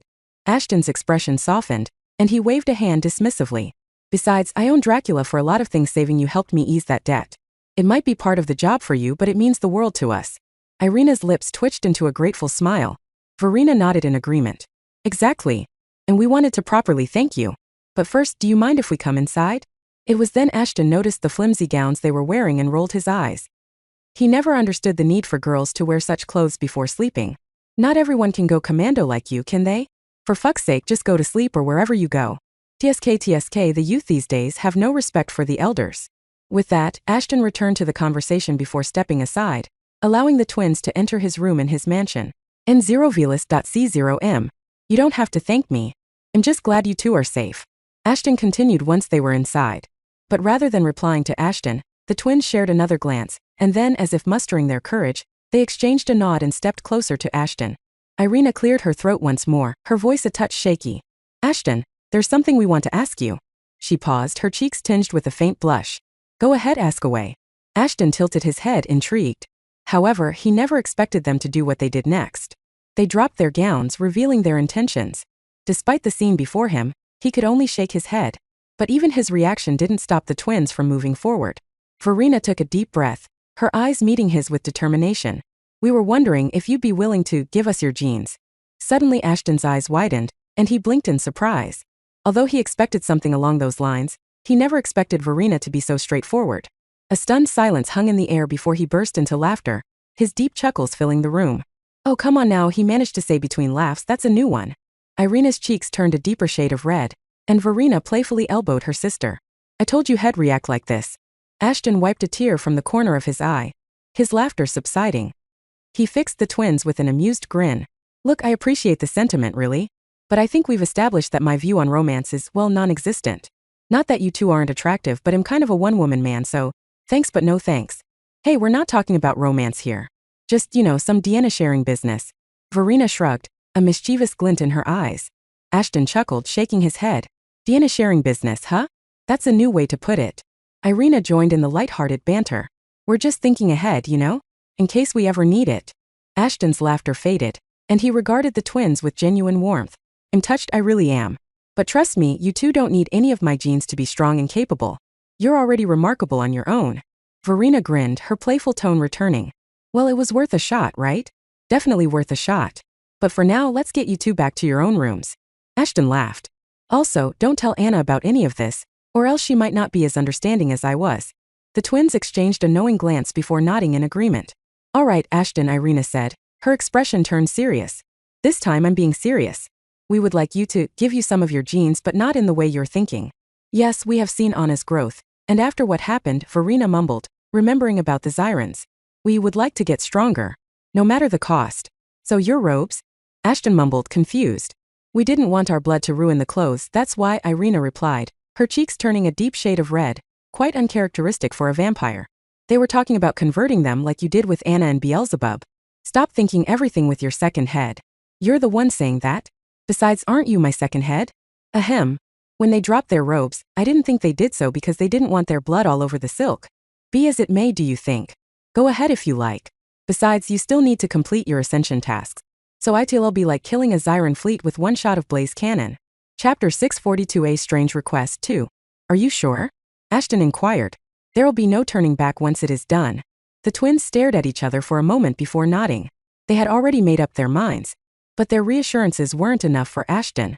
After all, they were Alucard's only daughters, and he knew very well that the vampires took their genes and purity very seriously. Therefore, Irina and Verena converting into some other species could have lasting consequences not only on their standing but on Alucard's as well. Their one decision could turn into a cause for disarray amongst the vampires who were Ashton's allies. Even though there were enough forces stationed on Earth that Ricochet could have handled such matters by force, Ashton didn't want things to come to that extent. But more than that, he wanted to test the resolve of the twins. Anyone would like to get stronger by altering their genes. That's why Ashton wanted to know if the twins were merely desperate for strength, or if they had thought things through and wanted to embrace the changes with open arms. You are aware of the uproar it may cause, right? Ashton continued. Your people will not be happy with your decisions and might even try to wage war against Alucard. Are you ready to shoulder that burden yourselves? We understand, Irina said. And believe it or not, we've been thinking about this for a long time. After serving as mercenaries, we learned a lot, and along with it came introspection, Verena added. And it's changed our outlook on things. We don't care about monarchy or lineage anymore. All that matters is strength. I see. Well, I can't say I blame you for wanting to get stronger. Ashton nodded, still lost, contemplating whether he should go ahead. But you must remember that I'm not just changing you. I'm also changing your species. There's no guarantee that everything will go smoothly. We're willing to take the risk, Irina said. We want to be as strong as Anna, Verena said. Ashton's eyebrows rose the moment Verena said that. They wanted him to change them because they had seen Anna get remarkably stronger once she became a succubus. There may have been more to them wishing to change than they were letting on. Anna is a special case. I only altered her genes because I needed to save her life. Ashton mumbled as he recalled the horrific day. The fact that she grew exponentially resulted from her hard work, relentless dedication, and a bit of luck.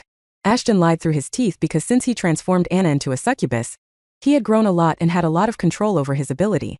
The twins were at no risk of their decision backfiring on them, but Ashton conveniently hid the fact from them. Ashton continued after a while, so, if you think I can make someone as strong as Anna upon my will, then you're wrong. So speak your mind now, or we can end this meeting here and pretend it never happened. I don't care if it was a coincidence or not, Irina said. We still want to do it if you'll help us. Ashton looked at the twins for a long moment. He could see the determination in their eyes, and at that moment, he knew they were serious about this. "'Kay," he said finally. "I'll do it." The twins smiled. "Thank you," Irina said. "We won't let you down," Verena chimed in. Ashton stood up and walked over to the window. He looked out at the night sky. He knew it was a risky decision, but he also knew the twins were right. On the cosmic scale, things like monarchy and lineage didn't matter. All that mattered was strength. After all, Ashton had experienced it firsthand in a lot of scenarios. Having made up his mind, he turned back to the twins. "I'll need to bite you both," he said. "Once I do, your genes will start to change. It will be a slow process, but eventually you will become a new and probably stronger species."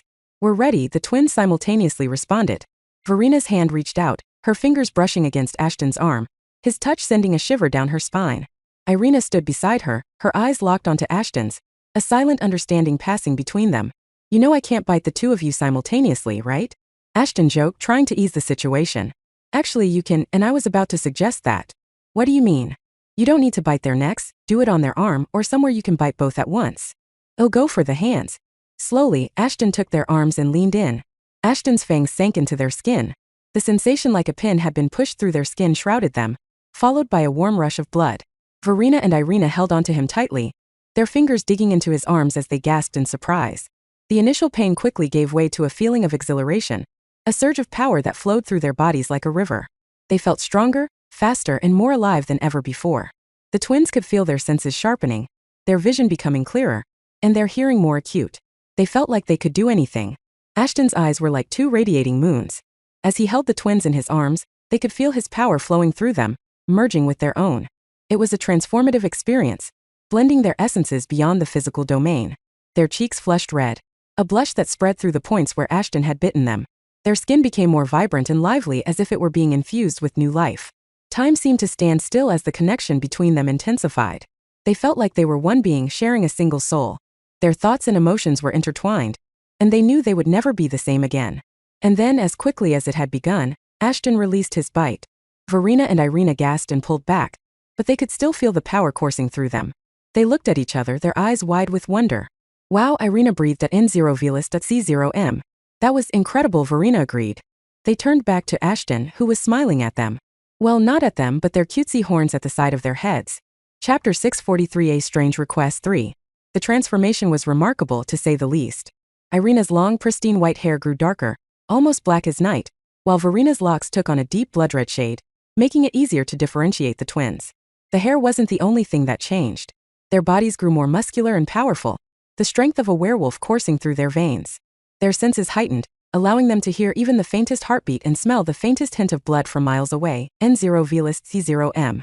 Verena gasped as she felt her body shifting once more. Fur sprouted along her arms, spreading down her back and legs. She couldn't help but be amazed by the softness and warmth of her new coat, a blend of reds and browns resembling the colors of autumn leaves.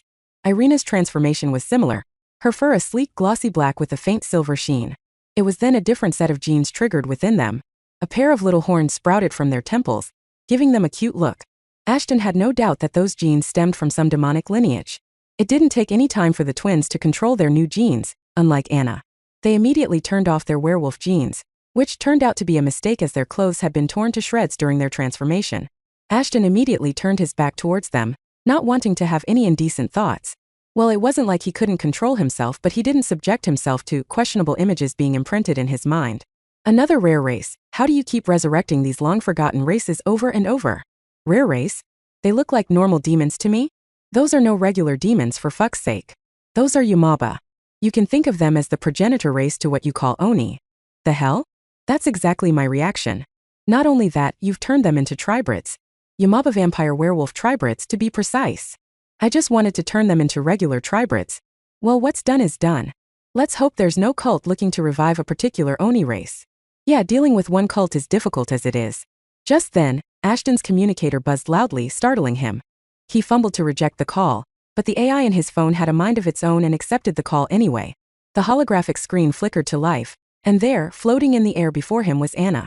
Hey Ash, I called to tell you that I'm on my way. Anna spoke before her eyes widened in surprise. What the hell is going on there? Her expression was a mix of surprise and confusion as she took in the scene before her. Anna had expected Ashton to be alone at this hour, but what she found was far from him being alone. Irina and Verena were standing right beside him. The only problem was the twins were completely naked. Ashton's eyes widened in panic, and he quickly tried to shield the twins from view with his body, but it was too late. Anna's eyes grew wider than saucers and she gasped in shock. Oh my gosh, Ashton. What the hell is happening over there? Why are Irina and Verena, naked? Anna stammered, her cheeks turning a deep shade of crimson. For a succubus, Anna always got flustered at the slightest hit of unexpected nudity. Ashton's face turned a matching shade of red as he tried to find the right words to explain the awkward situation. Anna, it's not what it looks like. You see, we were, in the middle of something important when you called. He tried explaining but was cut off by the twins. Irina and Verena, unfazed by their lack of attire, waved cheerfully at the holographic screen. Hi Anna. Long time no see. Hi girls. Are you both okay? Anna blinked, still trying to process the surreal sight before her. This horn dog didn't do anything to you, did he? Oh, don't worry about us. We're perfectly fine. Just a little wardrobe malfunction, you know? Verena mumbled, flaunting her new muscles. Yeah, we're good, Irina chimed in. However, it's all Ashton's fault. He didn't warn us that our clothes might not survive the transformation. I see, but would you two mind covering yourselves? Anna shook her head before turning her gaze back to Ashton. All right, mister, you've got some explaining to do. Ashton reached over to his inventory and pulled out a couple of oversized t-shirts and sweatpants. He tossed them to the twins, who gratefully put them on, sighing with relief at being covered again. Anna watched the whole scene, a mixture of surprise and concern on her face. Okay, now seriously, what's going on here? She demanded. Ashton gestured for the twins to sit down, and they all gathered on the couch. Irina and Verena looked at each other, then at Anna, who was waiting for an explanation. Ashton cleared his throat and began. Anna, you know how I turned you into a succubus to enhance your abilities, right? Of course I do. You did what you had to save me from the mist. Anna nodded, her curiosity growing. Well, I did the same with them, Ashton continued. Only this time because they asked me to, and I thought it was a good decision to make them stronger. Exactly. Ashton's been a huge help. Irina nodded enthusiastically. Verena chimed in, yeah, we're super grateful for his assistance, even if it did result in a little wardrobe malfunction. Anna couldn't help but chuckle at the absurdity of the situation. Well, that makes sense, but you should have warned them about the clothes issue, Ashton. Yeah, my bad. I didn't think of that, Ashton scratched his head sheepishly. Didn't think, or you wanted a little show for yourself. Wink wink, nod nod. I swear I'll kill you one of these days. Once everything had been cleared, Ashton turned to Anna for the reason she called him. Right, I wanted to tell you I'm on my way to Earth along with the rest of the crew, Anna replied. Hud, Weimer and Leon will stay behind and take care of the administrative things in our absence. That's great. Ashton replied enthusiastically. I can't wait to show you around the new city. I can't wait either, Anna replied with a mischievous glint in her eyes. Try not to have any other malfunctions while I get there. Of course not. Ashton nervously scratched his cheek. Well, I'll see you here. Bye, love you. Love you too, Anna chuckled before disconnecting the call. I can't believe you managed to walk out of it alive. Don't even start. Chapter 644 Missing Ally 1. Chapter 644 Missing Ally 1. The early morning sun painted the sky with hues of orange and pink as Ashton stood by a small stream, his bare chest glistening with sweat. Clutched in his hand was Bomband, its blade catching the soft light as he swung it through the air with a precision that would shame even the greatest swordmasters. As he swung Bomband, droplets of water sprayed around him, creating a misty veil that added an almost mystical quality to the scene. Ashton's muscles rippled with each powerful movement, his breath syncing with the rhythm of his strikes. The water at his feet was ankle-deep, cool and refreshing, and it invigorated him as he practiced his swordsmanship. The gentle flow of the stream provided a soothing background melody, further enhancing his focus. Training in water offered unique benefits, and Ashton had come to appreciate them over time, thanks to Flint Mace's guidance. The resistance of the water increased the effort required for each swing, making his muscles work harder. It was like his blade was carving its way through not just air but a tangible force that pushed back against him.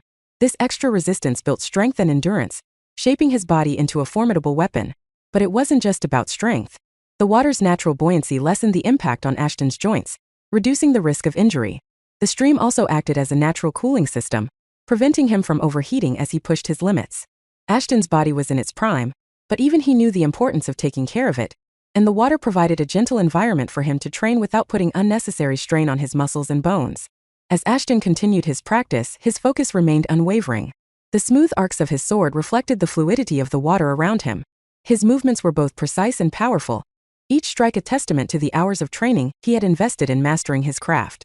"You have been awkwardly quiet for a while now," Ashton asked Astaroth. "What's wrong?" "Nothing much, just wondering about what the Zyrans are doing." "What do you mean?"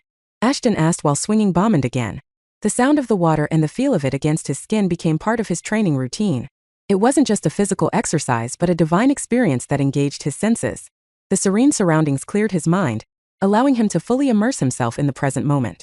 Ashton could feel the energy of the water, the earth beneath his feet, and the cool breeze that rustled the leaves of nearby trees. It has been a while since Beelzebub went missing, yet no one is bothering to look for him. It is somewhat suspicious, you know? Ashton stopped to ponder about what Astaroth had said. Beelzebub was supposed to be one of the few generals in the Zyran army. His Earth, so the Zyrans should have sent a search party to look for him by now. Something that would eventually bring chaos to their missing should have been noticed by the Zyran upper echelon. Moreover, the Zyrans already knew that Beelzebub was headed to Earth, so the Zyrans should have sent a search party to look for him by now. Something that would eventually bring chaos to their planet. Yet, everything was strangely peaceful, and the Zyrans were more worried about their minds than Beelzebub. At that moment, Ashton had a thought cross his mind. Could it be the Zyrans wanted to get rid of him all along? He said, letting go of Bomband for a moment. Though unlikely, it would be the best opportunity to do it, if someone really wanted to get rid of him for whatever reason. But the question is, who would do such a thing? Ashton completed Astaroth's thought. Are they an ally or an enemy? We could ask Flintmace about it and see if he has some clues. "I'll do it after I'm done training," Ashton mumbled, recalling Bomband in his hands. "It's not like we have anything else to do here." As he resumed training, Ashton's shirtless form glistened with sweat and water as the sun climbed higher in the sky. He welcomed the sensation, feeling every droplet as it rolled down his skin. His body was a living instrument, attuned to the world around him. His heart beat in sync with the rhythm of his strikes, following a steady and powerful rhythm. Navu USB/0M. Ashton's breaths were steady, his concentration unbroken. He knew that this training was more than just physical. It was a way to harness his inner strength and tap into the deep reservoir of power within him. With each swing of Bomband, he felt the connection between his mind, body, and weapon grow stronger. The water amplified his efforts, making him feel more grounded and connected to the earth. As the morning wore on, the misty veil around Ashton dissipated, carried away by the gentle breeze. His muscles were warm and alive, his body humming with energy. The stream had become his training partner, pushing him to go beyond his limits while keeping him grounded and focused. He could feel his progress and the subtle improvements in his technique that came from this unique form of practice. With a final powerful swing of his sword, Ashton brought his training session to a close. He stood by the stream, his chest rising and falling as he caught his breath. The water lapped at his ankles, soothing and cooling. He wiped the sweat from his brow, a satisfied smile on his lips. "You felt that? Of course, looks like there's an uninvited guest here." However, as he took a moment to catch his breath, he sensed a presence nearby.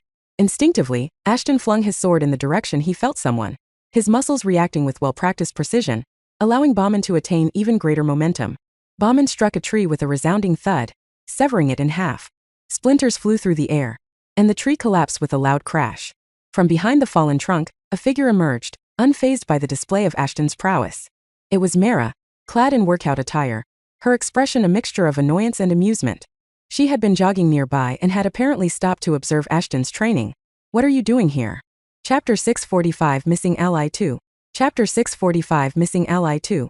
Ashton's eyes narrowed as he recognized her. Mara was not exactly his favorite person, never had been, and their relationship was far from friendly. He tolerated her presence only because of his mother's insistence. Well, Ashton, always the dramatic one, I see. Training for some action movie, are we?" Mara raised an eyebrow, her voice dripping with sarcasm. "What are you on about?" Ashton let out an exasperated sigh, rolling his eyes. "Mara, what are you doing here? Shouldn't you be somewhere else ruining someone else's day?" Mara smirked, undeterred by his hostility. "Ah, the sweet sound of your melodious voice. Don't you just love our little chats, darling? Cut the nonsense, Mara. I have better things to do than engage in your banter." Ashton replied, recalling Bomband back to his hands. Mara sauntered over, her athletic frame exuding confidence. She leaned against another tree, crossing her arms. "Oh, come on, Ashton. You can't deny the thrill of our encounters. Besides, your mother would be disappointed if we didn't play nice. Someone like you does not need to worry about my mom." Ashton rolled his eyes. She didn't tell you?" Mara replied, looking at her fingers. "We have gotten strangely close over time, if you know what I mean." Ashton clenched his jaw, unaware of what Mara was talking about and what relationship Ava had with Mara. Whatever it might have been, Ashton did not like the feeling, but what was the point of getting angry because of an ant? "Fine, let's play nice. What do you want?" "Oh, nothing much, just passing through. I thought I'd jog in this lovely area and stumbled upon your little show." Mara's eyes sparkled with mischief. Ashton raised an eyebrow, unimpressed by her explanation. "You just happen to be jogging here right at this moment?" "Well, it's a free world, Ashton. I can jog wherever I please." Mara shrugged nonchalantly. "Fine, you've had your fun. Now, if you'll excuse me, I have more training to do." Ashton decided it was best to change the subject before he accidentally let go of Bommand and chopped Mara into pieces. He turned away, thinking he had enough training for a day. But before he could take a step, Mara's voice stopped him. "You know, Ashton, you're quite impressive with that sword of yours," she remarked, her tone oddly sincere. "Besides, I wanted to talk to you because of a mutual friend, Rose. Do you remember her?" Novel USB/0M. Rose, of course he did. She was the one who took care of him while he was in the academy, and taught him how to efficiently use his vampiric lineage properly. That said, it had been a while since he had last seen her, and in all the chaos of the corpsification gas incident and then the undead, he had forgotten entirely about her. Ashton paused, glancing back at her with a hint of suspicion. "What are you getting at, Mara?" "She is in trouble." "Well, calling it trouble would be an injustice as Rose's life is in danger." She pushed herself away from the tree, her expression serious. "Donovan, that traitorous bastard, joined the conundrum once my father died and kidnapped Rose." "But why would he kidnap Rose?" Ashton mumbled, lost in his thoughts. "Hell if I know." The anger finally showed on Mara's face. "All I know is that this is an opportunity to kill two birds with one stone." Ashton didn't say anything. While he had problems with both Donovan and the conundrum in the past, he had grown out of it. After all, he had bigger problems to worry about than some useless folks back on Earth. Even then, if Rose was in danger like Mara said, it was his duty to protect her. After all, without her help, he wouldn't have survived the academy, let alone be a reasonably well-known name in the galaxy. "Where are they?" he asked Mara, who shot her signature smile towards him. A smile he knew very well. "Somewhere in Europe," Mara replied. "They are probably hiding in some forest, as it would be difficult for us to locate them there." Who quickly stepped aside, making Mara trip and fall into the stream. "They should have thought about safety before putting their hands on Rose," Ashton said, flexing his hands. "Besides, I have a score to settle with Donovan and the conundrum. The fuckers managed to escape the last time, but they won't be so lucky this time." "That's what I wanted to hear." Mara excitedly ran to hug Ashton, who quickly stepped aside, making Mara trip and fall into the stream. "Just because I agreed to work with you doesn't mean we're friends," Ashton informed his former mistress as she got up, wet from head to toe. "I get that," she said, extending her arm towards Ashton. "At least be a gentleman and help a lady in distress?" "You're a grown-ass adult," Ashton scoffed. "Feel free to help yourself. TSK, maybe I should have taught you a thing or two about etiquette before." "You don't need to worry about that. I know how to treat a woman and a bitch differently," Ashton replied, walking back inside the stream to continue training. "Now, don't bother me again till you have prepared for us to leave and confront those bastards." "Anything else, Your Highness?" Mara said mockingly before pointing at herself. "Perhaps you would like to taste this exquisite treat while resting?" "Sorry, but I'm not into aged food." "How rude." With that, she turned and continued her jog, leaving Ashton standing by the stream as Bommand floated around his head. He watched her disappear into the distance, a perplexed expression on his face. Ashton couldn't deny that Mara's words had caught him off guard. After all, saving Rose was the last thing on his mind when he returned to Earth. He sighed, recalling his sword and resuming his training. "Stupid bitch, always causing trouble for me. She can trouble me anytime she wants. Of course you would fucking simp. I'm a simple creature, Ashton. I see a beauty and I simp. It's as easy as that. Keep your thoughts to yourself." Chapter 646 Long time no one. Chapter 646 Long time no one. In a dimly lit room, a holographic map of a dense forest floated before them. The room was filled with weapons and tactical gear as Ashton, Mara, and Ricochet prepared to embark on a mission to deal with Donovan and the conundrum. Their objective was to rescue Rose, Ashton's former aide and someone Mara had some respect for. Probably because she knew Rose was a hybrid and didn't want to end on her wrong side. While the other two were busy arranging things they might need for the mission, Ashton studied the holographic map with a stern expression. "So this is where you believe Donovan and the conundrum are hiding and where Rose is being held captive," he said, pointing to a marked location deep within the forest. "As strange as it might be, it is the last place I would look for Donovan." You remember about his allergy to fauna? That's what I thought first as well, Mara chuckled before nodding in agreement. Still, we need to be prepared for anything. My intel suggests they have enhanced their defenses and won't give up Rose easily because she serves a somewhat important purpose, and before you ask, I have no idea about it. Ricochet, his eye glowing faintly, cracked his knuckles in anticipation. I'm itching for some action. Those creeps won't know what hit em. Yeah, this is your one and only chance to repent, Ashton joked. Or else I'll send someone else over to Earth and you'll be back at the tower. I assure you, I won't give you any reason to take such a measure, sir. Ricochet saluted Ashton, who could only shake his head in response. It was no secret that Ricochet didn't want to leave Earth because of Nora. Ashton even found out that the two were engaged, and their engagement happened in the arena after Ricochet defeated her. Ashton wanted to see that moment happen in real time, but he got decent footage of the event, which he immediately shared with the rest of the ghosts, and they all had a good time pulling Ricochet's leg. While Ashton was recalling all that, there was a knock on the door. Since Mara and Ricochet were occupied packing things up, Ashton left to check the doors, only to find the twins standing there. Irina, Verena, I know you want to come with us, but you've only recently mastered your new abilities. It's dangerous out there. Ashton repeated once again. Ever since they found out about the mission through Ava, the twins were eager to join him and try out their new powers. However, Ashton, being the cautious man he was, declined their help and told them to focus on their recovery and training. But the twins were just as stubborn as him and were not ready to give up. Hence, they had been pestering him non-stop for the last couple of days. Irina stepped forward, her determination shining in her eyes. Ashton, we've been training hard and want to help. We can't just sit around and not help you even with the meager tasks. Yeah, not to mention the natives are quite weak compared to us. No hard feelings, Verena chimed in, staring at Mara. Besides, Aunt Ava thinks we're ready. She believes in us. Ashton hesitated, torn between his concern for their safety and the desire to protect Rose. He didn't want them to accompany them because even Astaroth didn't know what sort of abilities the twins possessed, as Yumaba had some unique skills.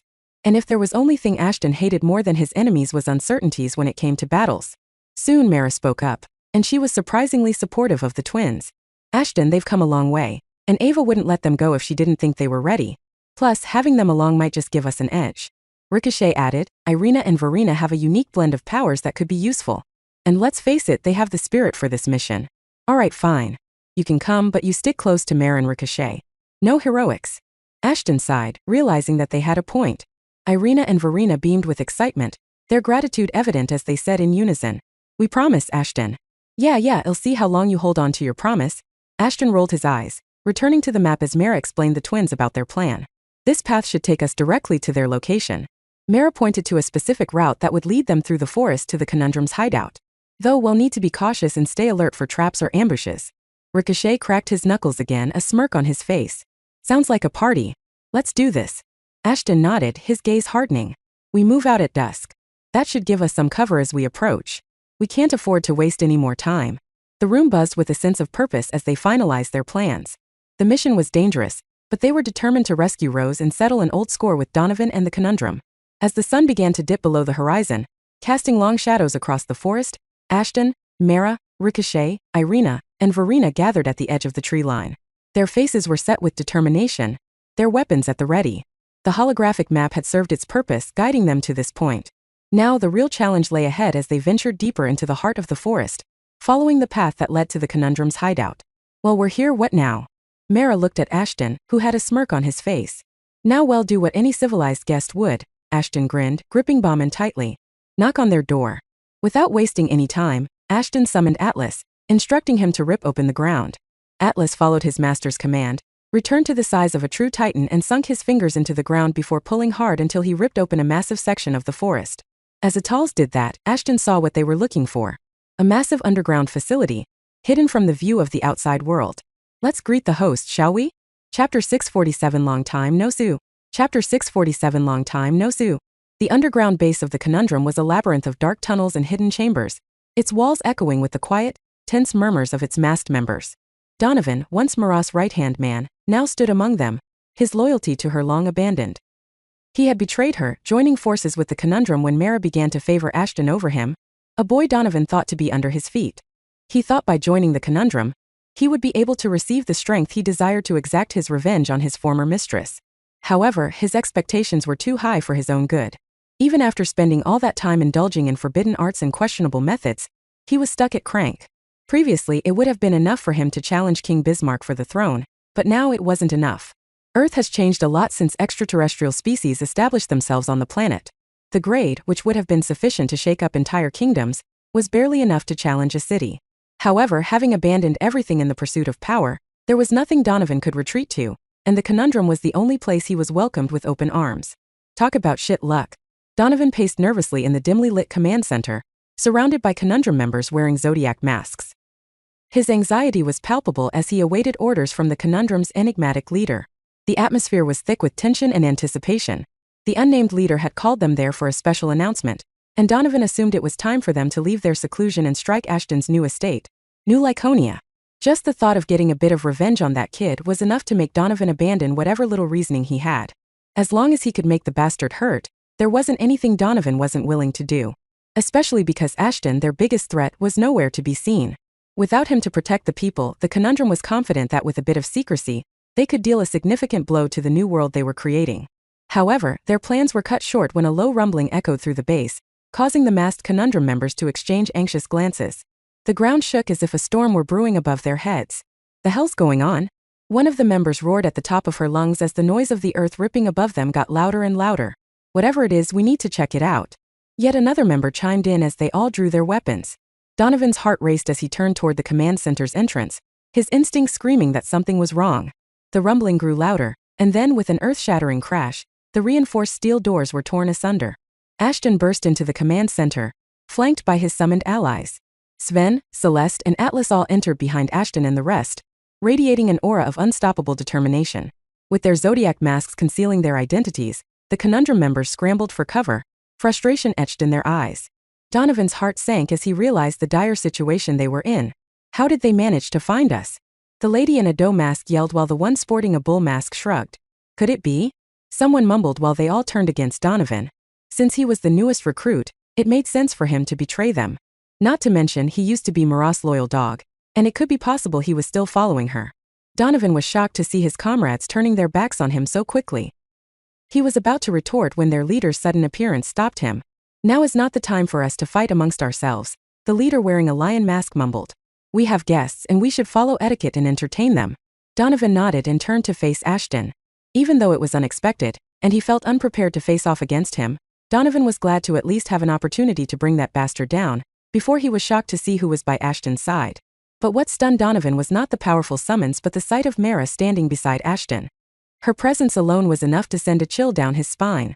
It took a moment for recognition to dawn on him, and he couldn't help but feel a twinge of shock. Mara, once Donovan's partner in crime, now stood as a force to be reckoned with. Her alliance with Ashton had transformed her into something Donovan had never anticipated. Her loyalty had shifted, leaving Donovan feeling a bitter mixture of resentment and disbelief. The fucker who destroyed his harmony was standing side by side with Mara? How could it be when they used to hate each other? "Damn, you look old," Donovan. Ashton smirked. "Looks like your time with these morons hasn't been kind to your face. Not saying you were good looking to begin with, but damn, this is a new low." "I see your mouth has gotten bigger with time," Donovan replied, his fists clenched. "I'll be more than glad to shut it up for you." Donovan was about to charge at Ashton when the leader stepped before him, blocking his path.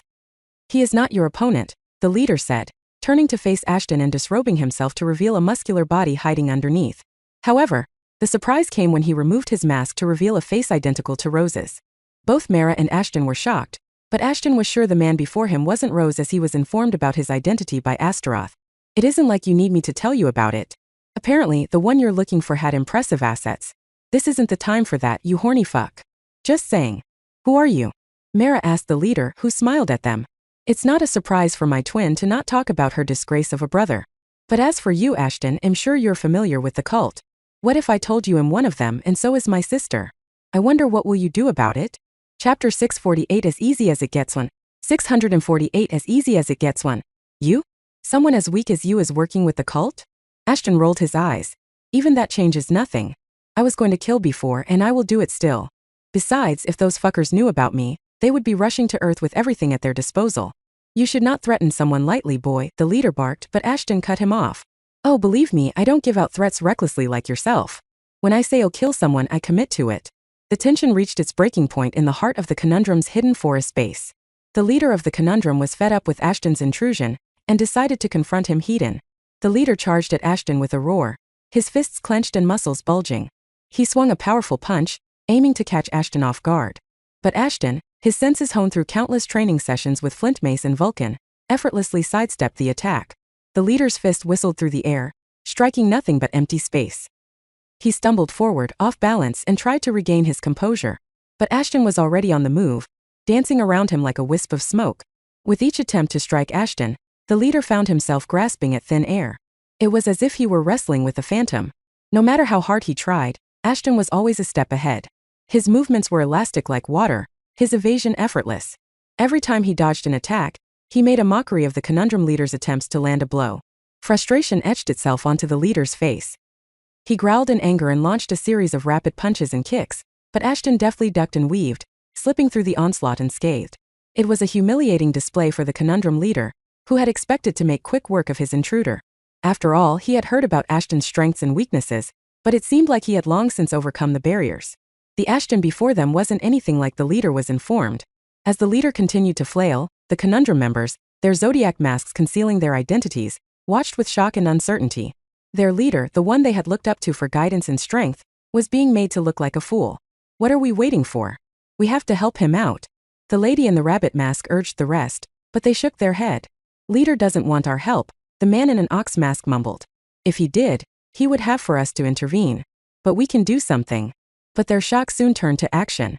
Seeing that Ashton was occupied with their leader, they lunged at Irina, Verena, Ricochet, and Ashton summons Sven, Celeste, and Atlas. It was chaos as they clashed with the invaders.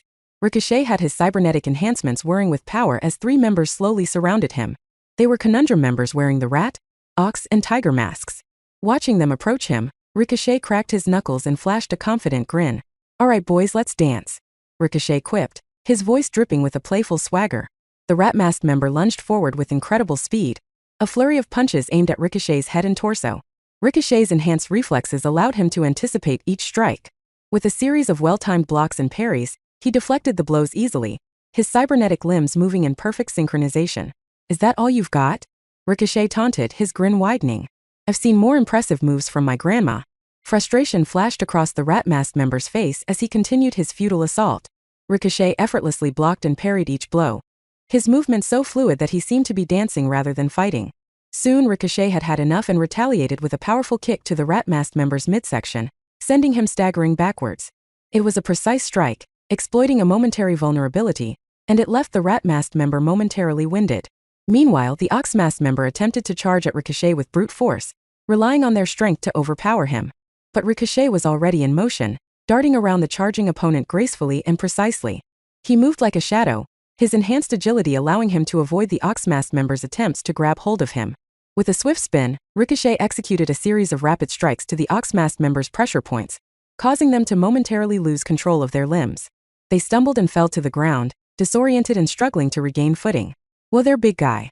You might want to cut back on the hay," Ricochet teased as he gracefully evaded the ox-masked member's attempts to retaliate.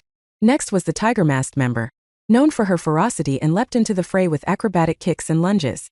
She aimed to overwhelm Ricochet with sheer aggression. However, Ricochet's cybernetic eye that Tarek built him calculated every move, allowing him to anticipate the tiger-masked member's attacks.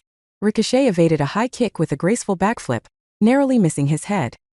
He countered with a swift roundhouse kick that struck the tiger-masked member's torso, sending her tumbling backwards. The tiger-masked member landed with a thud, momentarily winded and struggling to regain breath. Ricochet dusted off his hands with an exaggerated flourish. "Well, that was fun. Who's next? I've got all day." The conundrum members, hidden behind their animal masks, were increasingly frustrated. Their combined efforts to take down Ricochet had proven ineffective. Ricochet's calculated movements and precise strikes had left them disoriented and vulnerable. "We need to charge at him simultaneously," Tiger Mask urged the rest. "You think that'll work?" Rat Mask rolled his eyes. "He is stronger than just three of us to handle. There he comes." Ox Mask yelled before pushing the other two out of harm's way. Despite his efforts, it was already too late. Ricochet was on them and delivered heavy attacks on the back of their heads, knocking them out. They lay sprawled on the ground, unconscious and defeated, their masks turned to the side of their faces. "3 down, plenty more to go," he said, dusting off his hands as he went looking for new targets. Chapter 649, As Easy as It Gets To. 649, As Easy as It Gets To. While Ricochet fought against 3 conundrum members, the twins were busy with their own fight. Irina and Verena stood against the conundrum members wearing the rabbit and monkey masks, both female adversaries. The place echoed with the anticipation of a fierce showdown. Let's see what you fools can do. The Rabbit Mask mumbled. The Rabbit Mask Conundrum member, quick and agile, darted forward with a barrage of punches aimed at Irina. Irina's werewolf instincts and reflexes in play gracefully sidestepped the strikes, her movements almost akin to dancing. You'll have to do better than that. Irina taunted, her voice dripping with confidence. The Rabbit Mask took Irina's taunting as a challenge and eventually landed a kick to her in the stomach. Do better? Child, I was just playing with you. The Rabbit Mask scoffed. However, a moment later she realized she hadn't kicked Irina, because the princess had caught her. Yes, do better. With a fierce growl, Irina countered with a powerful swipe of her claws, leaving a series of shallow cuts on the Rabbit Mask member's arm. Meanwhile, Verena faced the Monkey Mask Conundrum member, who displayed a mischievous grin beneath her mask. She leapt into the air, attempting a flying kick, but Verena, channeling her newly acquired Yamaba genes, extended her claws with lightning speed, intercepting the attack with a swift block. Nice try, Verena remarked, her tone steady. You. Monkey Mask's eyes flared up as she unleashed a barrage of attacks on Verena. She swung her fists wildly, trying to catch Verena off guard. But Verena's Yamaba heritage granted her a supernatural sense of rhythm and timing. She effortlessly flowed around the Monkey Mask member's strikes. But just dodging the strike wasn't any fun.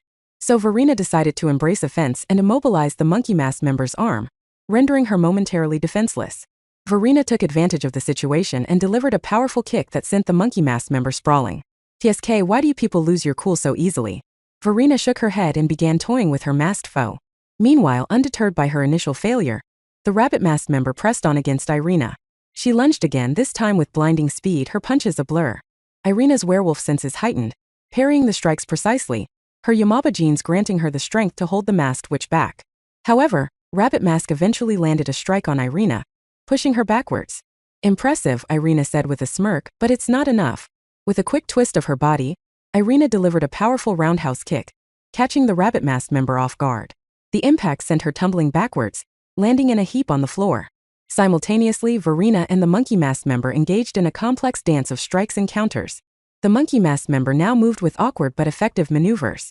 It almost felt like Verena was fighting with a monkey, as her agility matched Verena's supernatural speed. It was a battle of wits and reflexes, a testament to their respective abilities. Verena, determined to gain the upper hand, utilized her Yamaba genes to enhance her speed further. She darted forward with rapid punches, forcing the Monkey Mask member on the defensive. The room echoed with the sound of their clash. You're quick, Verena commented, but I can be faster. With a sudden burst of speed, Verena delivered a decisive blow, her fist connecting with the Monkey Mask member's midsection. The impact sent her opponent crashing into a nearby pillar, her mask slipping away. Irina and Verena regrouped, their eyes locked onto the fallen Conundrum members. The Rabbit Mask member struggled to regain her composure, while the Monkey Mask member clutched her side in pain. Amid the clash of fists and claws, the Conundrum members struggled to keep up with the twins' combined prowess. The Rabbit Mask member's breath came in ragged gasps as she tried to match Irina's relentless assault.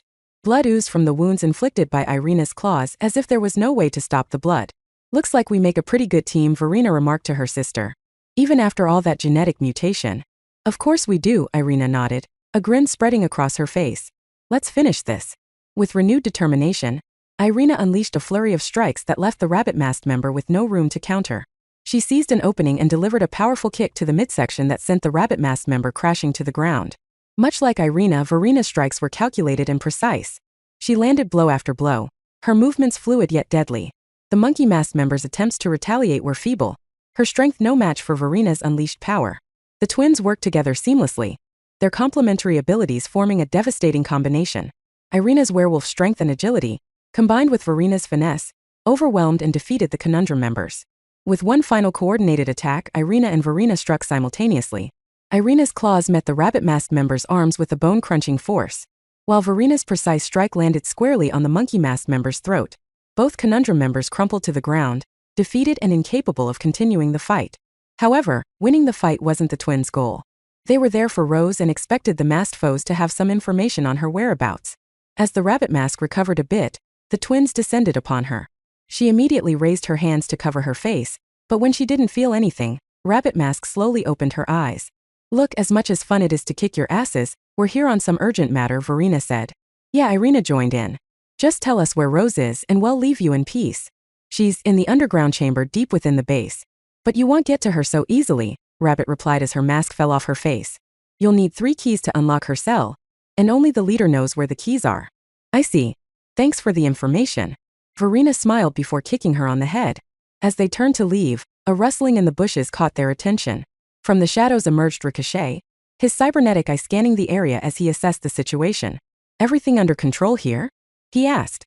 "Yeah, we managed to take care of these two and found Rose's whereabouts," Verena nodded, a hint of a smile on her lips. "Let's wait for the others to clean up before heading down." Chapter 650 As Easy as It Gets 3. Amidst the tumult, Ashton found himself in a showdown with the conundrum leader, who had chosen to forego a mask, revealing his identity as Rose's twin. The leader's face was contorted with anger as he charged at Ashton, fists clenched and muscles taut. He charged at Ashton with a roar, fists clenched and eyes blazing with determination to end the Zompirewolf. His first punch was swift and powerful, aimed straight for Ashton's face. But Ashton, being as agile as he was, moved with lightning speed. He leaned back just enough to let the punch whiz past him, his hair ruffling with the wind of the missed blow. Ashton didn't use his supernatural abilities in this fight. Instead, he wanted to demonstrate the vast difference in their basic combat skills. After all, it wouldn't be fun if he defeated the so-called leader in one strike. But that didn't stop Ashton from making fun of Rose's twin. As Ashton dodged another strike, he taunted the conundrum leader with a faint smirk. "Is that all you've got? I expected more from someone who calls themselves a leader." The leader's frustration grew evident as he tried to land a hit on Ashton, who continued to dodge with ease. Wooden floors below them creaked and squeaked as the leader moved over them. Since the punches weren't connecting, the conundrum leader attempted a flurry of punches and kicks, but it was as if Ashton had already predicted every move. With a calculated sidestep, Ashton avoided a sweeping kick that sent the leader off balance, exposing his side to Ashton. Ashton knew the leader had intentionally done that, expecting him to step into the trap. Leader's intentions were clear as day, but Ashton, being the generous soul he was, decided to take his opponent's offer. Ashton saw the leader smile the moment he leaned in to punch him.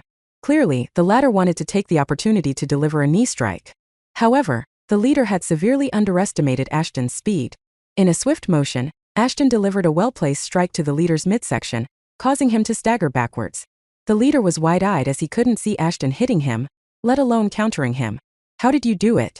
The leader gritted his teeth, frustrated with the outcome of their battle. "I didn't do anything special," Ashton shrugged. "You're simply too weak to do anything. You." Rage once again blinded the leader as he lunged at Ashton. However, Ashton's movements were fluid, as he effortlessly dodged everything the leader threw his way and toyed with the leader as if they were in a spar rather than a serious battle. The more Ashton dodged the attacks, the more frustrated conundrum leaders got. He lunged forward once more, fists flying, but Ashton deftly ducked and weaved, slipping through the onslaught unscathed. The leader's attacks became increasingly desperate and wild, his frustration reaching its peak. Ashton moved around the leader with a sly grin, his movements graceful and precise. He continued to tease, "You really need to work on your form. At this rate, you'll never be able to defeat anyone, let alone me." The conundrum leader growled in anger, his punches becoming more erratic. He was no match for Ashton's combat prowess, and he knew it. Ashton's taunts were like salt in the wound, and his pride was wounded. In a final act of desperation, the leader attempted a powerful roundhouse kick. But Ashton, who had been waiting for the perfect moment, seized the opportunity. With a lightning-quick movement, he caught the leader's leg mid-kick and twisted it, snapping the leg in half and sending the leader sprawling to the ground. Ashton stood over the fallen conundrum leader, his expression mixed with amusement and disappointment. "You're too weak," he said flatly, shaking his head. "I expected more from someone who dared to challenge us." The leader, defeated and humiliated, lay on the ground gasping for breath. He had been utterly outmatched by Ashton, who hadn't broken a sweat throughout the entire fight. The whole place fell silent as the conundrum leader struggled to accept his defeat. Ashton turned away, leaving the leader on the ground. He had other battles to attend to and other allies who needed his help. The conundrum leader, however, was left to grapple with his wounded pride and the harsh reality of his inadequacy in the face of Ashton's superior combat skills. "You won't get away with this," leader called out. "I too have a black blessing like yourself." So that's why you were being so cocky," Ashton mumbled before breaking down into a fit of laughter. "And here I thought you had a legitimate reason to believe you're stronger than me. TSK. I never thought someone related to Rose could be so dumb." With that, Ashton appeared before the man in the blink of an eye and stepped on his broken leg.